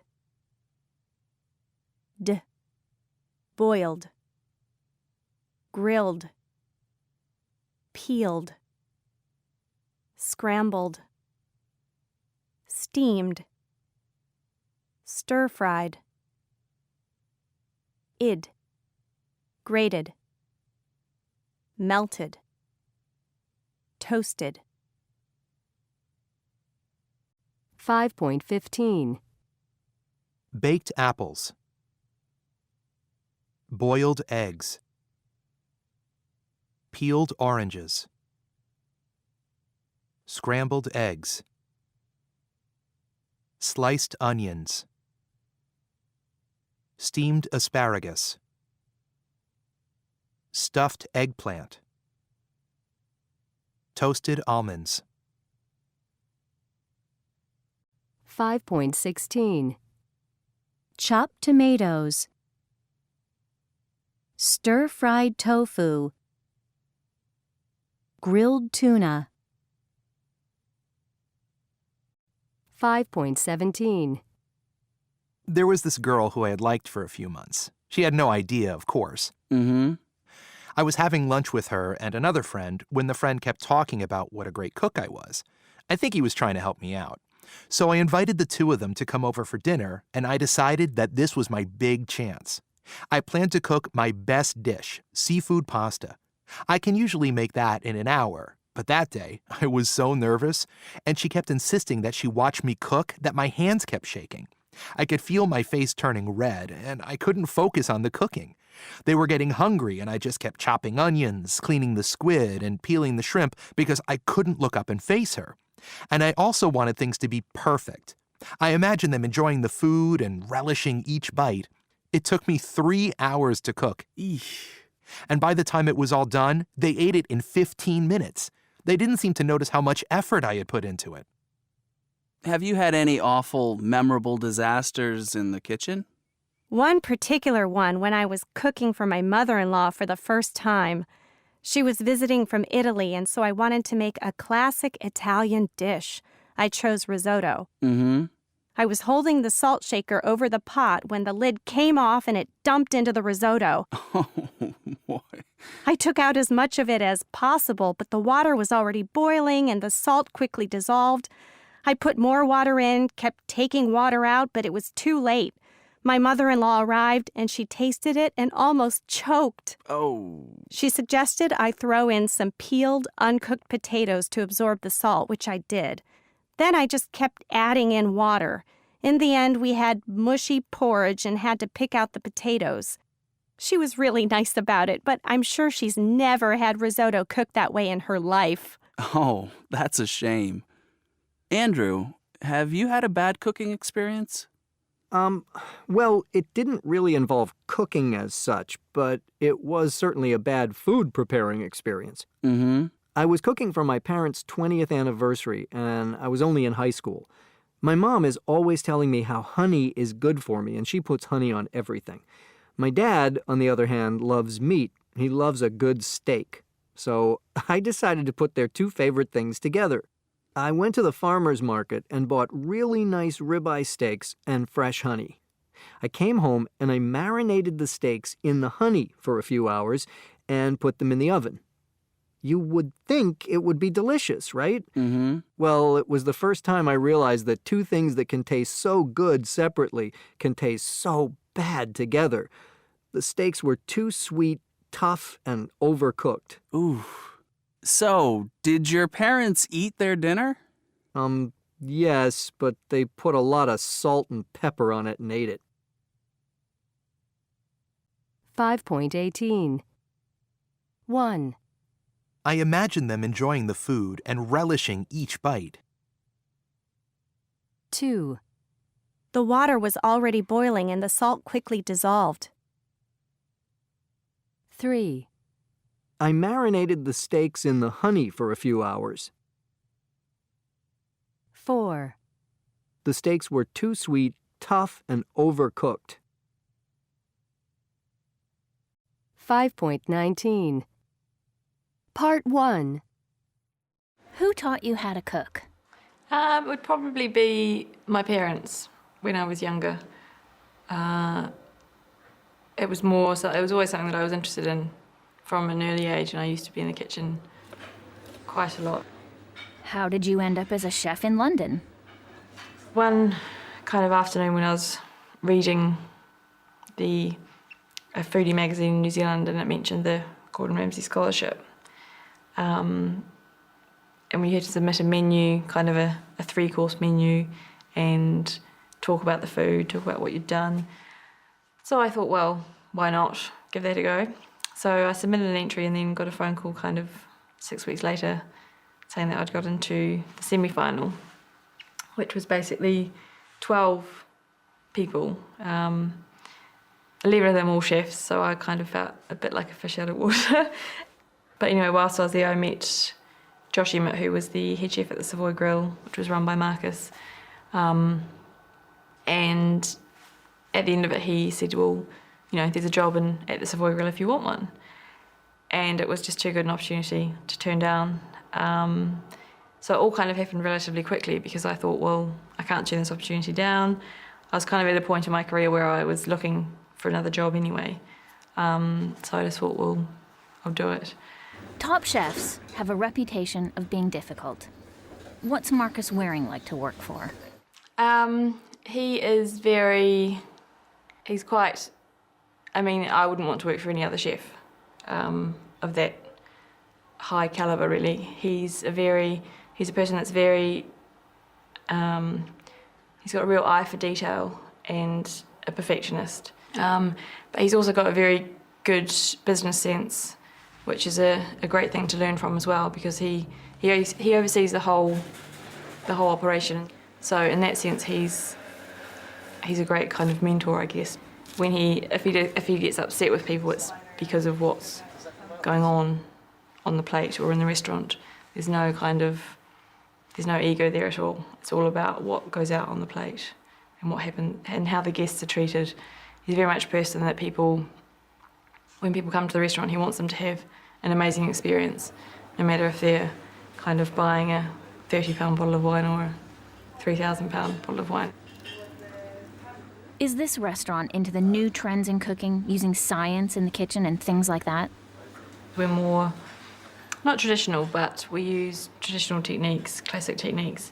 I guess in a sense, we're more about, Marcus is a person that's very respectful of ingredients and basically will treat a carrot the same way as a piece of foie gras, in the sense that they're both great things that need to be looked after and treated in the right way to get the maximum kind of flavour out of them. And I guess we're more about making a carrot taste like a carrot as opposed to making a carrot taste like a beetroot, which in a sense I think some people get a little carried away with. 5.20 Part 2. You are the sous chef here. Can you tell us what exactly is the difference between a chef and a sous chef? So basically, a sous chef it basically translates to a second chef. So you have the head chef, then you have the sous chefs under the head chef, so they run the kitchen in the head chef's absence. How many hours do you work? They are long days for most people. I mean, we start at about 7 in the morning and then normally finish kind of between 12 and 1 in the morning. So it's a long day, but in a sense it's something you get used to the more you do it. Does it get very stressful in the kitchen? It can do. The biggest thing is organisation. It makes a big difference, kind of the way diners come in as well. If they all come in at once, then it does get a bit, because you're always conscious of the fact that you don't want to keep people waiting too long, but you don't want to, in the other sense, just push out the food because they're here for the experience. So it can get stressful in some situations, and if you cook something and it's not right and you can't serve it, the time it takes to kind of begin the whole process again, for the guests that have ordered that particular dish, they have to wait a long time, but it also creates a backlog in a sense. So it can get stressful, but again, it's something that's managed. And if you're organised and kind of a bit forward thinking and always one step ahead, then it minimises the stress completely. And presumably the long hours don't help. Again, the hours don't help the stress, because obviously the more tired people are, then the more stressed they can get. But in a sense, the people that work here are very focused, very passionate about what they do. You kind of have to be able to put in the time that we all put in. So the stress I think it's something that can be managed. Do you cook at home? If so, what kind of food? Not much. I don't cook at home much. A, because I'm not really there a huge amount. And B, when you have what we have here, to go to kind of a small kitchen, I find it a bit difficult in a sense, because you're used to having such great equipment and kind of ovens and everything around you, and going back to a little flat and kind of trying to do it, it's just not quite the same. But then when I have time off, if I'm on a holiday or something like that, then I of course enjoy kind of going to a market or even a supermarket and getting kind of local ingredients and doing it that way. What would you have as your last meal on Earth? Wow, that's a big question. Probably would start with something like foie gras, because it is such a kind of delicacy, and then a seafood, probably scallops. Main course would probably be some beef, a rib of beef, with some beautiful vegetables, seasonal vegetables.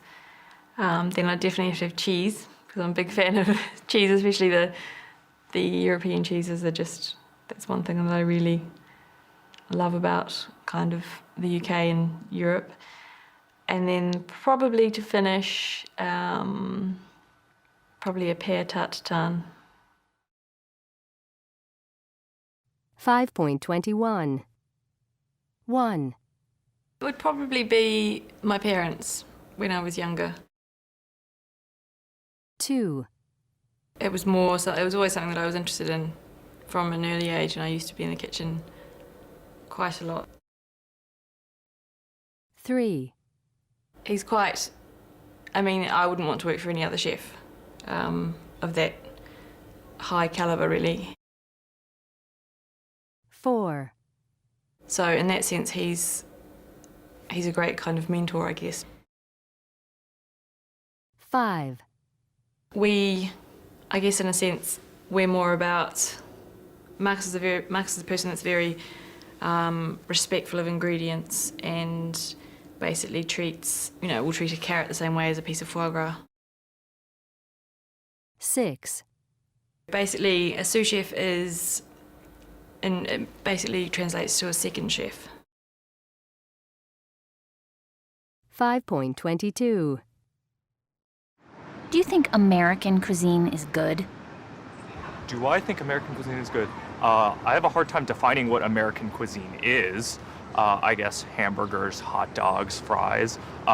In that context, yes, I think American cuisine is excellent. I like to eat burgers and fries and all those unhealthy things. How healthy do you think the cuisine in your country is? I don't think American food is inherently unhealthy. I think we enjoy doing things like frying things up that don't need to be done, but I don't know. No, I don't think it's inherently unhealthy. Do you think Americans eat too much fried food? Being from California, I think I'm obliged to say yes, we fry food too much in general, particularly because we eat a lot of fast food, and it obviously makes it taste better. Do you think food in California is healthy? I think that people in California like to believe that it's healthier. They like to believe that they eat local, fresh, organic, all of those buzzwords. It is easier to find healthy food in California than, say, Texas, I would say. I'll say that much, yeah. What other cuisines do you like? Oh, God, that's a hard question. I like all different kinds of cuisines. Living in a rather, I suppose, cosmopolitan area, I think there are a lot of different types of cuisine, Indian food, Thai food, all of that I enjoy thoroughly as well. What do you like about Thai food? I like Thai food because partially the way they prepare it, the stir fry, and the herbs and spices that they use, the basil, lots of peanut-based sauces and whatnot. Do you think, in general, people from your country are good cooks? I do think American people are good cooks. I think that New York is very diverse in their cuisine, and so I guess all different types of foods could technically be considered American food. So yes, absolutely. What other cuisines do you really like? I think another country's cuisine that I really love would be Brazil. I am a very heavy meat eater, so I think that they're really great with keeping everything super flavorful and diverse. How healthy do you think the cuisine in your country is? If I had to guess which cuisine is healthier, I'd say probably Brazil. America has a lot of problems in regards to growing fruits and vegetables and everything right now, and considering everything with fast food and how meat is raised to be slaughtered, I think there's a little too much going on for me to say that it's healthy with GMOs and pesticides and everything like that. Would you like to go to Brazil to try the food? I would absolutely love to go to Brazil and try the food out there. Do you think, in general, people from your country are good cooks? I do think American food is good food, but it also depends on where you're at in the country. American food is pretty diverse. If you're in New York, American food is, lack of a better term, is a melting pot, pun intended, because you have Italian, Chinese, Thai, Asian fusion, wherever you go. But if you go down south or maybe in the Midwest, it's a little bit more butter-oriented, a little bit more delicious. I don't know. But yes, I think American food, though, is really diverse and it's awesome. How healthy do you think the cuisine in your country is?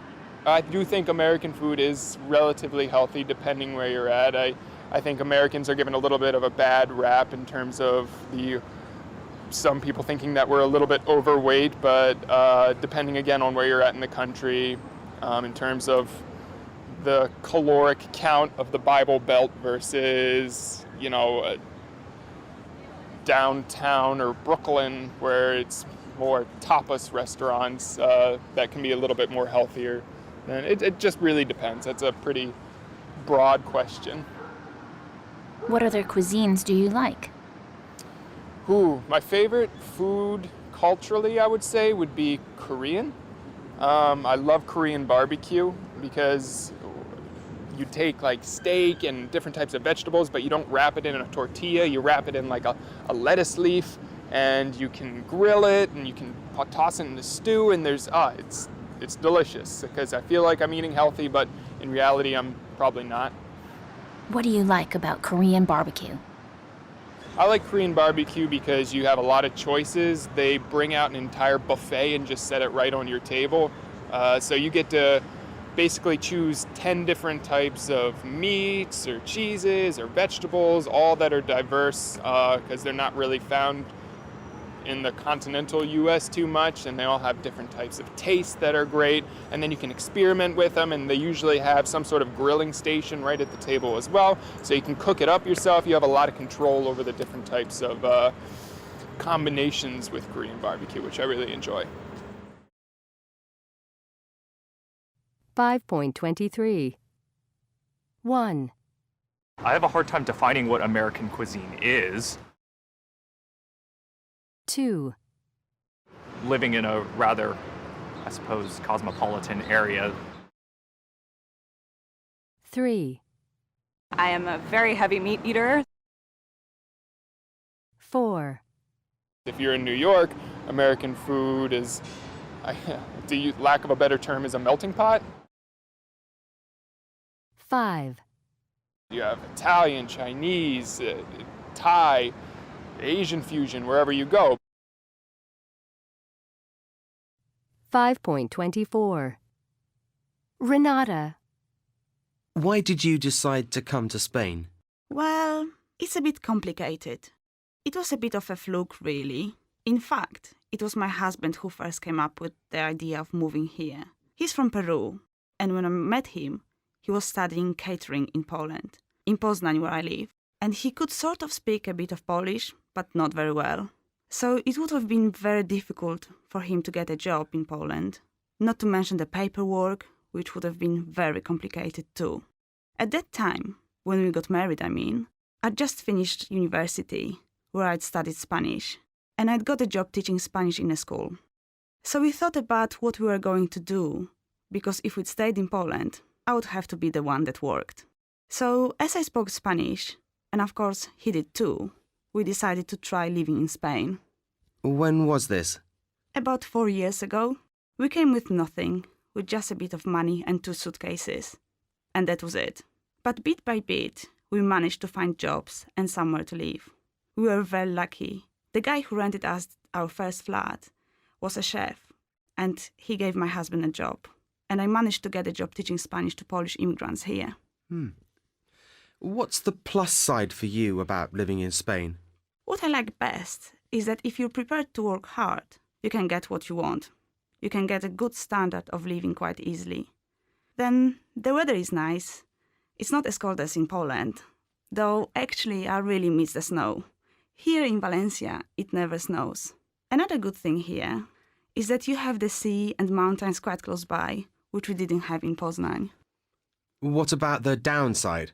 The traffic. I absolutely hate driving here. Nobody obeys the traffic rules. They drive really crazily. And what else? The food is different, but it's okay. My husband would say the noise. The people here are so noisy. In Peru, people aren't nearly as noisy. They live in their houses. If you want to see someone, you go to their house. They're not in the street all the time like they are here. I agree with him. And I think people gossip a lot here too. They're always talking about what everyone else is doing, and I don't like that. There must be things you miss about Poland. Of course, loads of things. The food, my family and my friends, the little corners of my town that I love, my favorite cafes and cinemas. That's what I miss most. Might you go back to Poland one day? I personally would love to go back, but I'm not sure if we ever will. It would be very difficult, especially for my husband. But you never know, or maybe we'll end up in Peru. 5.25 Zhenghua. I've been living in New York City for just over 5 years now. The reason I first came here is because I always wanted to improve my English and live abroad. I came alone and I didn't have any family or friends in the US. I had no idea how things were going to unfold. It was all terrifying and exciting at the same time. South Korea is a relatively homogeneous country, so I was completely fascinated and shocked by the diversity in New York City. I was surrounded by people of different races who spoke languages that I had never heard before. Even if people were speaking English, I didn't notice because of all the different accents. It was all so different from what I had been used to back in Korea. You see, what I like best about living here is that in some way, I'm still living the dream. I was only planning to stay a year, but 5 years later, I have a master's degree from NYU, and I'm working as a teacher's assistant. I get to meet people from all over the world, and people have such different backgrounds that I find myself learning all the time. In South Korea, people are more conservative and cautious about expressing their views. One thing that has definitely changed a lot is my attitude toward communication. In the past, I always went for the politically correct answer, and I had to spend some time looking for the right words to phrase my opinions. But I've gotten used to the idea of the right to express oneself, and now I feel more comfortable with expressing my thoughts in a more straightforward and honest way. The thing I love about living in New York City is the people, but it's also the same reason I get frustrated and fed up. I find that people, especially New Yorkers, have little patience. And as much as expressing oneself is a great thing, I find that some people take the right to express oneself a little too far. I think the New York City subway system during rush hour is a really good example, and the best place to see people at their best and worst. I've seen people express their frustration and anger with other commuters by cursing and yelling. Sometimes things will get really heated and fights will break out. That really surprises me because in Korea, no matter how crowded or packed it gets, people don't usually yell at one another. All in all, I love living here and I've made some really good friends, but I still get homesick from time to time. I can easily communicate with my family or friends back in Korea using the internet, but it doesn't completely get rid of my longing for home. And as much as I love the people, sometimes I feel like the pace in New York City can be overwhelming. I do often think about going home and returning one day. 5.26 1. In fact, it was my husband who first came up with the idea of moving here. 2. What I like best is that if you're prepared to work hard, you can get what you want. 3. The reason I first came here is because I always wanted to improve my English and live abroad. 4. One thing that has definitely changed a lot is my attitude toward communication. 5.27. 1. What I hate about my job is having to get up early. 2. The reason why I went to Japan was because I wanted to learn the language. 3. It was her mother who really broke up our marriage. 4. It's the commuting that I find so tiring. 5.28. 1. What I don't understand is why she didn't call me. 2. The thing that impresses me most about Jack is his enthusiasm. 3. The reason why I left early was because I had an important meeting. 4. The place where I would most like to live is Thailand. 5. It was the neighbors that made our lives so difficult. 6. It was then that I realized I'd left my keys behind. 5.30. There's a deeply held belief that sports teaches us valuable lessons about life and ultimately makes us better people. In your opinion, is that true? Call me old-fashioned, but I actually do believe that, having played sports myself when I was younger. There are some things that sports can teach you. Just in general terms, it teaches you to respect authority, for example. When there's a referee in the game, there's an authority figure. And it teaches you how to get along with others and cooperate. When I was a kid, we would play ball sometimes without supervision, and we'd have to get along by choosing up sides for the teams. When there was an issue with the rules, we'd have to get together and come up with a compromise. So yes, I think there are a lot of lessons to be learned, especially when you're young, that help you later on in life. Now, when it comes to individual sports, the effect is even more evident than in team sports. It takes an incredible amount of discipline, for example, with tennis and golf and track, which aren't team sports. It's a matter of getting up early, training on your own, and all the repetition that you need to do, sometimes without supervision. A lot of people who aspire to be professional athletes can't afford a trainer or a coach, especially when they're young. So the discipline involved in individual sports is a valuable lesson in life as well. On the whole, would you say that sports bring about more happiness or unhappiness in the world? Well, as long as there's some perspective there, and you look at sports as a sort of temporary escape from real life, as entertainment, like going to a movie. If you have that kind of perspective, then I think sports can enhance your life. And life is better with diversions. With sports, a lot of people look forward to following their teams. It gives them a sense of family, a sense of community, and some wonderful memories. And as entertainment, sports have tremendous value. But again, there has to be some perspective. When you go past the level of sports as entertainment, as diversion, as a pastime, when it gets into the obsession area, then it's probably not a good thing.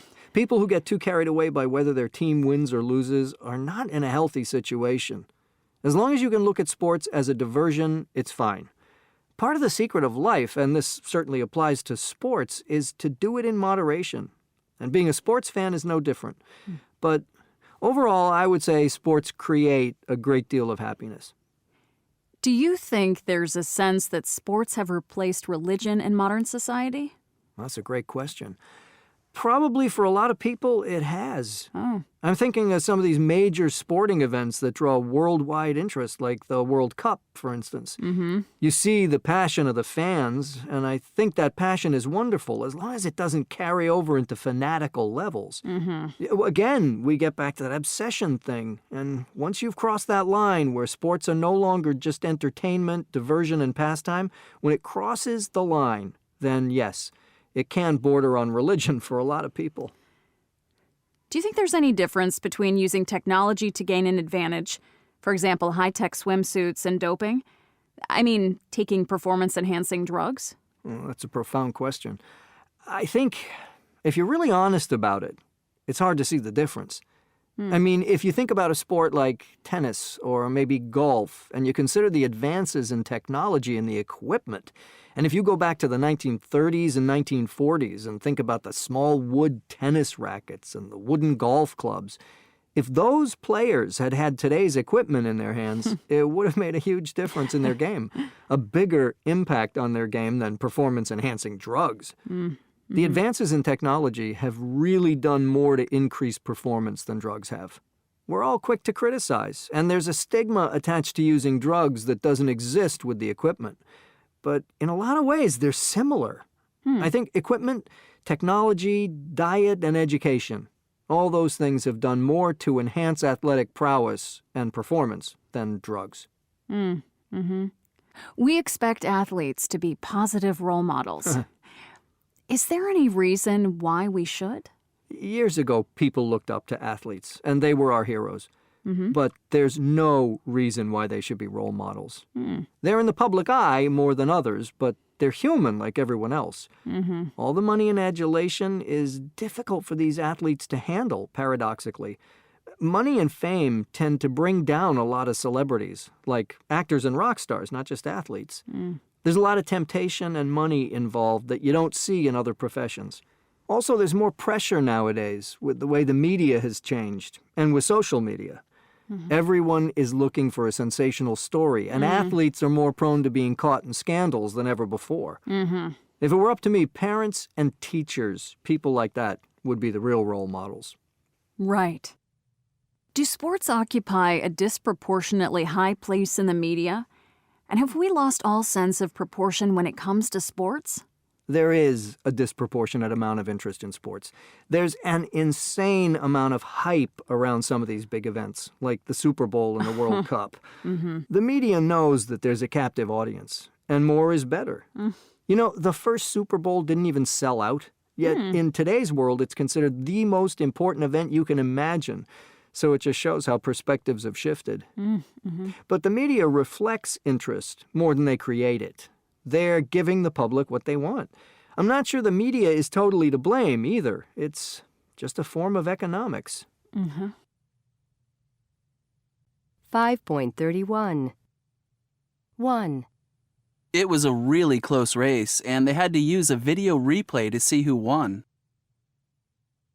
2. What time does the ticket office close? We need to get our tickets for the game on Saturday. 3. The lowest-ranked baseball team in our division pulled off an amazing upset when they played the top team and defeated them 5-4. 4. He was really upset because he missed an easy shot that would have won the basketball game for the team. 5. He was disqualified because they found a minute quantity of a banned substance in his blood sample. 6. He scored a goal just 1 minute before the referee blew the final whistle. 7. If you tear a muscle or a ligament, you may not be able to train for 6 months. 8. As she listened to the national anthem play, a tear rolled down her cheek. 9. Professional athletes never seem content with their contracts. They're always trying to negotiate better terms. 10. The content of the program was a 2-hour analysis of the game. 11. He wound the tape tightly around his ankle to prevent a sprain. 12. You could see his head wound bleeding as he was taken off the field. 13. If you use a high-tech swimsuit, you will be able to swim much faster. 14. It's no use complaining. The umpire's decision is final. 5.32. What made you eat more of that ice cream than you intended? Why do you always eat too much when you go to a restaurant? If you're like most people, external cues influence how much you eat, which foods you eat, how fast you eat, and more. When people eat mindlessly, they are unaware of the signals and cues that affect their eating habits. Brian Wansink, author of the book Mindless Eating, has spent a career investigating those cues and why people eat more than they need to, even when they're not hungry. In other words, why do people eat mindlessly? We spoke to Mr. Wansink to find out more. So, Mr. Wansink, why do people overeat? We asked people to think of the last time they could remember overeating. Then we asked, why did you eat so much? About 12% said, I overate because of something emotional, or I was feeling sad, or I was bored. About 51% said they overate because they were really hungry, and 37% said they overate because the food was so good. So we asked ourselves, what happens if the person is not hungry and the food is terrible? That led to our stale popcorn study. What did you test? We gave people popcorn that was either fresh or 5 days old. On a scale of 1 to 10, people rated the taste of the stale popcorn a 3. It tasted like styrofoam. Yuck! Sounds awful. And you gave moviegoers either medium or large bags? Yes. And we gave them to people who had eaten dinner within 20 minutes of arriving at the theater. So we gave them bad food when they weren't hungry, and people ate 34% more from the bigger bag. If the popcorn was fresh, they ate 45% more from the larger bags. When people left, we said, gee, you ate 34% more. Do you think the size of the bag had anything to do with it? And every one of them said, no, how could it? Are big servings the only influence on how much we eat? No. Very simple things have a tremendous influence on how much we eat. We gave office workers candy dishes filled with candy every day for a month. The bowls were placed on either their desks or 6 feet from their desks. We found that a typical office worker would eat about 9 chocolates, which is about 225 calories, if the candy dish was sitting on their desk.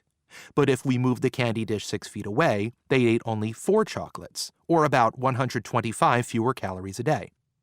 Over the course of a year, that would translate into 11 to 12 pounds of extra weight they would gain by having the candy on the desk instead of 6 feet away. We asked the office workers if 6 feet was just too far to walk, but they said, no, it's just that the 6 feet gave me pause to think. Am I really that hungry? And half the time, they said no.